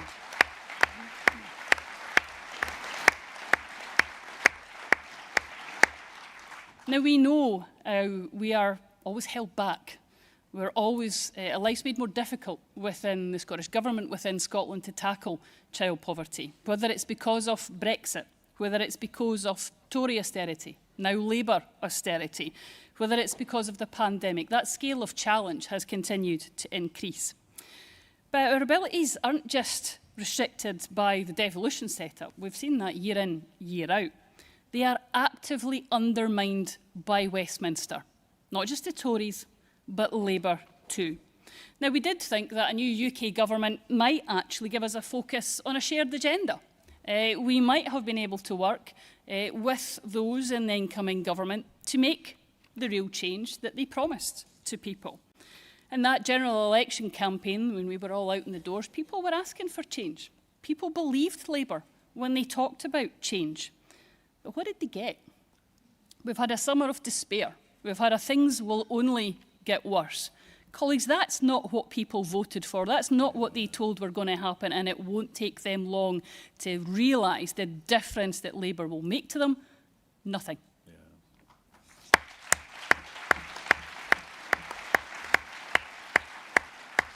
And I'll give one example of that, Conference, a really clear and obvious example. The two-child cap. The two-child cap is one of the most abhorrent policies that you can have. It punishes children just for being born. You don't need research. You don't need a review like Labour have promised. We know that it's pushing children into poverty. So we said we'd work with the incoming UK government where we could, and we said that where there's common cause, we'll have joint endeavour. So on that basis, let me give some free advice to the UK ministers out there. You don't need a review. You don't need to have a consultation. You need to look at the evidence. You need to look at the impact this is making and scrap that cap. And you have the chance to do that in the budget that's coming up in the autumn. Yeah.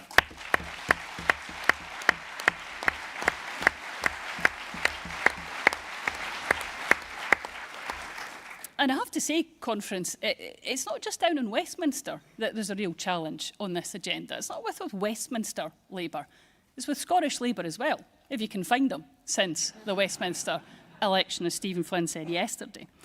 I was really concerned and disappointed that Scottish Labour figures have actually questioned the impact of the Scottish child payment. They've questioned our investment of the children in Scotland. That is a bizarre situation to get into, where you have the brass neck of the Scottish Labour Party criticising a policy that's actually keeping 60,000 children out of poverty. That's the change Scottish Labour want to be. They want us to roll back on the policies that are actually making a difference. So, colleagues, let's be really clear about this. The Scottish and Westminster Labour, when the SNP is in power, the Scottish child payment is here to stay. Yeah.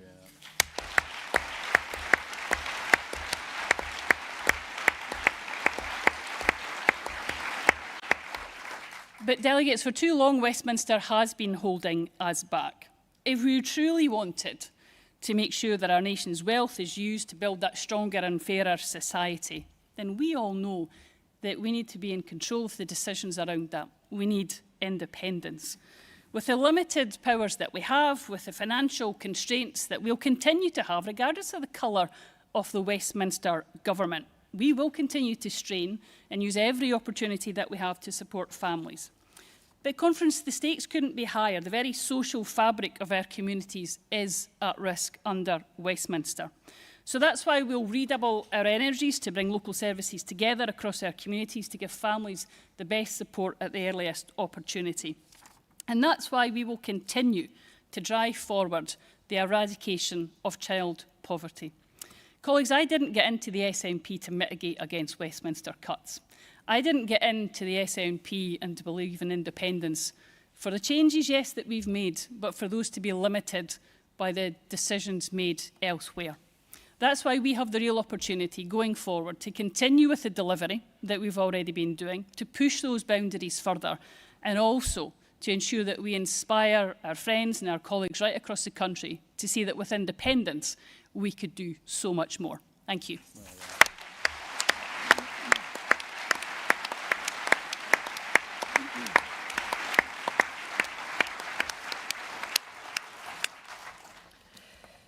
Neil? Thank you very much indeed, Convener, and thank you to Shirley-Anne for setting out in such detail the work that we're doing on what I believe is the reason why all of us are here. We want independence to build a better nation, and that starts with eradicating poverty. So that is why we're all here, and that is the #1 mission of this Scottish Government. Until we get there, of course, we need to use the powers that we have to tackle child poverty. Shirley-Anne has set out in detail, very eloquently, the many areas that we're investing to do so. And for all of my time in elected politics, whether it is in the Scottish Parliament or at Westminster, that is what I have dedicated my time and focus on, is the eradication of child poverty. And in health, we have been doing what we can to contribute to this critical area of government policy.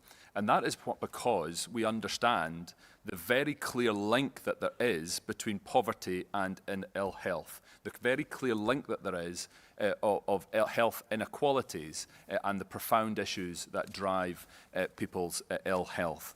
We know that there is a direct link between austerity, 14 years of austerity, and ill health. Indeed, there are academic studies drawing a very clear and direct link between austerity and increased death rates. So that is why, Conference, we must do all we can to ensure the continued health and improved health of our nation to tackle child poverty. Poverty increases your likelihood of ill health. It increases your likelihood of chronic ill health, particularly. And for those that are growing up in poverty, it makes it more likely to have a lifetime of ill health issues. So what are we doing to address this issue within the health and social care portfolio? Starting with pay, we have rightly prioritised in health and social care investing in our staff, making almost all of them the best paid anywhere in the United Kingdom. When it comes to the Agenda for Change staff, which covers almost all of health service staff, apart from doctors, dentists and senior managers, they are paid substantially more than elsewhere in the UK. And our lowest paid staff in the health service have received between 22 and 25% in pay increases over the last 3 years as part of our £1.5 billion investment in pay. Another area that I'm particularly proud of is the work being done by community link workers. Our community link workers are breaking down the barriers for people who have found it hardest to access services, whether that is health services or community-based services or income maximisation support. Our GP practices are trusted places for people to turn to for advice and for people to receive a range of advice beyond what you would ordinarily expect in a traditional healthcare setting. And we're seeing significant income maximisation changes, but also support for social prescribing, which I know colleagues across this room are incredibly interested in. The impact of being able to access leisure facilities, culture and other elements of nature, and the benefit that that has for our physical and mental health. So community link workers are making a massive difference for people on low incomes, but also for our health services, because they are supporting people on a prevention journey, supporting them to improve their health and their situation with regards to income.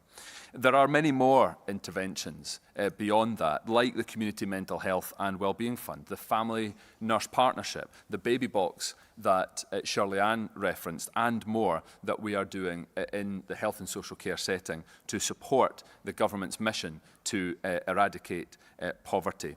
And Shirley-Anne also referenced the support for carers, which highlights the fact that this is a cross-government issue, that we are collaborating across government to ensure that we're not operating in silos. We are supporting people regardless of our portfolio. The support for carers obviously has a direct impact for my portfolio, as does the work that Jenny and I are embarked on around early intervention alongside education, which is absolutely crucial.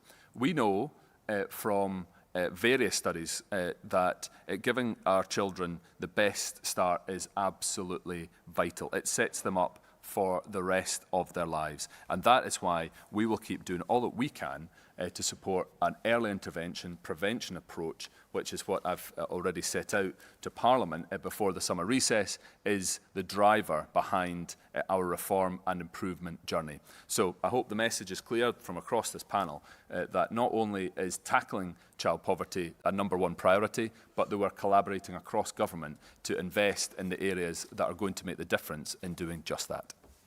Thank you.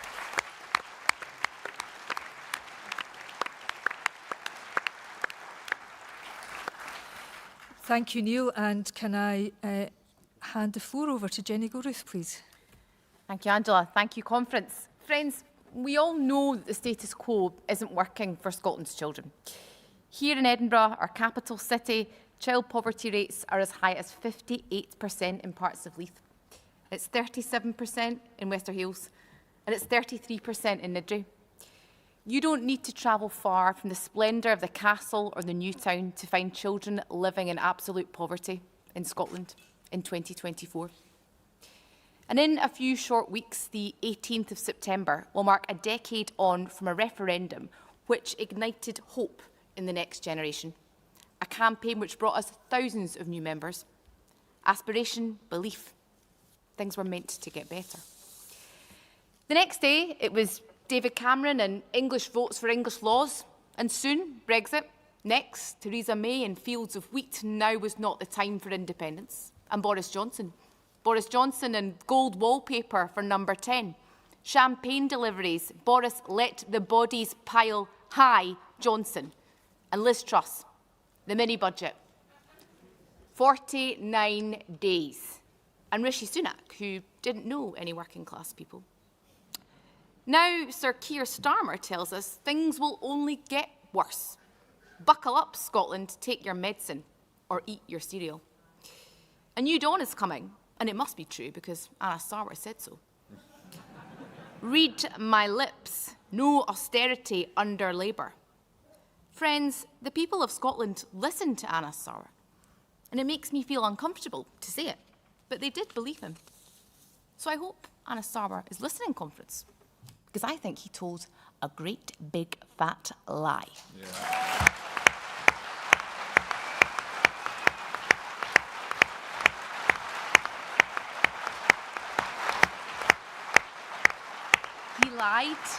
He lied about scrapping the winter fuel payment.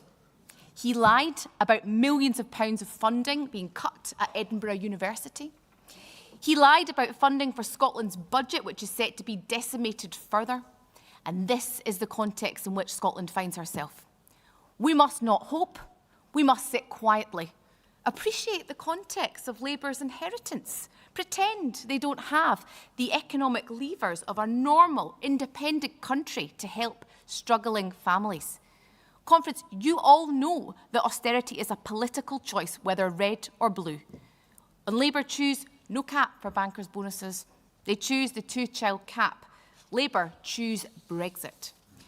Friends, we choose to make decisions to protect the people of Scotland. And in government, it is the SNP who will always stand up for Scotland. As Shirley-Anne mentioned, we choose the Scottish Child Payment, lifting 100,000 children out of poverty. We choose free tuition based on the ability to learn and never on the ability to pay. We choose the school clothing grant. We choose the school clothing grant, helping hard-pressed families. We choose over £1 billion of funding during this Parliament to close the poverty-related attainment gap. The SNP chooses the baby box. The SNP chooses to pay our teachers more than anywhere else in the UK. Politics, fundamentally, is about choices. And Labour don't have to copy the Tories' homework. They choose to do it. And Conference, it is becoming clearer by the day that the choices Labour take in government reflect exactly who this Labour government really are. They will always choose bankers over bairns every day of the week.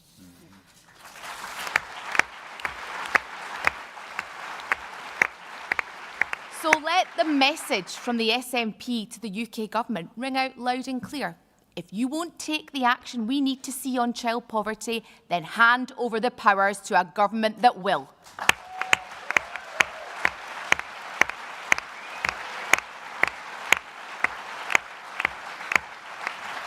Because, as a wise woman once said, Scotland wants to get on. Conference, I am proud to serve in this government under a First Minister who is committed to exactly that.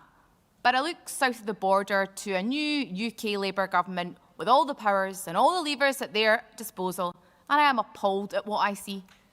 After 14 years of Tory government, which has pushed so many children and families into poverty, Labour has the opportunity to do something different, to live up to their mantra of change.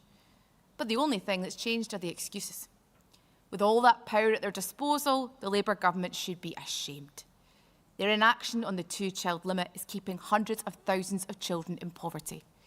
Their doubling down on austerity will harm the outcomes of children in Scotland, make no mistake.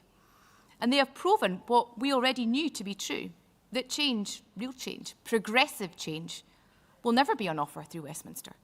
It's a system that's lurching further and further to the right every year. And with a UK Labour government under pressure from Nigel Farage and Reform, the situation is only going to get worse. It's a system that will continue to hurt the aspirations of our children, a system that knows nothing but austerity, cuts and distracting from their own failures by demonising the poorest and most marginalised in society. But we have an alternative, friends. We don't have to suffer another decade of failure under Westminster. When Sir Keir Starmer tells us that things are only going to get worse, we answer that we have a solution. That solution is taking powers away from a regressive Westminster system and putting them back in the hands of the people of Scotland. So, read my lips, that solution, Conference, is independence. Well done.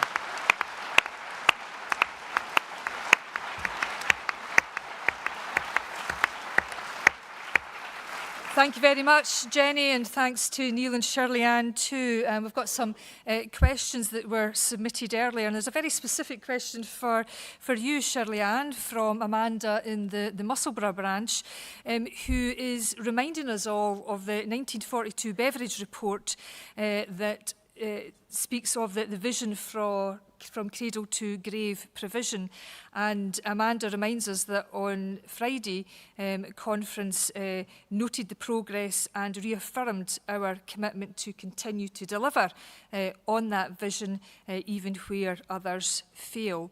Now, Labour under Starmer and Reeves is not humane progressive. It's not that party of Attlee. And one of the things that Amanda says that we have discussed, particularly in our own reflections, is that we agree SNP messaging needs firing up. Could we appropriate this trigger phase from the cradle to the grave to remind everyone what the SNP has done, is struggling to do, and where Labour has shamefully reneged? Thanks very much.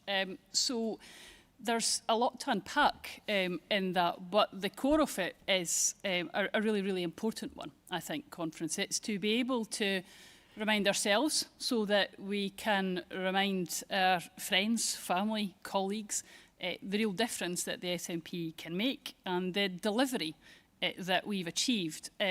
Within the time limits, it's hard to summarise the cradle to the grave, but if you think about just the earliest years, whether it's from the baby box, the family nurse partnerships, whether it's early learning and childcare, onto the Scottish Child Payment, the most generous free school meals within the UK, the school clothing grant, the free tuition, the Job Start payment, the free bus travel for under 22s, all of those only available in Scotland, or more generous in Scotland than they are elsewhere in the UK.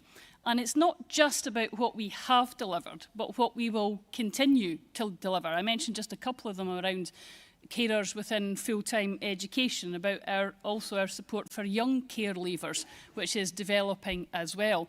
And I think that challenge to Jenny, to Neil and I, as Cabinet Secretaries, to our headquarters, is to ensure that we're getting that message right out there. It is about delivery. The First Minister's absolutely right, and there's no point us knowing about it. We should be proud of that, we should evangelise about that, and we should go out and ensure everybody knows what we will do for them in the future, because it isn't just about what we've delivered in the past, it's how under John Swinney we're going to continue to push those boundaries and continue to support people, even if it's against Labour now rather than the Tories. Thank you.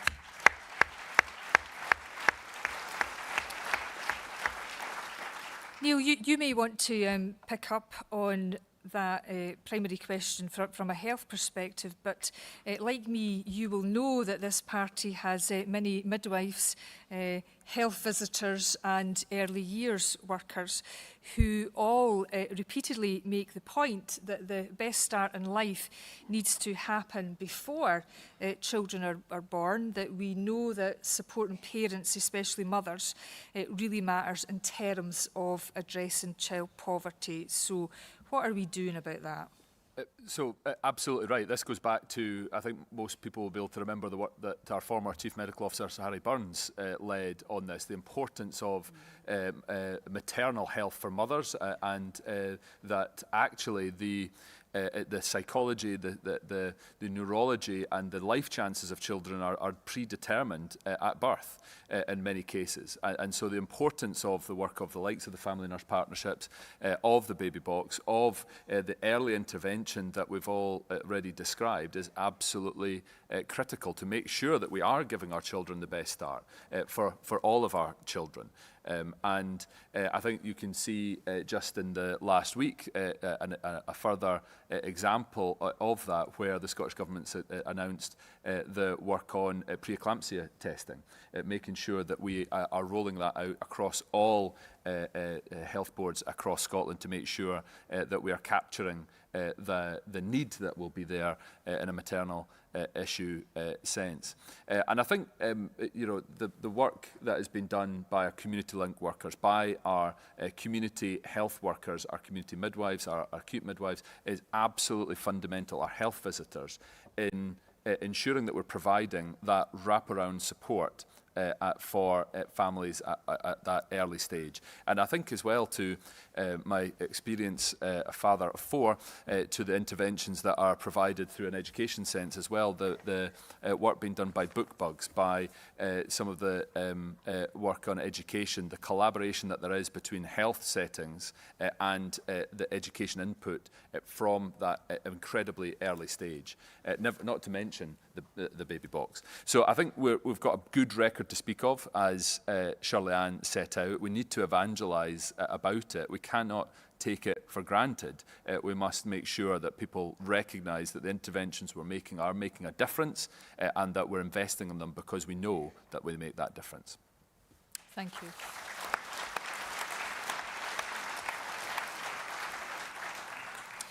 Jenny, you of course might want to add to the questions that I've already narrated, but there is a very specific question for you, and it comes from Michael Grigori from Mid and Upper Nithsdale branch, and in essence it's what can the government do to ensure that all of those coming out who've been raised, whether it's in foster care or other care experienced young people, aren't falling into poverty and debt. And I know that you work very closely with the Children's Minister, because she sits within your overall portfolio responsibilities, and it's something that you've championed a lot at Cabinet. Thank you, Angela. So we know that care experienced young people's outcomes are likely to be adversely impacted because they're care experienced. So they're much more likely, for example, to be excluded when they're in school. We know it's much more likely to impact on their attainment. And so I think the work that we're leading in government, and I should say Ms Donna's leading as Children's Minister in relation to the promise, is absolutely fundamental in that regard.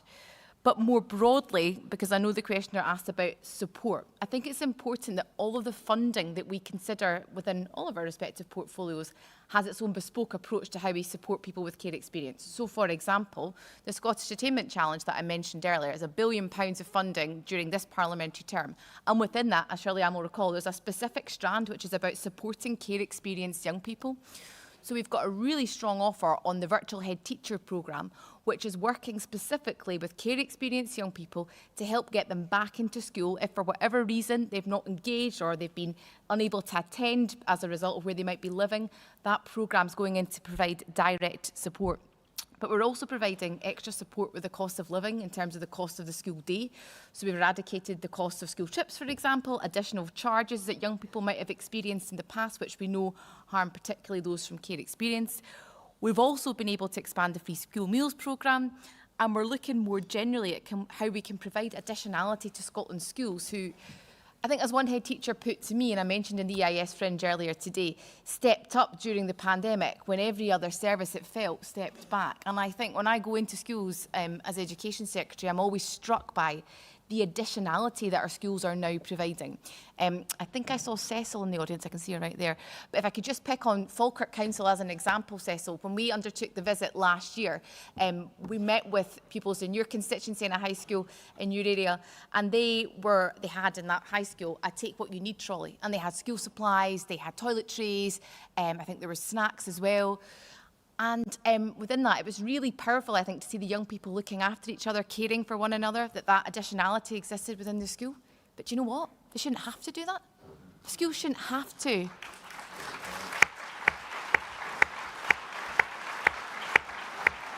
A school shouldn't have to plug the gaps of the welfare state because it has failed, and too often that is what's happening. So we need to also resolutely focus on bringing those powers back to Scotland that would help us to make a difference to support care experienced young people in particular, but particularly those living in poverty too. And as CPAG has noticed, I think just last year, many of the factors causing families to risk deep poverty in the coming months and years are well beyond the Scottish Government's control. So we're talking about the bedroom tax and the millions of pounds we spend mitigating against that. We're talking about the 2-child cap and the bedroom tax. So I think it's really important that whilst we put that additionality in and we protect it to help care experienced young people, we continue to advance the case for those powers coming back to Scotland so that we can better support the people that we represent and care for.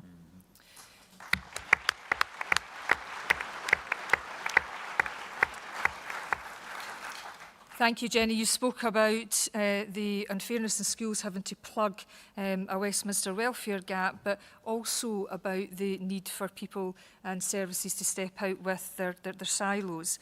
And this is a question for all the panel. How can all of the public sector, all of those public sector partners, whether that's national government, local government, health boards, other public agencies, all work together in this common endeavour to end child poverty, to both avoid gaps and duplication? And I'll start with Shirley-Anne.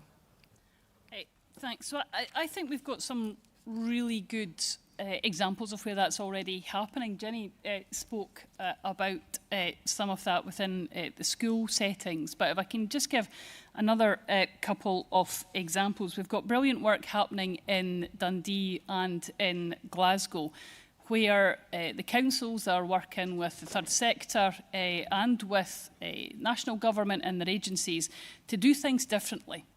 Now, that can all sound a little bit boring and a little bit bureaucratic, but you know what that actually means? Is that the number of children that are going into care in Glasgow has decreased dramatically. Because we've made the difference. We're no longer thinking about designing services for what suits us as government or as a council or as an organisation. We're actually making sure that we're delivering what people need. And this is why it's really, really important, I think, that we look at the challenge that we've got and we rise up to that challenge. We've seen that the financial situation is not going to get any better under Labour than it was the Tories. It could do, that's their choice, but it certainly doesn't look like it will. So yes, we have to point that context out and we will hold them accountable to it, as I'm sure the Scottish people will in 2026. But in the meantime, we need to ensure that we continue to do more for vulnerable children, vulnerable families, anyone in poverty in our society. And we do that by changing the way that our services are delivered so that we are actually delivering what people need. We showed during the pandemic, under the worst of circumstances, that we can break down silos, we can do things differently, and we can work in different ways. The challenge for national government, for local government, for all of us, is are we slipping back into the ways of doing things in the past? And I think the answer to that sometimes, often, is yes. And that's one of the things that our First Minister, our party leader, has made very clear to all of us, is that we can't do that. There is not the financial leeway to just think, well, we'll just try and continue as we are, but somehow deliver better for people. We have to rise to that challenge, just as we did during the pandemic, of doing things differently, to do them correctly and effectively and at the earliest opportunity for people. So while the question is about public sector partners and service provision, what we're actually meaning for is how do we actually help people when they need it, as soon as they need it, and in the right way. Get the bureaucracy out the way, get the way we've eyed in things out the way, and actually, again, challenge ourselves to deliver for people. Thank you, Shirley-Anne.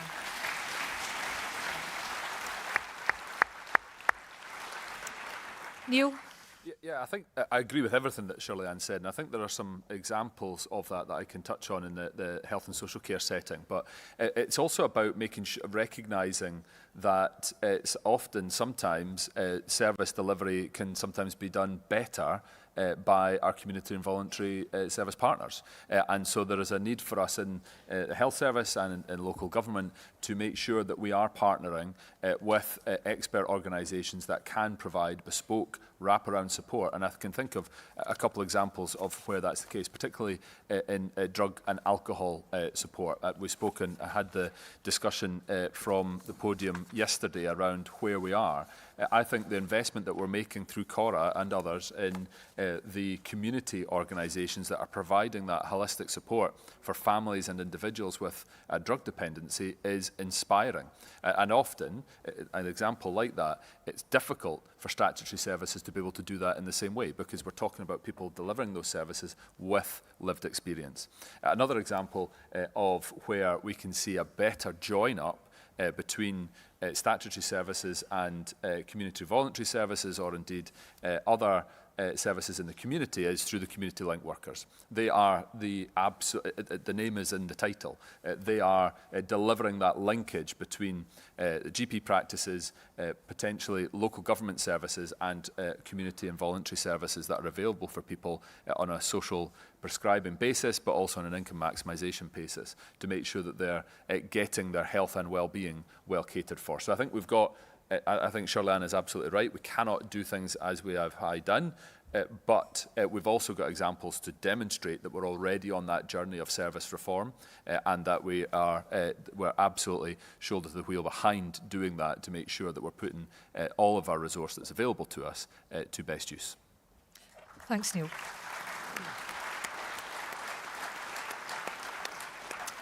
Jenny?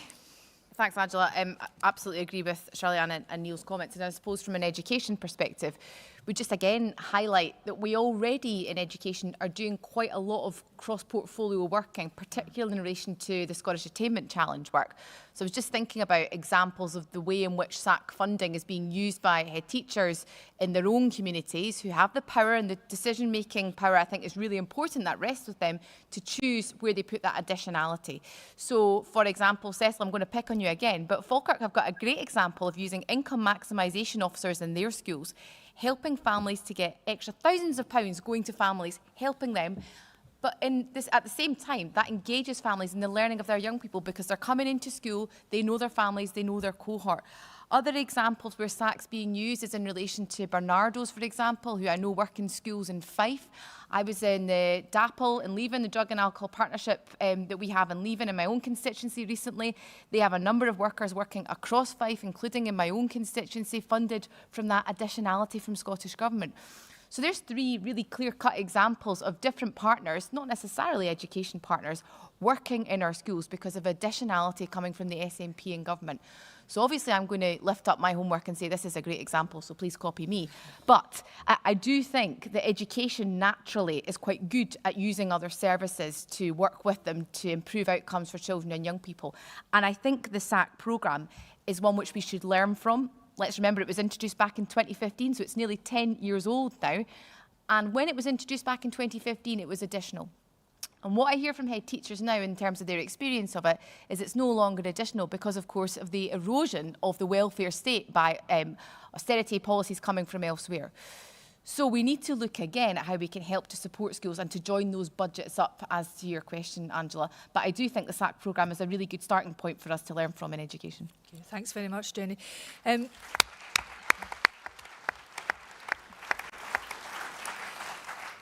Shirley-Anne, before I ask you to sum up, a wee birdie tells me that you've got a birthday tomorrow.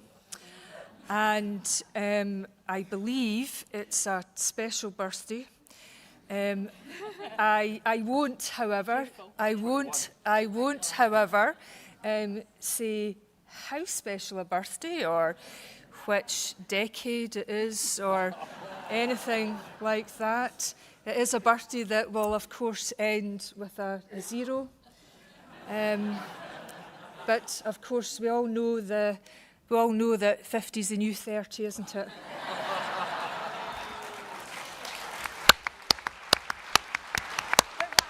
Look behind you.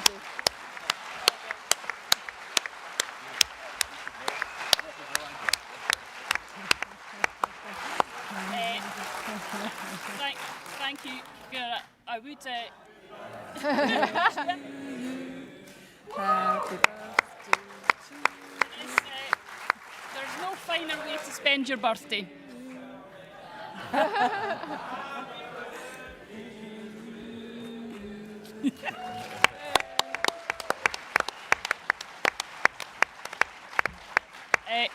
Thank you, Commissioner. There is no finer way to spend your birthday, obviously, than being at SNP Conference.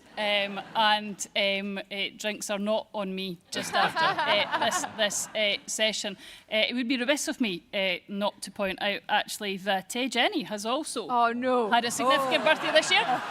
Although I would hasten to add, before our friendship ends on stage, not the same one as I am celebrating. And also that our First Minister has also celebrated a birthday, although not the same one as I am celebrating either. But anyway, it's been a year of significant birthdays all round, and we thank you very much in our joint, what did we make it, a joint 180th? Oh, I'm not that old. Yeah, I hope you've checked your arithmetic. Okay. Great. Listen, thank you very much, colleagues, for that contribution. Can we give Shirley-Anne, Neil and Jenny a huge round of applause?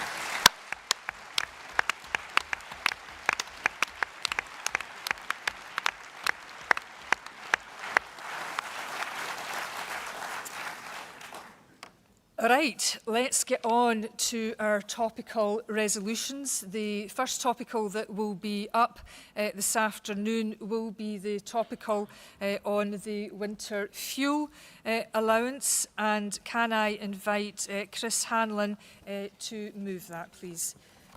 Now, if you make your way to the stage, Chris.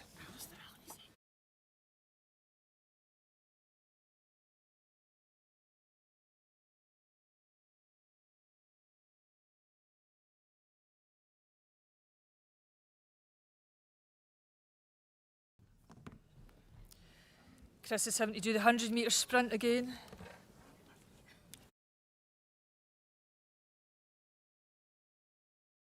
Well, you've got 5 minutes to deliver it.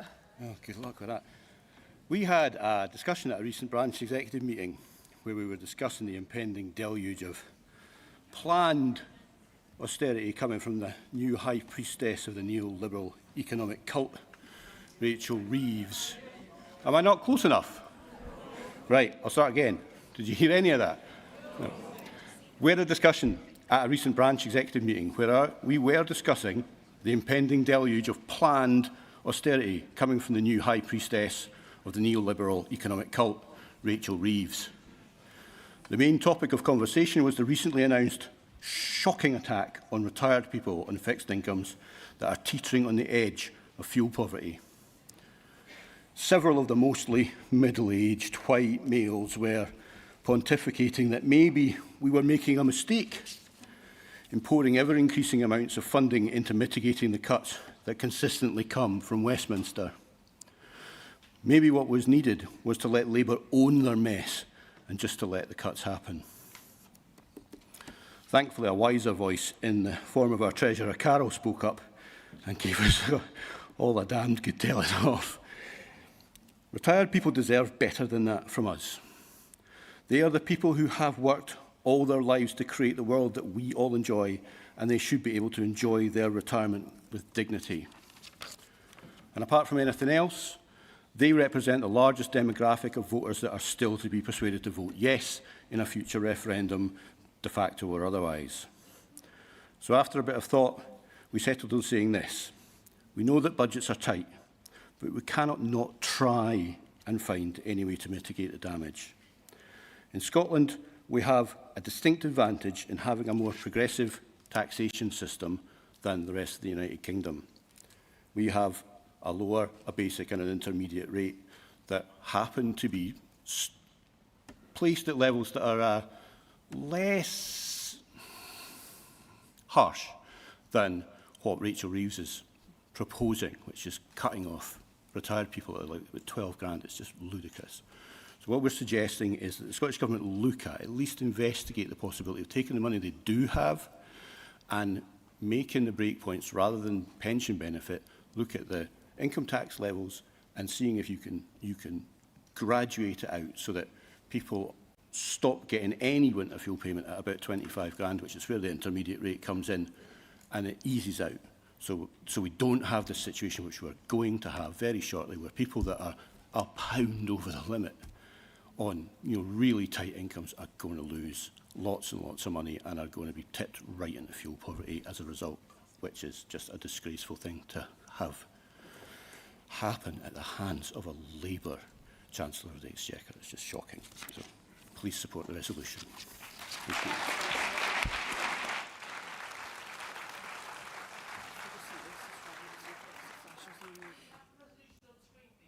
Oh, right, sir. Well, I'll see if that can be remedied. I know it was shared earlier this morning.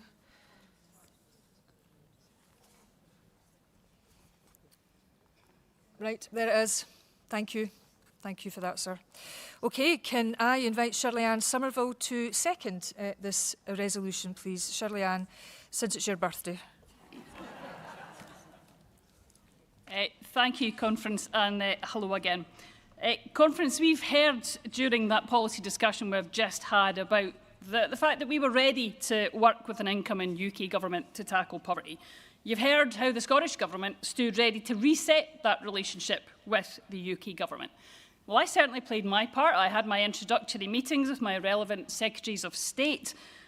What a shame it took not just a matter of months, but a matter of weeks for that not just to be tested, but to be broken. What a shame it was under a Labour government, that we have had £160 million cut from our budget this financial year. Now, that's 90% of the cost of the pension age winter payments that I was literally due to take through Parliament within the coming days. So no time to change the policy, the programme, the ability for our agency to adapt. With just one announcement, with no consultation, with no discussion, with a blink of an eye, the Chancellor has taken that £160 million out of our budget, and with that, our ability to make changes in the time that we wish to do so. Now, there's certainly been a reset in government relations. I would say that that's correct. We didn't actually expect that reset for things to actually get worse. But Keir Starmer was right, Conference. Things can only get worse. He's demonstrated it already, and he's demonstrated it on the backs of our pensioners. What a damning indictment to the start of Labour's legacy here in Scotland.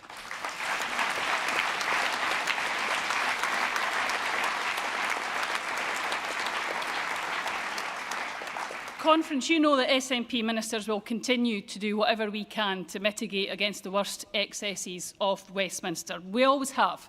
We always will. But I've also now been responsible for devolved social security for half its lifetime. And maybe it is because there's a significant birthday coming up tomorrow. I'm starting to feel a bit reflective about that.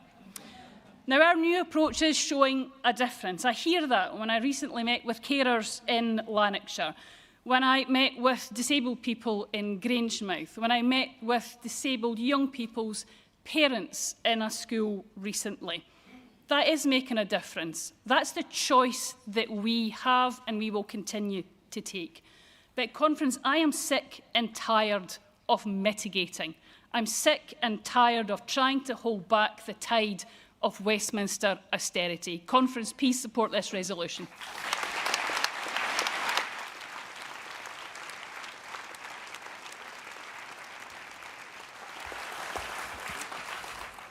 Conference, we have no cards against this resolution, and I seek your consent that we pass this resolution by acclaim.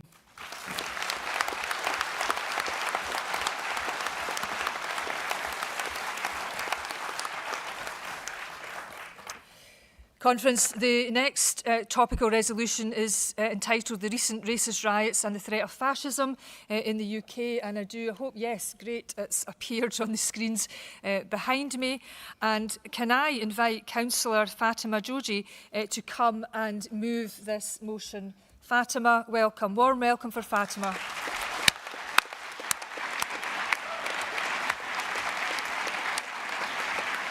Conference, thank you. In May 2022, one of our former SNP MPs stood up in Parliament and said, "Over the last 12 years, I fear we are sleepwalking, closer and closer to the F word. I know everyone is scared to say it for fear of sounding over the top and being accused of going too far. But I say this with all sincerity. When I say the F word, I'm talking about fascism, fascism wrapped in red, white and blue. It happens subtly. While Mary Black, you were absolutely right. Recent events are proof that your warnings were not too extreme. Recent events, 3 young girls, BB King, just 6 years old, Elsie Dot Stancombe, age 7, and Alice De Silva Aguirre, only 9. They were attending a Taylor Swift-themed dance class, and during what should have been a joyous occasion, they were murdered. I mention their names so that we remember them, because within hours of this tragedy, fascists and extremists cynically exploited it to incite racist, Islamophobic, and anti-immigrant violence, targeting mosques, community centres, and shops across more than 30 English towns and cities, and in Belfast. These actions disrupted the grieving process for the families and friends of the girls, denying them the dignity and peace they deserve to mourn. And over the years, these fascists, who usually spread their hatred behind closed doors, have become emboldened, publicly using social media to threaten to organise in some cities in Scotland on September 7th. Conference, I think we can all agree that such criminality absolutely has no place in Scotland.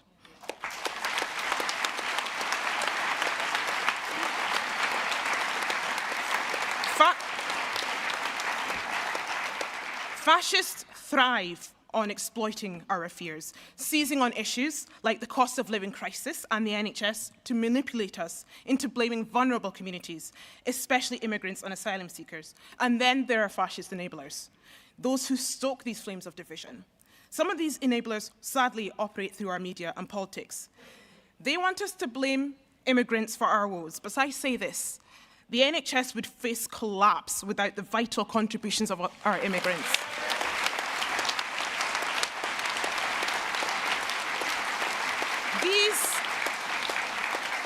These far-right views are not an exercise in freedom of speech, because freedom of speech does not equate hate speech.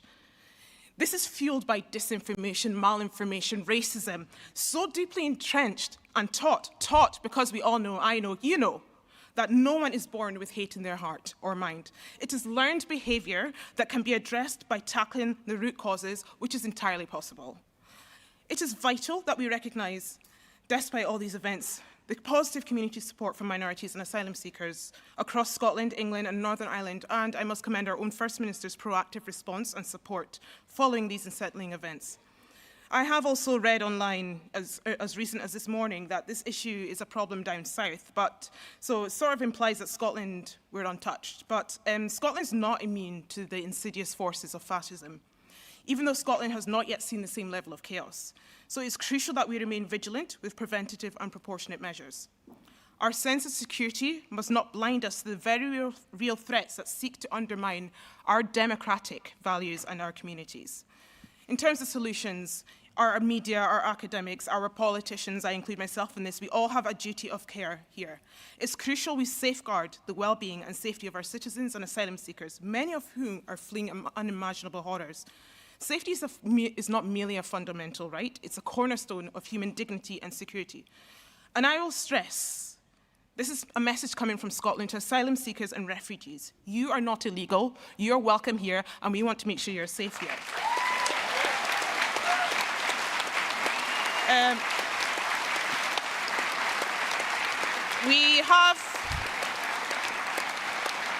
We have made a number of asks in this motion. I won't read them all out, but it includes encouraging our governments across the UK to collectively promote democratic values, responsible media reporting, improved legislation, especially on this bin fire that is social media, police training, and the prescription of violent far-right groups. I realise I'm running out of time, so I think the last thing I'll say, this is a public forum. I know this is being live-streamed, so I'm addressing this to anyone who will listen. This is Scotland.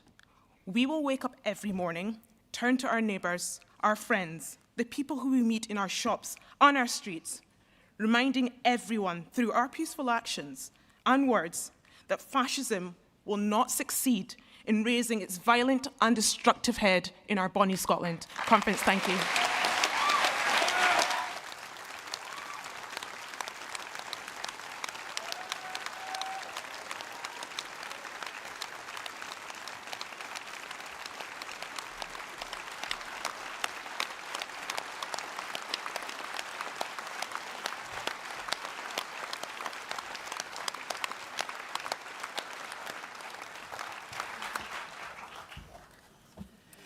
Well said, Fatima. Can I ask Councillor Graham Campbell to come and second the motion, please? Thank you. Warm welcome to Graham, please. Thank you, Convener. Thank you, Conference. And what an excellent introduction by Fatima there. It's hard to follow that, but I'm going to try.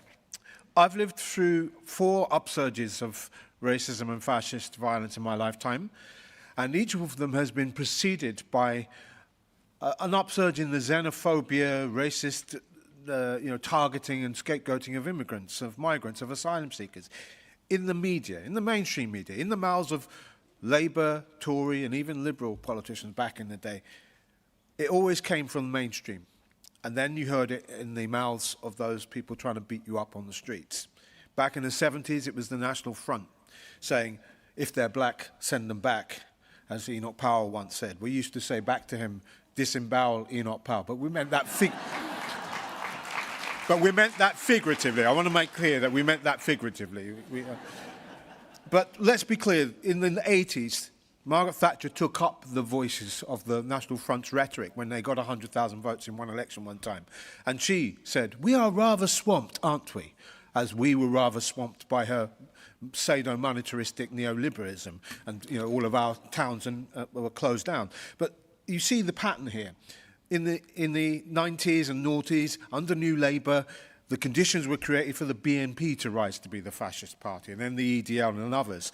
There is a pattern here, and it is that you have the mainstream politicians shamefully using rhetoric that will therefore embolden and encourage these far-right extremists. These are terrorists that you're talking about here. And that's what we have to call it. This is naked, fascist, Islamophobic terrorism. And it must not stand. We know that words can maim and can kill. It means something when Farage, Sunak and even Starmer says, stop the boats, because you heard those words used on the rioters' lips as they were throwing bricks and Molotov cocktails at mosques. This is what these words mean. And we have to understand that that's what it is. So if you don't call it out, and I haven't heard Keir Starmer say the word Islamophobia during this whole month since this crisis emerged.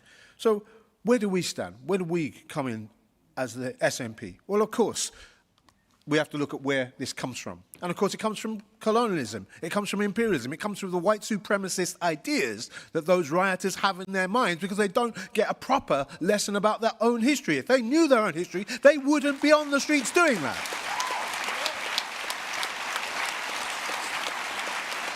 So, in Scotland, we have tried our best to try and counter that with our notion of a Scotland that is non-imperialist, that breaks up the UK imperialist state once and for all, ends the empire for good. Like Dracula, it keeps coming back, but you have to keep stabbing it in the heart with a stake. And I mean that figuratively, folks. Okay.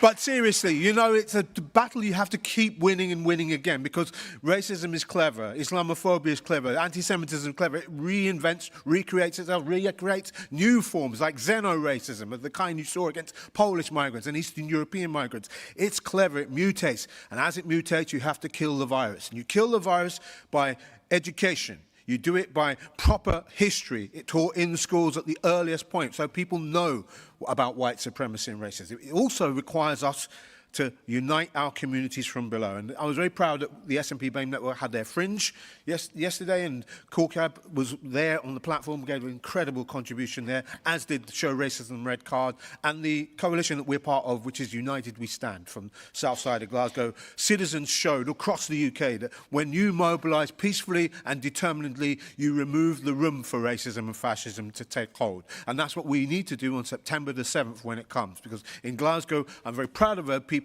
They showed time and time again that people make Glasgow, and that there is no room for racism and fascism in Scotland. The word is love, as Michael Manley once said. He was a great Jamaican democratic socialist and prime minister. And he used to say, the word is love, and you defeat hate with love and compassion. So show that in your numbers on September the 7th.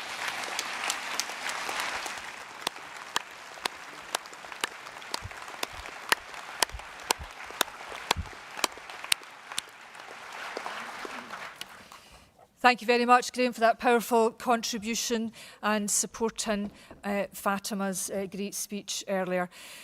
Conference, there are no cards against this resolution, and can I propose to delegates that we pass this by acclaim?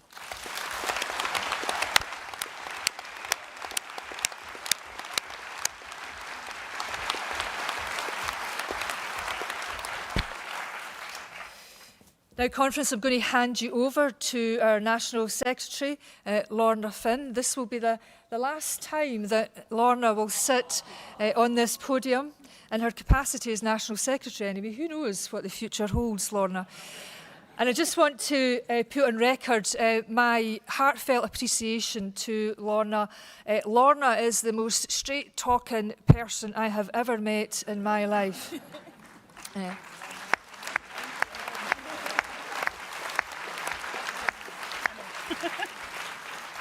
But I know that I, like many others, have always appreciated her grit and determination to put the party's interests first.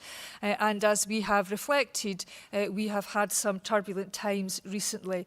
But of course, it's the people who help us through the turbulent times that steer us to smoother waters. So can we all thank Lorna Finn very much for her public service.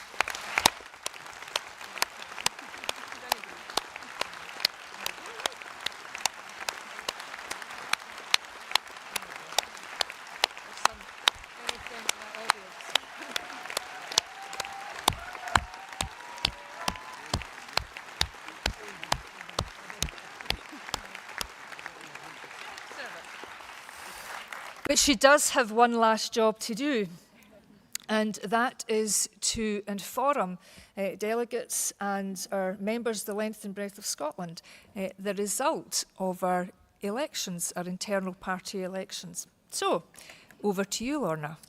Thank you very much, and thanks for doing that before I have to speak. That was nice. Okay, I have the results of the elections for National Office Bearers and the National Executive Committee from My Voice, our ballot service provider.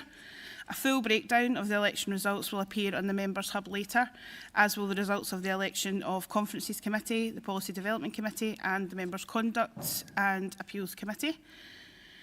The names of the members selected unopposed are in the nomination section of the conference agenda. I can advise that the National Office Bearer elections are as follows.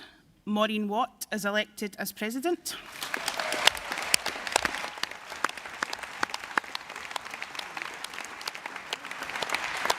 Alex Kerr is elected as National Secretary.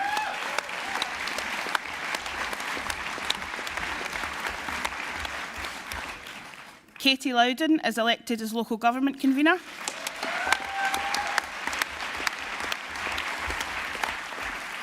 Deirdre Brock is elected as Policy Development Convener.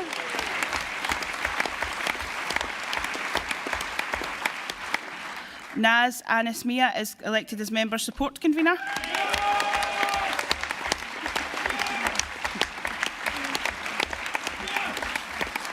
Naz is a fan.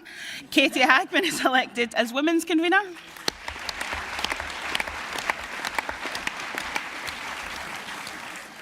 Sadie Matthews is elected as Equalities Convener.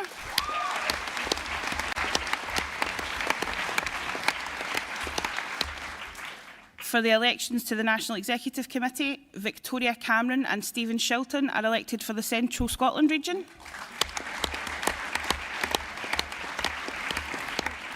Alison Thewlis and Christina Cannon are elected for the Glasgow region.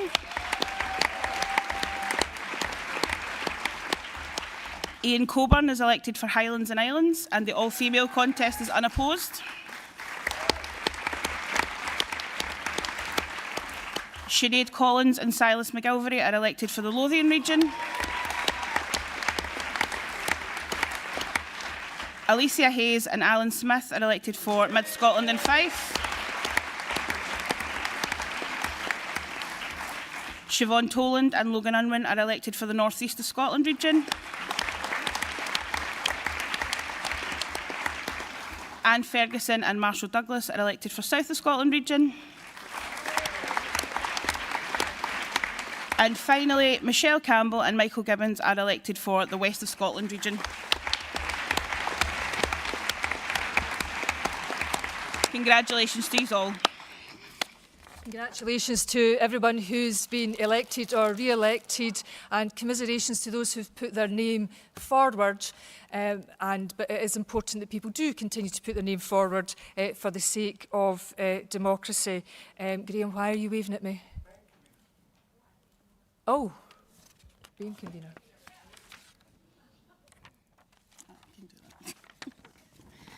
That was in the fold, sorry. The Shirley-Anne Brown is elected as Ben convener.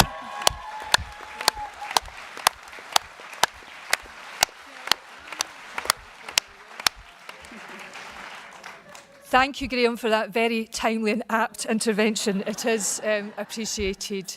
And congratulations once more to everybody. Commiserations to those that were unsuccessful on this occasion, but it is vital that people continue to put their names forward. And I have one more little task to do, and again, on behalf of you all, just to show our appreciation to Lorna and to present her a little token of that.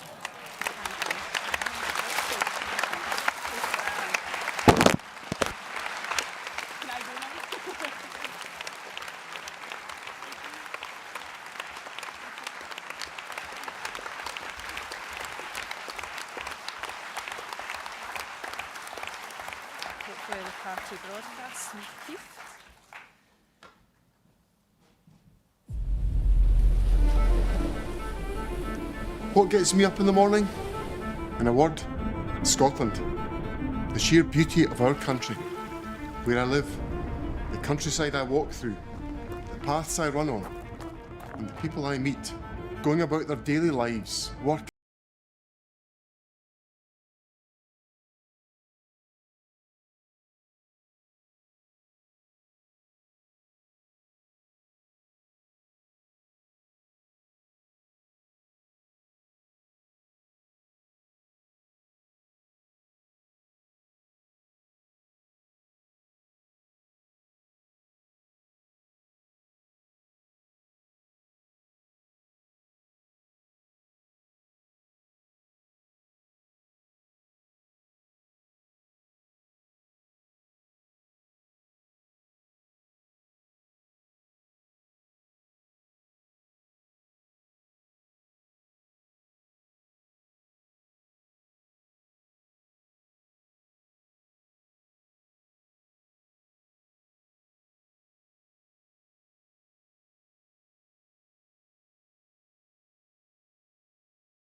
Friends, we come to the end of our 90th annual conference, and I think we can all agree that this has been a 3 days filled with honest reflection, healthy debate, and undeniable optimism for the future. And I think that is perhaps to the consternation of some of our opponents. There was one quote in the media that caught my eye, which said there had been an absence of star quality. I don't know if they've just seen Fatima's address to this conference, or many other addresses, especially from our young people in this audience today. We have got star quality in abundance, but if your definition of star quality is Boris Johnson, you know what you can do with your star quality.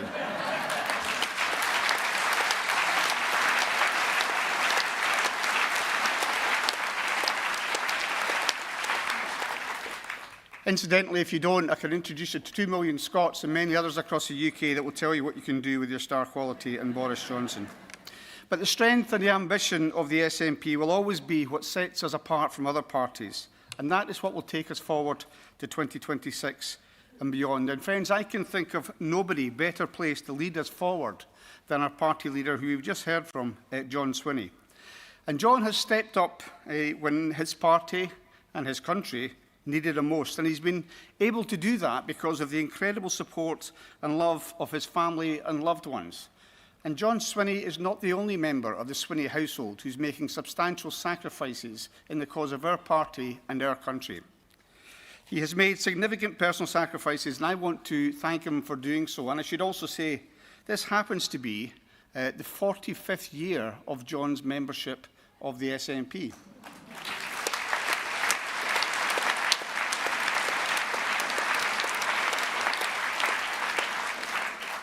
And that, for those who've done a little bit of arithmetic, is half of the life of the SNP. It's also 45, a very significant number for most of us. But I'm very confident that from 45 years in the SNP, and over the next 5 years, we will see John Swinney take us over that magical 50 mark.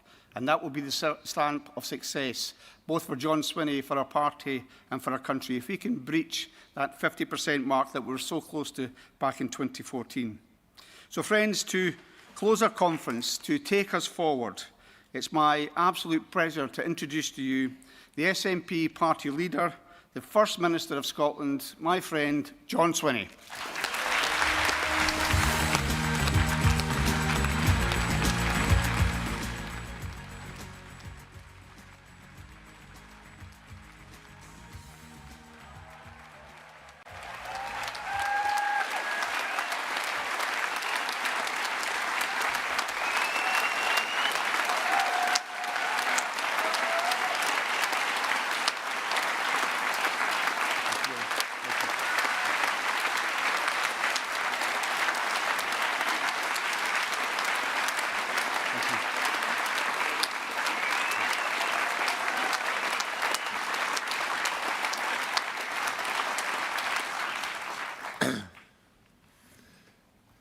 Conference, it is an immense privilege for me to address you today for the first time as Scotland's First Minister.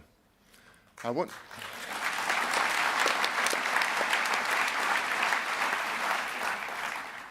to begin by paying tribute to my predecessor, Humza Yousaf.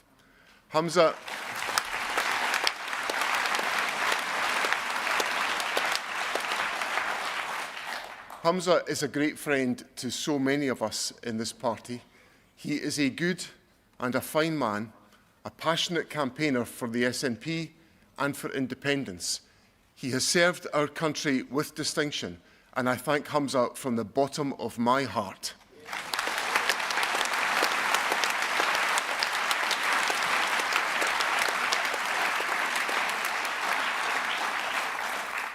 In his time as First Minister, Humza championed the values of equality, opportunity and community. That's the kind of Scotland I know all of us in this party are striving to achieve. We yearn for a world defined by love and compassion, where human rights and the rule of law are not just respected, but they are celebrated.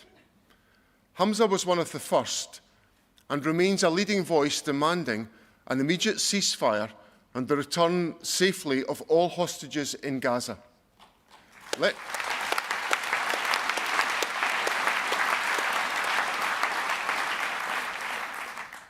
the message from this conference be heard loud and clear.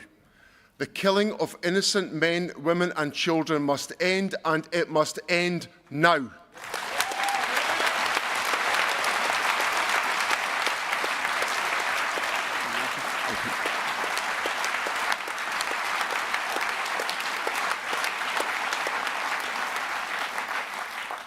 Sadly, and perhaps even more dangerously, the conflict is now spreading to the West Bank, and we've heard today the awful loss of life amongst hostages that have been taken. The suffering on all sides has gone on for far too long, so a ceasefire is essential. The sending of UK arms to Israel must stop.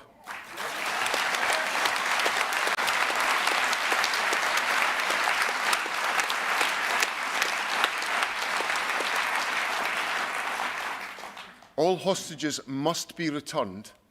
Israelis and Palestinians must be able to live in peace, and that peace must be based on a two-state solution and a viable, sovereign Palestinian state.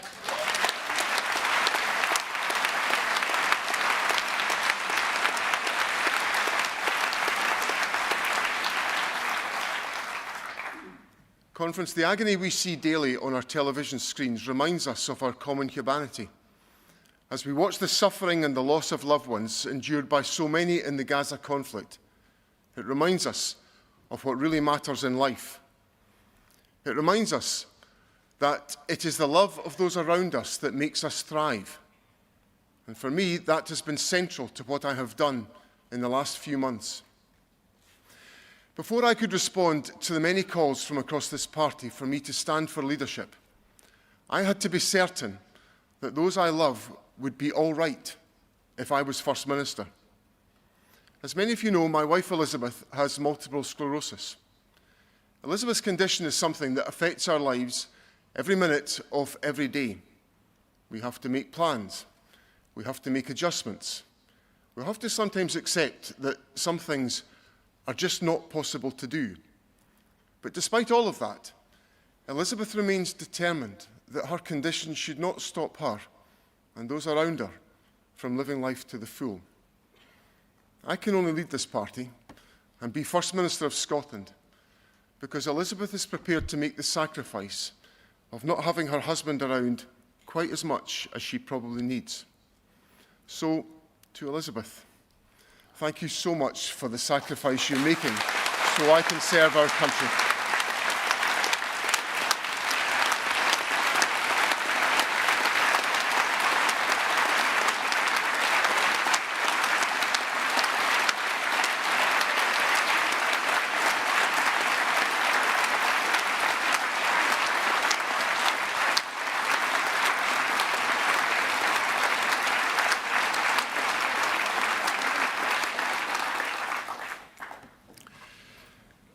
Outside of my immediate family, I've been part of the SNP family for most of my life.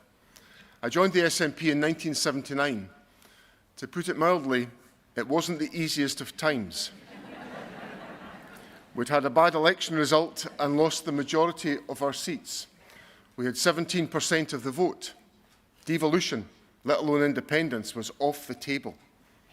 Like others, I decided that it was in the difficult times that it was most important to step up and to make a contribution. It wasn't easy. We went through some of the toughest times this party has ever had, but the hard work paid off. We helped create our national parliament.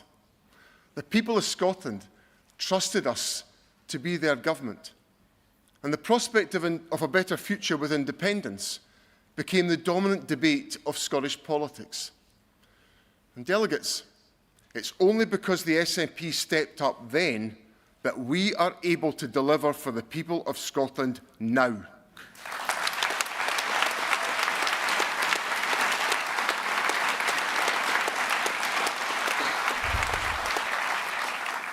Tens of thousands of parents are going out to work, helped by the expansion of childcare that we have delivered. Tens of thousands of Scottish students are attending some of the finest universities in the world without paying a single penny in tuition fees, and lots more of them are coming from deprived backgrounds because we made that happen.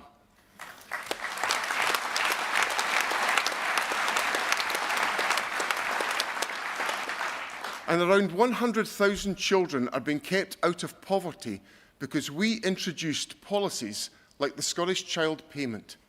The SNP stepped up. We are transforming the lives of people in Scotland, and we should be proud to say that to our country.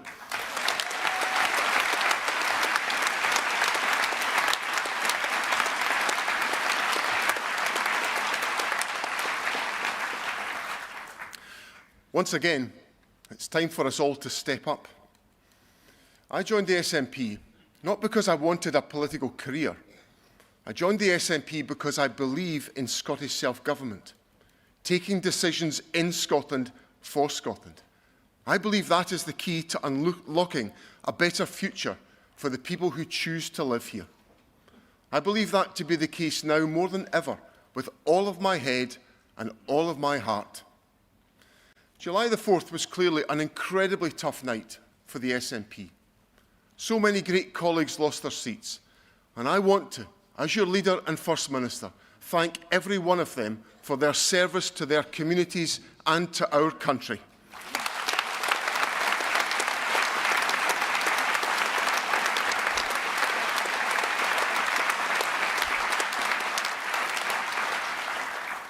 We've reflected as a party, and we're learning the lessons of that election. But today, I want to talk about how we're going to go forward to a better future. A better future for our party, and more importantly, a better future for our country. Firstly, let me address all of you in this hall and the wider party around the country. You are the people who knock the doors, make the calls, stuff the envelopes. Nowadays, click the keyboards. The people who innocently turn up to local branch meetings and find yourselves leaving as an office bearer. The people who campaign enthusiastically even in the very worst weather that Scotland can throw at you for the cause that binds us together. All of you, every one of you, deserve the most professional, modern, dynamic, election-winning organisation. And hear me when I say this. That is what I am going to deliver so we can win in 2026.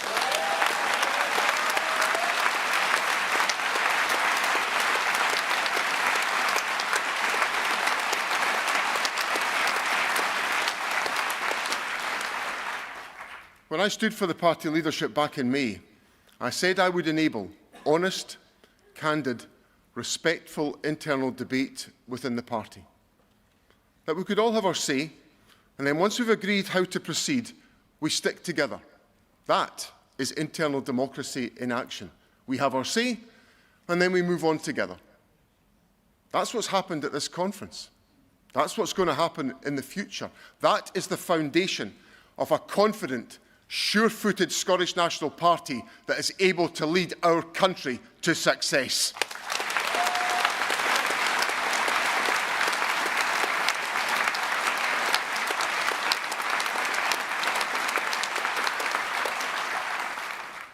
We also have to make sure that we're heard by the public. And only earn the right to be heard by the public when we are focused, not on ourselves, but on making life better for the people of Scotland. As SNP leader and First Minister, it's my responsibility to make sure this is the case. I don't want our party looking inwards. I want our party looking outwards, speaking with the people of Scotland, serving the people of Scotland, proving we are the party best able to take Scotland forward.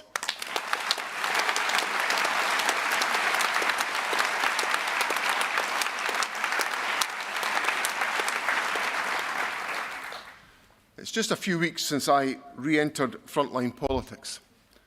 When I became First Minister, I spoke of my desire for a less polarised national debate. I gave a promise that I would work to bring our country together as First Minister, to serve everyone who chooses to make Scotland their home. Recently, sadly, in other parts of the United Kingdom, we saw far-right, Islamophobic and racist thugs trying to stoke division. People fleeing oppression overseas feared for their lives in the United Kingdom. They deserved and expected sanctuary, but they ended up under attack. People applying for asylum should never have to face that. They should feel safe. They should not feel fearful. As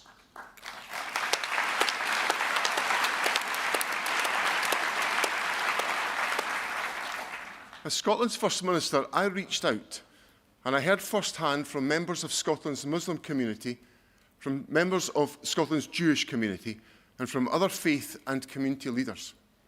And let me make a few things clear. This party will never, ever denigrate people who honour us by choosing to make Scotland their home.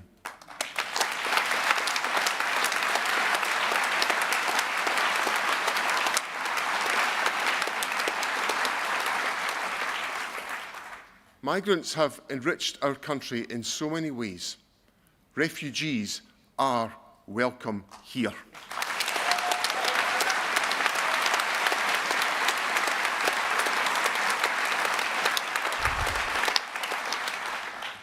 And whether it is anti-Semitism, Islamophobia, or any form of prejudice, the Scottish National Party will always stand up for a country free of hatred and intolerance.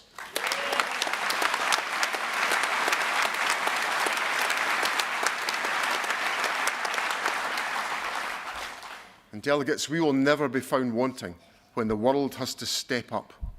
Scotland opened her doors when Russia launched its war of aggression on Ukraine.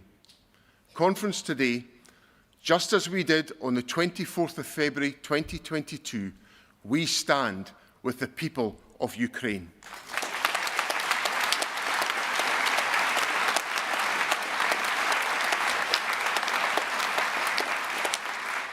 Now, Conference, I know I speak for every single person in this hall when I say we are very glad to see the back of the Tory government. If ever we needed proof that the Westminster system is broken, the last 14 years have provided the evidence. I've made clear that the SNP government will work in good faith with the new Labour government if, and I stress the word if, it is in the interests of the people of Scotland to do so.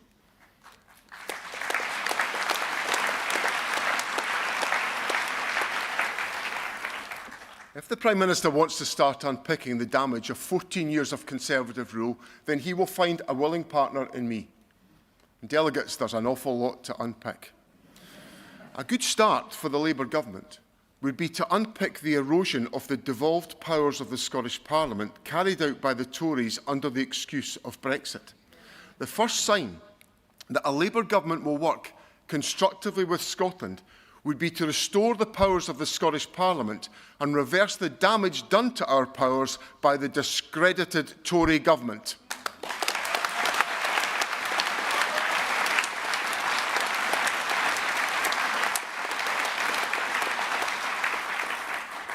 But I have to say, when I listen to some Labour frontbenchers, I fear their vision is very different from ours and very different to the wishes of the people of Scotland. Labour's Health Secretary wants to hold the door wide open to private sector involvement in the NHS. That might be Labour's plan. It's not our plan. The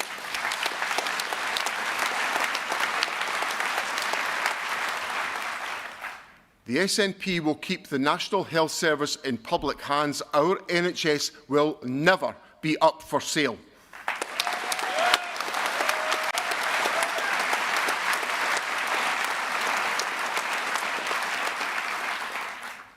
Labour's Foreign Secretary thinks Labour should be as proud of creating the UK's weapons of mass destruction as they are of creating the National Health Service. The SNP wants to get rid of nuclear weapons, and with independence, Trident will be removed from Scotland once and for all.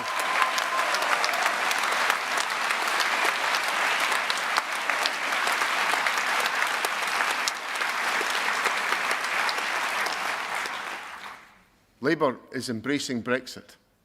With independence, Scotland will be at the heart of Europe as an equal, independent member state.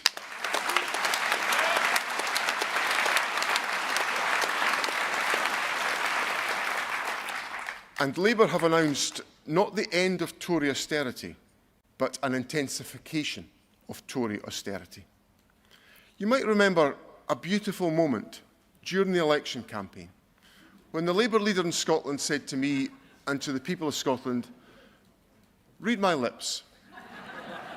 No austerity under Labour." Within weeks, the Chancellor stood up and announced £22 billion worth of spending cuts. That is politics at its most cynical. a total breach of trust with all those who supported Labour. This then has been a watershed week for the UK and for Scotland. I believe it will go down as an era-defining moment. A Labour Party that promised change is delivering more of the same Tory debt rule, the same Tory cuts agenda. Labour hasn't delivered change. Labour is delivering the same damaging austerity as the Tories.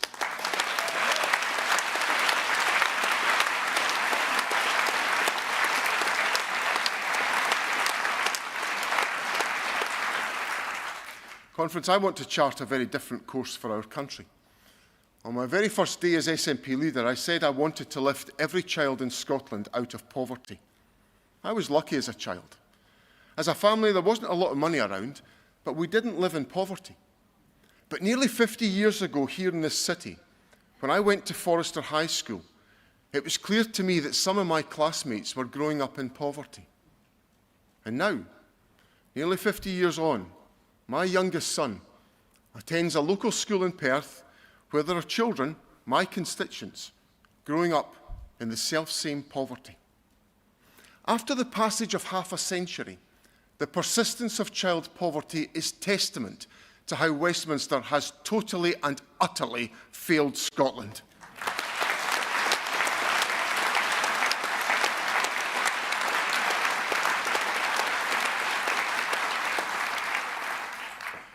This week, Labour attacked the SNP for the spending decisions we've made in government as part of our progressive, modern, left-of-centre agenda. It was a rather baseless attack, given that the SNP government has balanced the budget every single year since 2007. But we have taken spending decisions, and believe you me, I'm proud of them. We're spending hundreds of millions of pounds to lift children out of poverty. Through the Scottish Child Payment, we're putting £26.70 a week directly into the hands of low-income families for each eligible child, a measure described as the most significant intervention in tackling inequality in Europe since the 1980s. That is what your SNP government is doing. And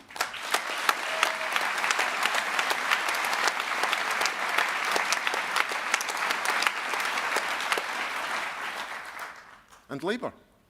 The Labour government is pushing tens of thousands of children in Scotland into poverty by keeping the Tory, now the Labour, two-child cap. By sticking to Tory debt rules and by extension forcing the whole of the UK to do the same, Labour appear to want us to abandon low-income families, to abandon children in poverty. Delegates, we are not going to do that.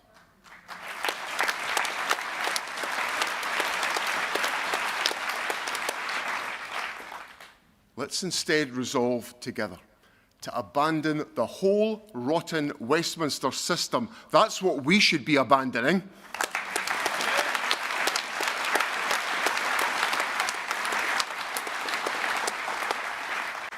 Conference, next week I will set out our programme for government, building on the SNP record, building on our beliefs that investing in our people, our public services and our planet is the means to building prosperity for all.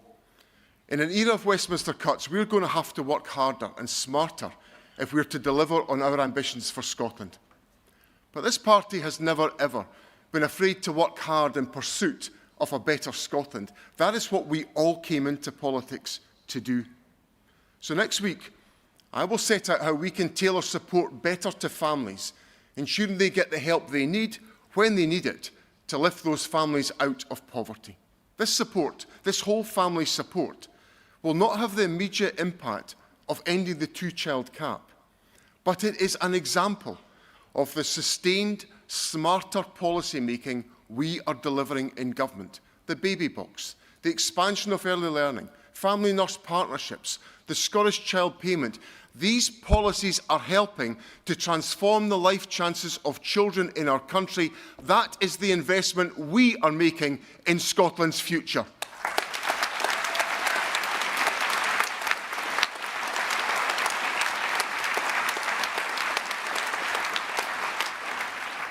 And delegates, we will also prioritise our public services, including our cherished National Health Service.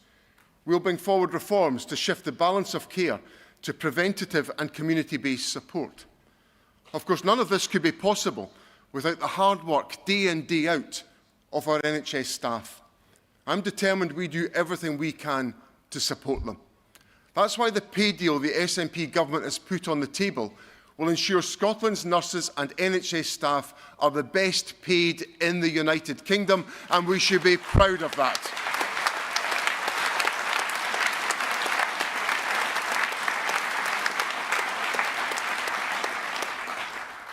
In our primary schools, we've got record levels of literacy and numeracy. Every young person deserves the best possible education, and I will ensure that all of us, government, councils, teachers and parents, are able to play our part in delivering that. In housing, the SNP have delivered over 40% more affordable homes per head of population than in England and over 70% more than in Wales. But it's not enough.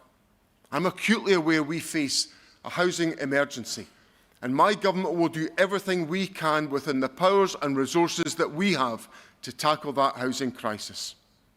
So, Conference, so that we can work to end child poverty and to sustain our public services, we need to have a dynamic Scottish economy, an economy that can transition to net zero. In office, the SNP has been building a greener economy. When we took office, renewable technologies generated the equivalent of around 20% of Scotland's gross electricity consumption. Since then, this has soared to 113%, from 20 to 113. Now, Conference, just think about that. Scotland is literally bursting with energy. Yet, as part of the UK, we're paying some of the highest energy prices in Europe. Yeah. And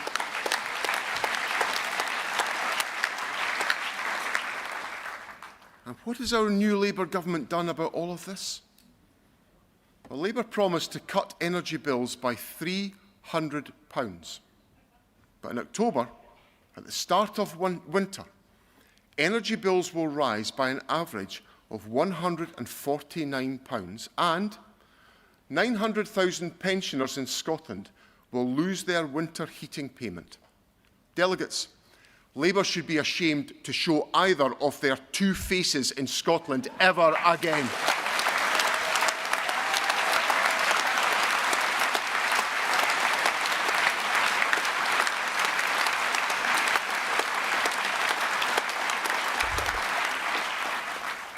Our renewables revolution is gathering pace. We've supported Sumitomo, bringing up to 300 jobs to the Cromarty Firth as part of a growing offshore wind supply chain. We're supporting investment at Ardesir Port so it can become a critical offshore wind hub and a major source of jobs and growth. The Highlands of Scotland, breathtaking in their beauty, and now a vibrant centre of renewables-based manufacturing. That's the kind of action we are delivering in government. These projects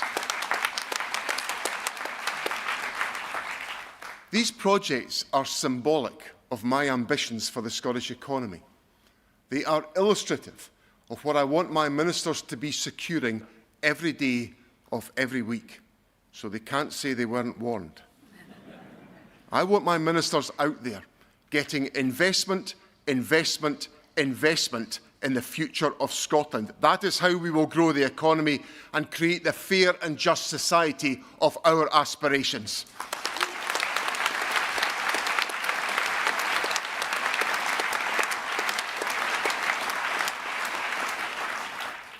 The latest survey on inward investment from the financial services firm EY said this recently.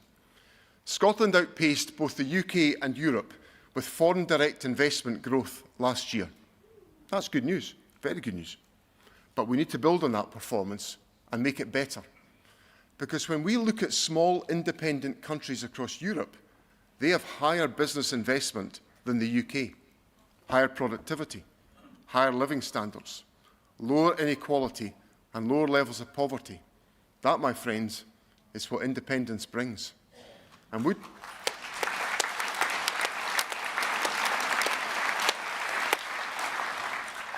would Scotland be able to achieve that? We are a country not just of extraordinary energy resources, but an exceptional food and drink sector, advanced manufacturing, outstanding strength in creativity and innovation, some of the world's very best and finest universities, thriving financial and business services, magnificent cities and breathtaking scenery for the best tourism experience anywhere on the planet, and above all else, we have our talented and resourceful people. Scotland has what it takes to be a successful independent nation.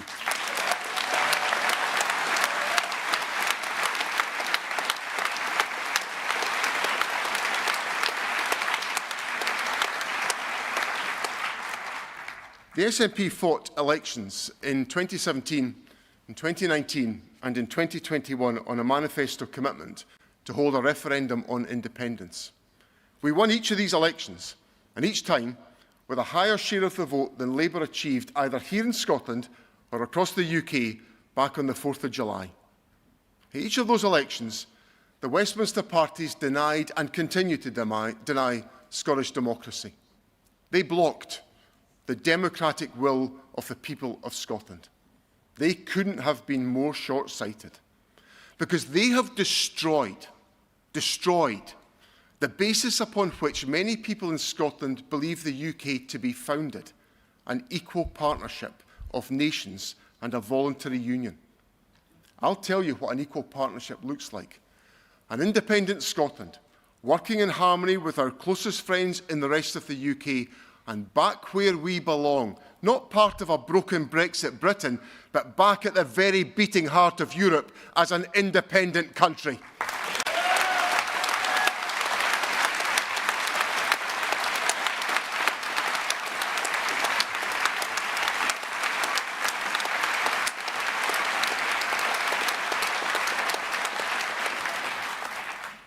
Conference, one of the conclusions I've drawn from the Westminster election, and I've thought about it a lot, and I've engaged with you all about it, and we've discussed it at this conference, has led me to a fundamental commitment that I'll make to you, which is this. Never again will we go into an election with people thinking, I like the idea of independence, but that can wait because I'm more concerned about the economy, or my job, or the cost of living, or the National Health Service. My promise to you is that I will make sure independence is understood as the route to a stronger and a fairer country. Understood not as nice to have, but as urgent and essential here and now. That is how we will make independence happen.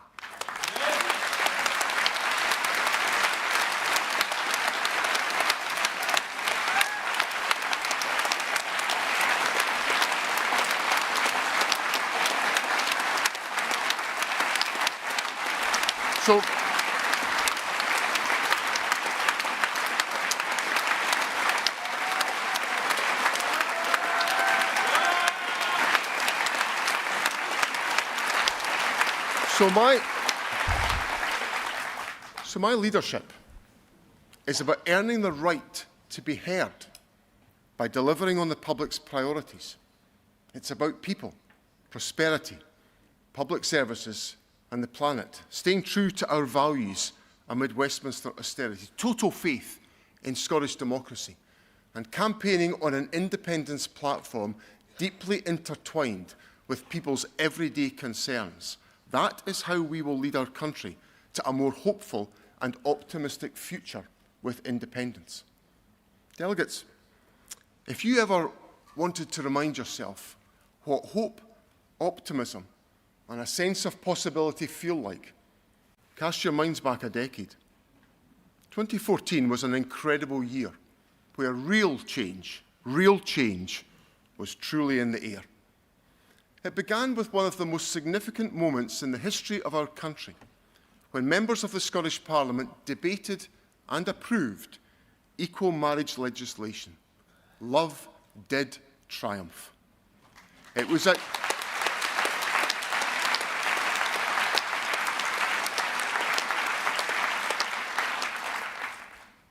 a year where Scotland showcased herself to the world as we hosted the Commonwealth Games and the Ryder Cup.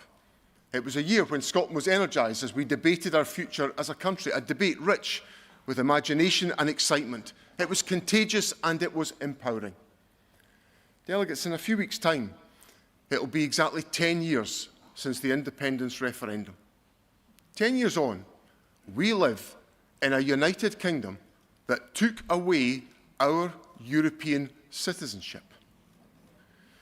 A UK reeling from the almost unimaginable premierships of Boris Johnson and Liz Truss.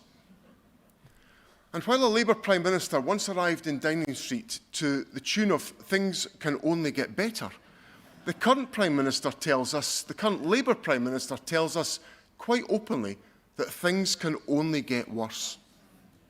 That's not the future Scotland was promised in 2014. We were told we were better together. We were promised, and don't laugh too much, strong and stable. But instead, in 2024, a Labour government tells us the United Kingdom is in the worst economic state since World War II. So, my friends, it falls on us, the National Party of Scotland, to awaken that sense of optimism and hope amongst our fellow Scots, to rekindle the imagination of our nation, to show them that a better future is possible, to unite our country to win independence. That is what we have got to do, and that is what we are going to do.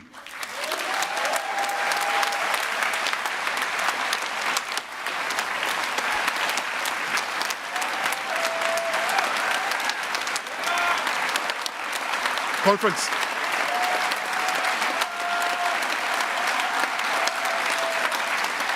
Conference.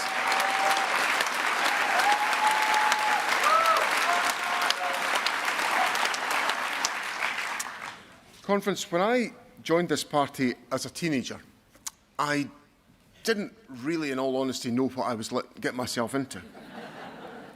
I can still remember heading out to my very first SNP branch meeting, only a couple of miles from where we are today. On the way out of the house, I remember my mother shouting to me, "Whatever you do, don't go to the pub." Delegates, I went to the pub.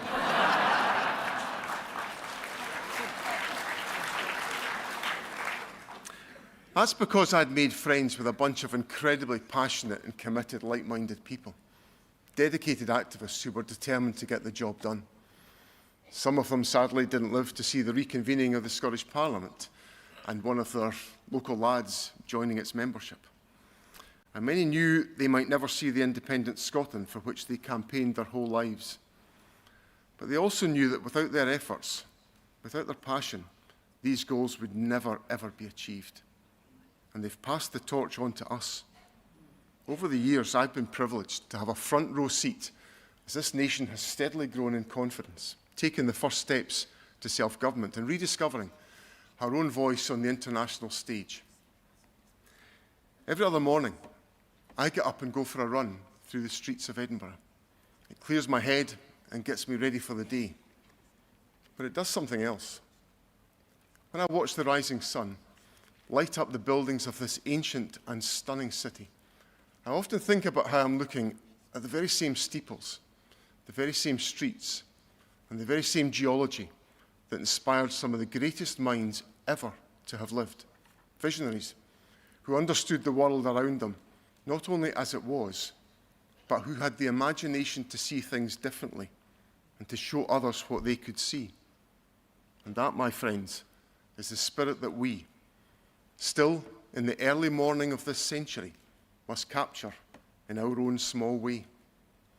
We rightly celebrate Scotland's significant contribution to the modern world, but doing so is only worthwhile if it motivates us to build a modern Scotland that contributes every bit as much, if not more, to the world of tomorrow. I have complete faith in the people of Scotland to take the right decisions about their future. If we give them the tools, they can build whatever country they want. Scotland has got what it takes. We can be a successful, happy, and prosperous nation. There is much that lies ahead of us that we know about, but much that we don't. Whatever our future holds, that future will be better if it's created by us, the people of Scotland. We have to make it happen, and we have to do so together. Thank you very much.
So that is the end of the last day of the SNP Conference 2024. We've just had First Minister's speech.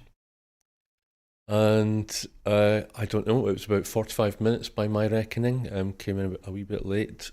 I won't bore you all by, if you were listening, then you probably don't need me to tell you what was said, but I did notice that there was a very subtle repeated use of the phrase, our country, often then linked with phrases that ended with words like pride, love, compassion and success. It's a good speech, I would say, and very well received in many places.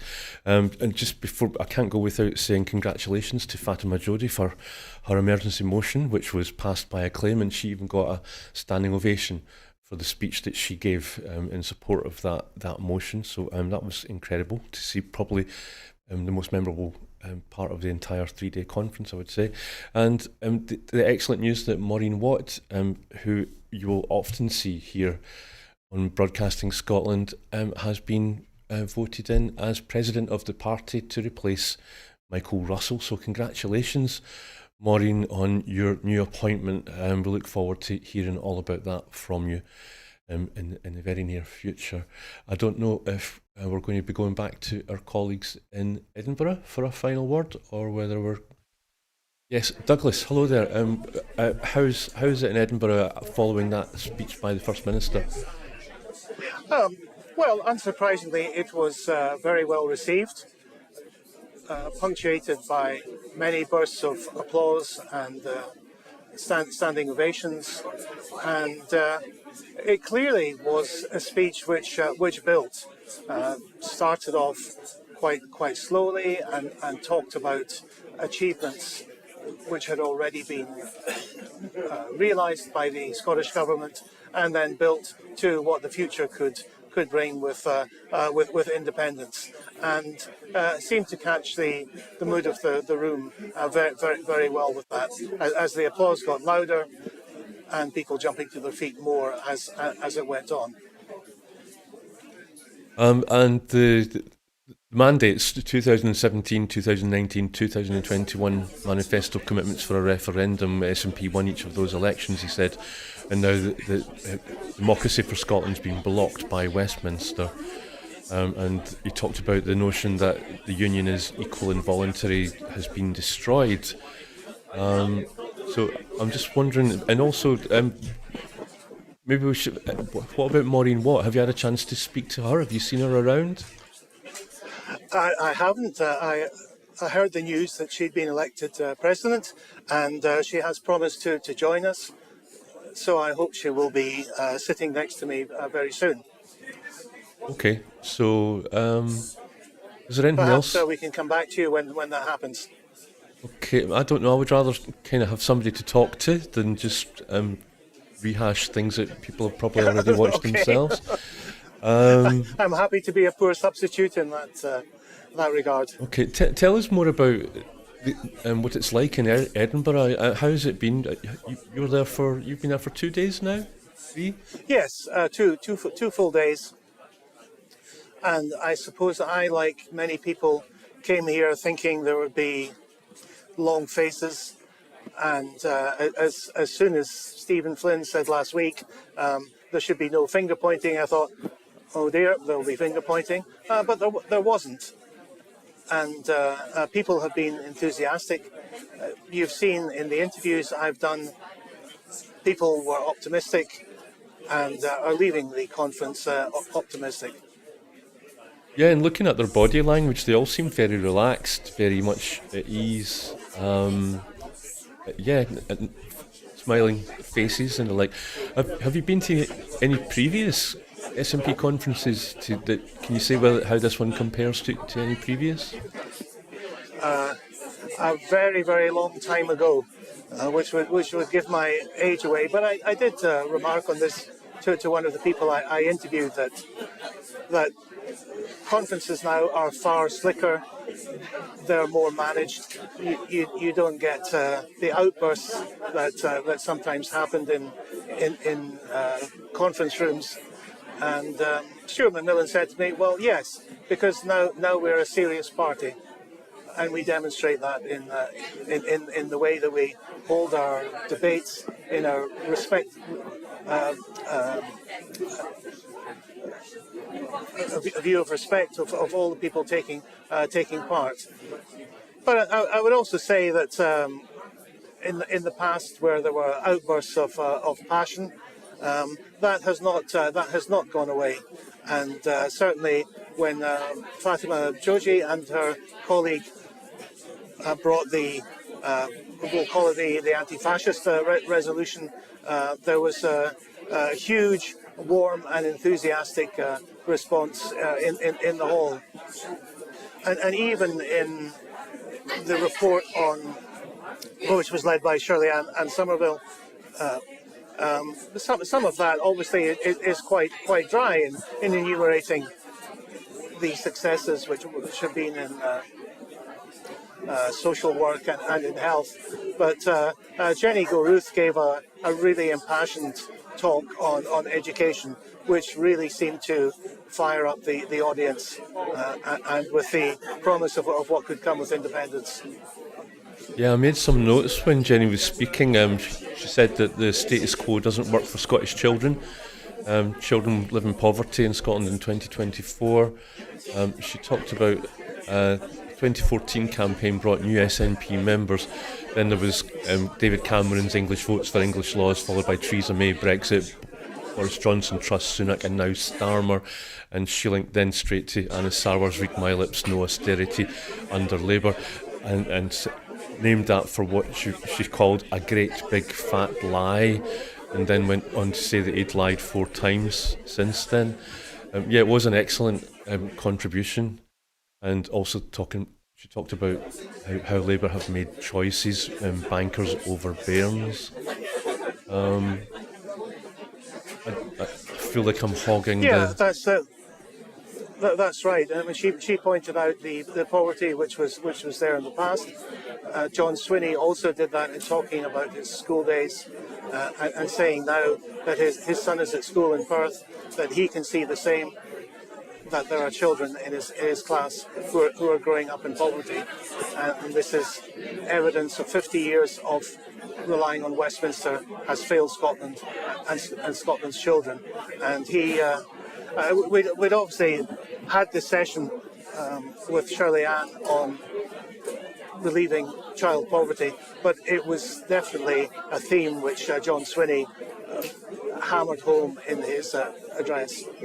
Do you think, I thought Keith Brown's intro for the First Minister before he gave his speech was quite telling, maybe when he said someone had criticised the conference for having no star quality people, and Keith Brown countered by saying that there's no absence of star quality in the SNP, and used Fatima Joji as an example of that. And then linked that to said, if your star quality is Boris Johnson, then you know what you can do with your star quality. I think that this is the and pointed out that Mr Swinney has been an SNP member for 45 years, since 1979. But do you think that kind of rejoinder is maybe going to be the sort of thing that we're going to be seeing in the run-up to 2026, highlighting Westminster's failures since Boris Johnson onwards, right through to Starmer? Oh, well, absolutely, yeah. It looks like maybe you've got company there. Is there... Yes. If you've had a better offer, you should take it, Douglas. I won't be offended, I promise. Okay, if you just give me a... Yep, so it looks like... Okay, so hi, I'm Douglas Mackenzie. I think maybe let's go to Edinburgh, shall we? Are they ready? So, yes. How do you pronounce your surname? Bardell. Bardell, yes. On the second one, yeah? Yeah. It would be easy to say Bardell. Okay. I'm joined now by Hannah Bardell. Obviously listened to John Swinney's speech. Yeah. What was your impression? I think it hit a lot of really important marks for me. So reflecting back on the challenges we faced as a party, as a movement, and the things that he has overcome as well on a personal basis, the fact that he led us through a difficult period in the past and has stepped forward in the past. Recognising that, the Labour government that people have voted for and brought in on that sort of loveless landslide are delivering completely the opposite of what they promised to, and there's certainly going to be austerity 2.0 under them, but also looking forward and saying what we need to do, and recognising that we need to listen to our members, but we also need to listen to people out there on the doorsteps and make sure that our members are the people and our activists are the people that are taking that message out there as well. So it's very much grassroots up. And I think that was, it was funny as well. There was some really, funny and humorous moments, and he delivered that in a really stylish way. Yes, sorry. I was being asked by the studio my impression of the speech, and I was saying that it started slowly and it was very traditional John Swinney. The facts, just the facts, and the figures. But at the end, it was really quite impassioned when he started talking about child poverty and independence. Do you feel the same? Absolutely. And, you know, I think for any leader coming into that role, whilst John has done it before, leading the party, he hasn't been First Minister before, and he was only First Minister for a matter of weeks when we had a general election to face. So, you know, it's been a bit of a baptism of fire for him, but putting independence absolutely at the centre of everything that we do, and that promise to our activists, to our members, to make sure that people understand what that means for them, and looking at all of the issues that we face through that lens, I think is absolutely crucial. That people are saying you shouldn't be thinking about independence, you should be thinking about how we pay the bills, energy costs, you know, investment in public finances. Well, actually, independence is the lens and the answer to so many of those things. It's not going to be perfect, but my goodness, how could it be any worse than what we faced under Liz Truss, Boris Johnson, and now, you know, disappointingly, a Labour government. But you know, the thing that really I felt was important was that discussion around that we want to be an independent nation in Europe, working with our nearest neighbours. And I have always felt that Scottish independence, particularly since Brexit, will be beneficial for England, for Wales, for Northern Ireland, because we will recalibrate that relationship. We will be hopefully back in Europe, and we will be doing politics in a different way. I mean, Westminster doesn't serve anybody, least of all Scotland, but it also does a disservice to other nations in the UK, and they will fast realise that when Scotland is an independent nation, and there'll be an opportunity to stand side by side. And I think that's the message that John was getting across, and I think that's a really important message. We don't just want to speak to people in Scotland, we want to speak to people in Europe, across the world, but particularly our nearest neighbours, to talk about what kind of neighbour and partner we will be for them as an independent country. Indeed, there have been several people I've spoken to here on television who've spoken about visiting Spain and other European countries and the warm reception that Europe got. And I know from having lived most of my time outside of Scotland the same enthusiasm for it. So in a sense, although most organised people will say that the campaign for 2026 election started long before today. Absolutely. But what do you think the theme will be? I think the theme needs to be independence and recovery, and how independence will serve people in Scotland, and what kind of nation we will be on the UK stage, on the European stage, and on the global stage. And those messages came across very, very strongly. But, you know, I have sat on the Council of Europe for the last 5 years, so that was, you know, the foremost human rights and democracy organisation, institution preceded the European Union. And there, within that institution, across those nations that are members, there is huge support for independence. So we have to think, as we approach that 2026 election, how we are engaging and how we are working with our European friends and neighbours, how we are making that connection for people on the ground in our communities. Well, why should being a member of Europe, why should independence be better, and what does it mean for me? What does it mean in terms of my job? What does it mean in terms of my rights? And these are messages that, you know, we have been getting out, but I don't think we've been necessarily articulating it in the way that we could. And it's tough when you're up against sometimes hostilities within the UK media. But we need to get that out there and that's what we've always been so strong with is on the doors. Nothing is more powerful than somebody knocking on your door and looking to listen to your views, but also explain the prospectus that you bring as a politician, as a party, and that's something that the SNP has been very good at. COVID has made it tough, and we need to refresh that and retrain and reinvest in our own people so that they can get that message out. Well, indeed, because of the hostility of the press, you have to be good at that, or the message won't get across. But I'm interested in what you said about Europe. There have been various pieces of support from Europe. The French economist saying that Scotland be the 12th wealthiest country in the world. I mean, obviously, after Brexit and the end of the European Parliament and Scottish MEPs sitting there, there aren't the natural blocks that there used to be in politics. What is there now? What has replaced that? So, I mean, we are still on the Council of Europe, and we still, have membership and influence there. Unfortunately, by virtue of our reduced numbers at Westminster, that's going to be a forum that we lose. But we still have lots of inter-country and inter-European and global connections. We have lots of different organisations like Global Scots, and we really need to make the most of those ties. We also have Scottish offices across the world in some of our key nations, and I think looking at that we have a very strong international strategy in the UK in the Scottish government, and a lot of our staff sit within the UK mission, so actually we know our UK counterparts really well.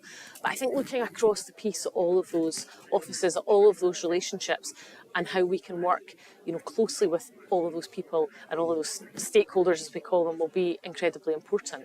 And reminding people, because it's very easy in difficult times, as we're all facing at the moment, to look inward, and we want to make sure that we look after folk at home, we make sure that we have the policies and that we're making the most of the powers that we have, but that we also explain to people the limitations of the powers that we have, and what having more powers and greater influence will have on the world stage will have on people's individual and collective lives. And I think that's something that the strong sense of community that we have across Scotland is something that is a great strength. We have our issues and we can challenge those and make things better, but we also can look outwards to how we can make a contribution globally as well.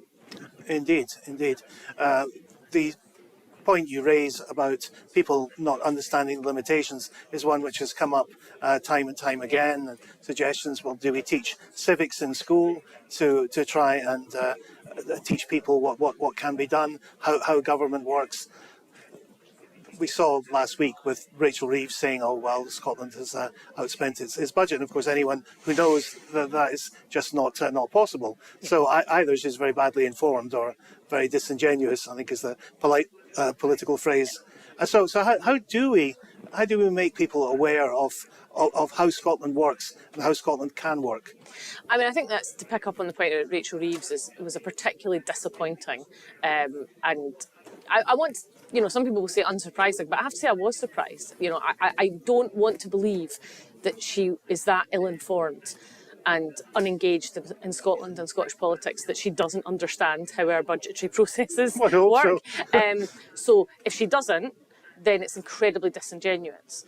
And if she does, then that it's even more problematic in some respects. So I think challenging that, absolutely, but also reminding people about the promises that were made to them by Labour, and this read my lips, no austerity under Labour. I mean, people will see that for exactly what it is, but we have been in the challenging position that we have had to mitigate and protect people in Scotland under Conservative austerity. And now we're going to have to try and mitigate and protect people under Labour austerity. And that is a message that is, something that we need to get across to people, and about the impact. And it is challenging in the media, but, there are many in the media that want to understand as well. And I think it's, there's a fine line.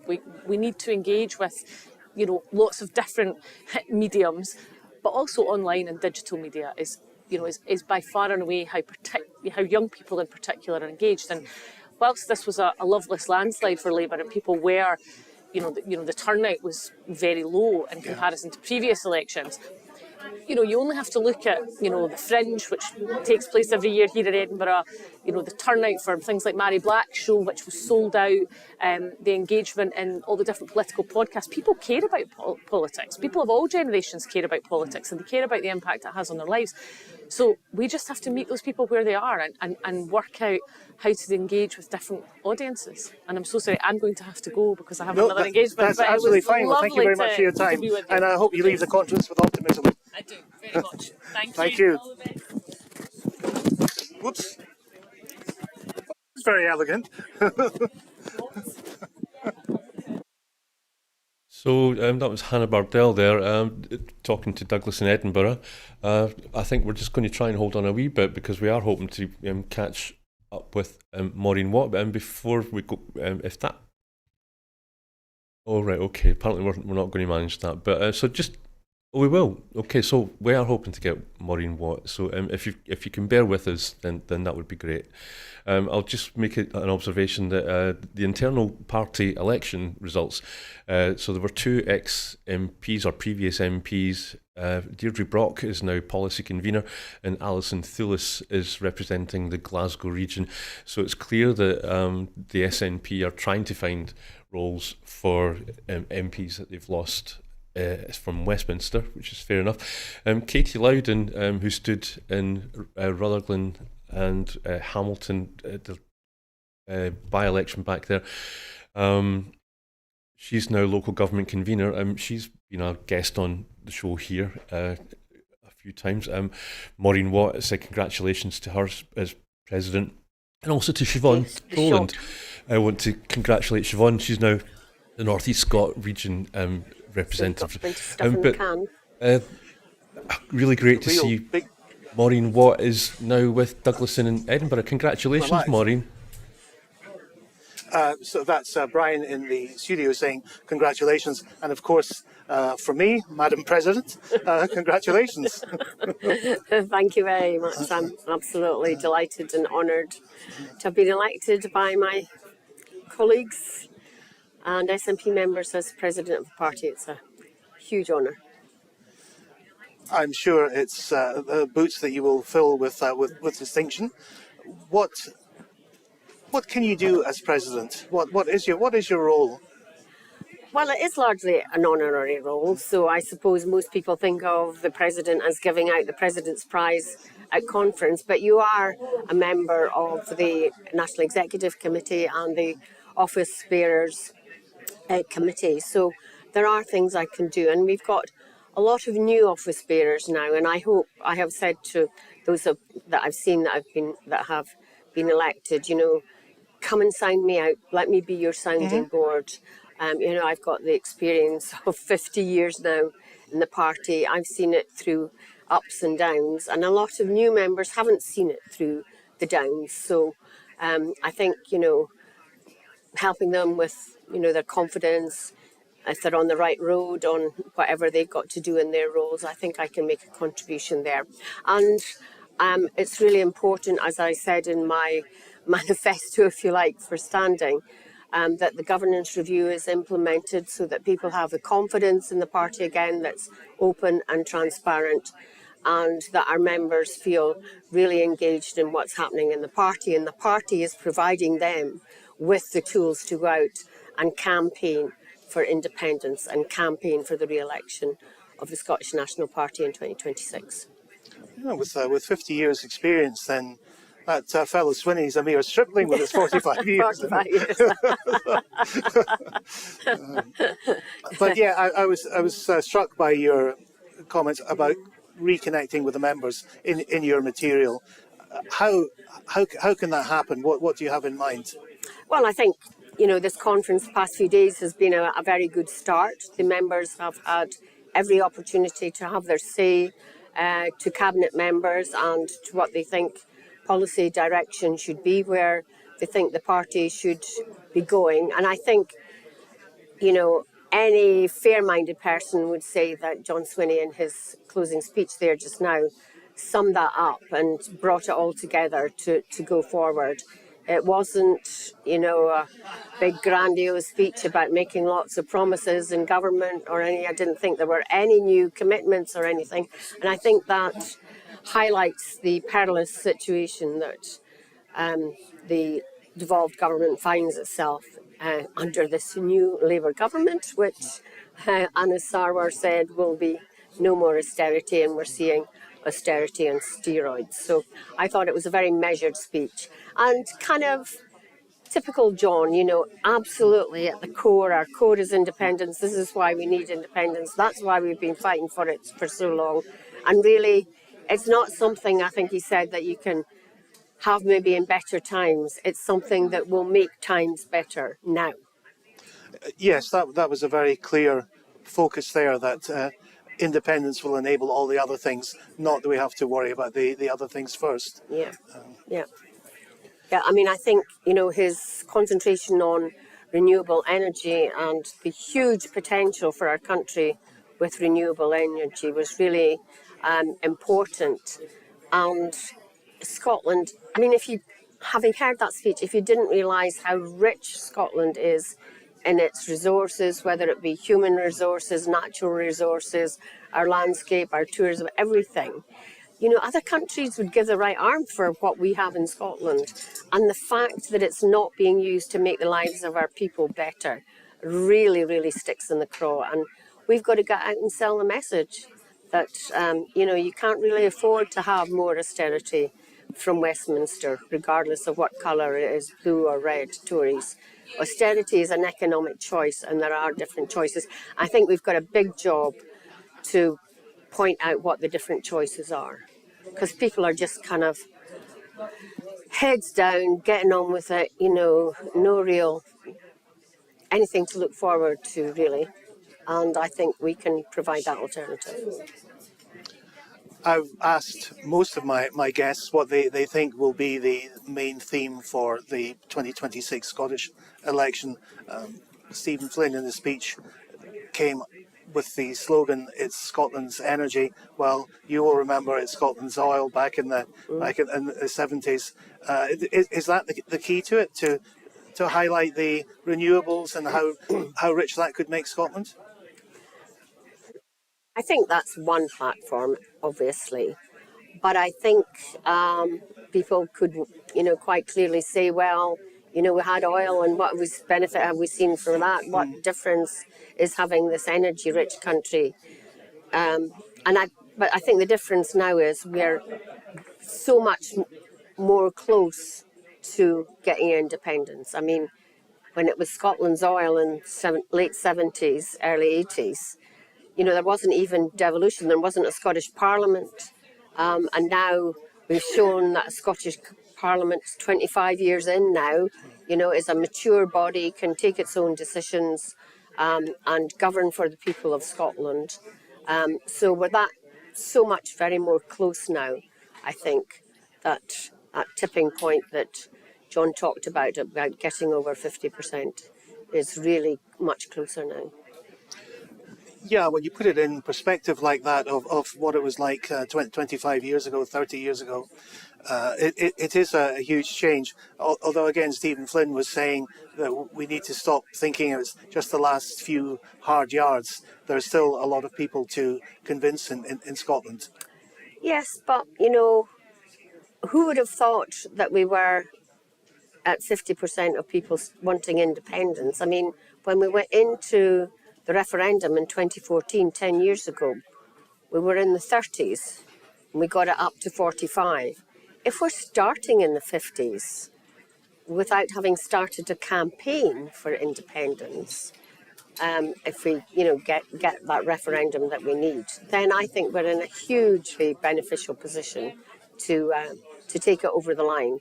And I think our opponents realise that too, which is why we've seen this pile-on from unionists and their friends in the unionist media to rubbish the SNP and the Scottish Government. I've asked quite a few long-serving members of the SNP if they're optimistic after the conference, and the usual response is, well, I'm in the SNP, I'm always optimistic. But your feelings after the conference? Well, I think, like many people, I came to the conference, down, obviously, after the election result in July, but also knowing, as you've said, Douglas, that the SNP are hugely resilient. People who have been in the party for a long time have seen the ups and the downs and come back up again, because it's our unique selling point is independence. We know we can make a difference, and it's just convincing more people that it is possible. And I don't think enough is made in other media, I'm excluding Broadcasting Scotland here, other media about the comparisons with similar social democratic nations. Angus Robertson mentioned them this morning when he was giving his talk about the international brief.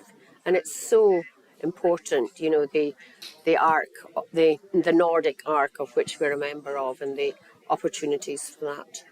Indeed, and Ireland is only 20 miles away at the closest point, so...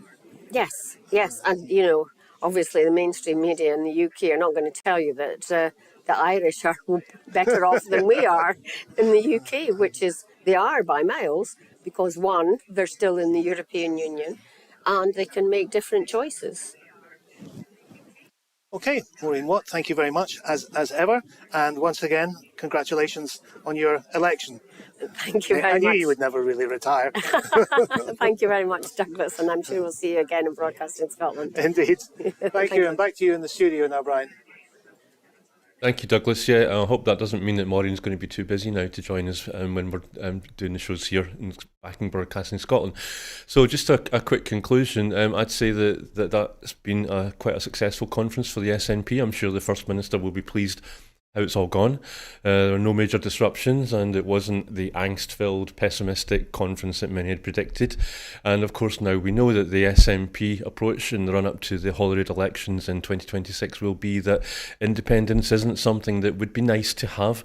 Voters might be thinking, well, I'd like to see an independent Scotland, but I can't vote SNP because I'm worried about the economy or the health service or education. The First Minister has now said that independence is going to be vital if these concerns are going to be addressed for voters. So independence will be welded onto people's everyday needs and when it comes to campaigning. So that's the end of what has been a bumper edition from Broadcasting Scotland. If you're still with us, congratulations. I salute your perseverance. Thanks to all my colleagues in Edinburgh, to Douglas and the crew at Conference Live, and to Miranda here in the control room, and here in Cowcaddens. So we'll let you get back to what's left of the weekend, and we'll see you tomorrow for the next edition of Broadcasting Scotland at 7. Cheerio.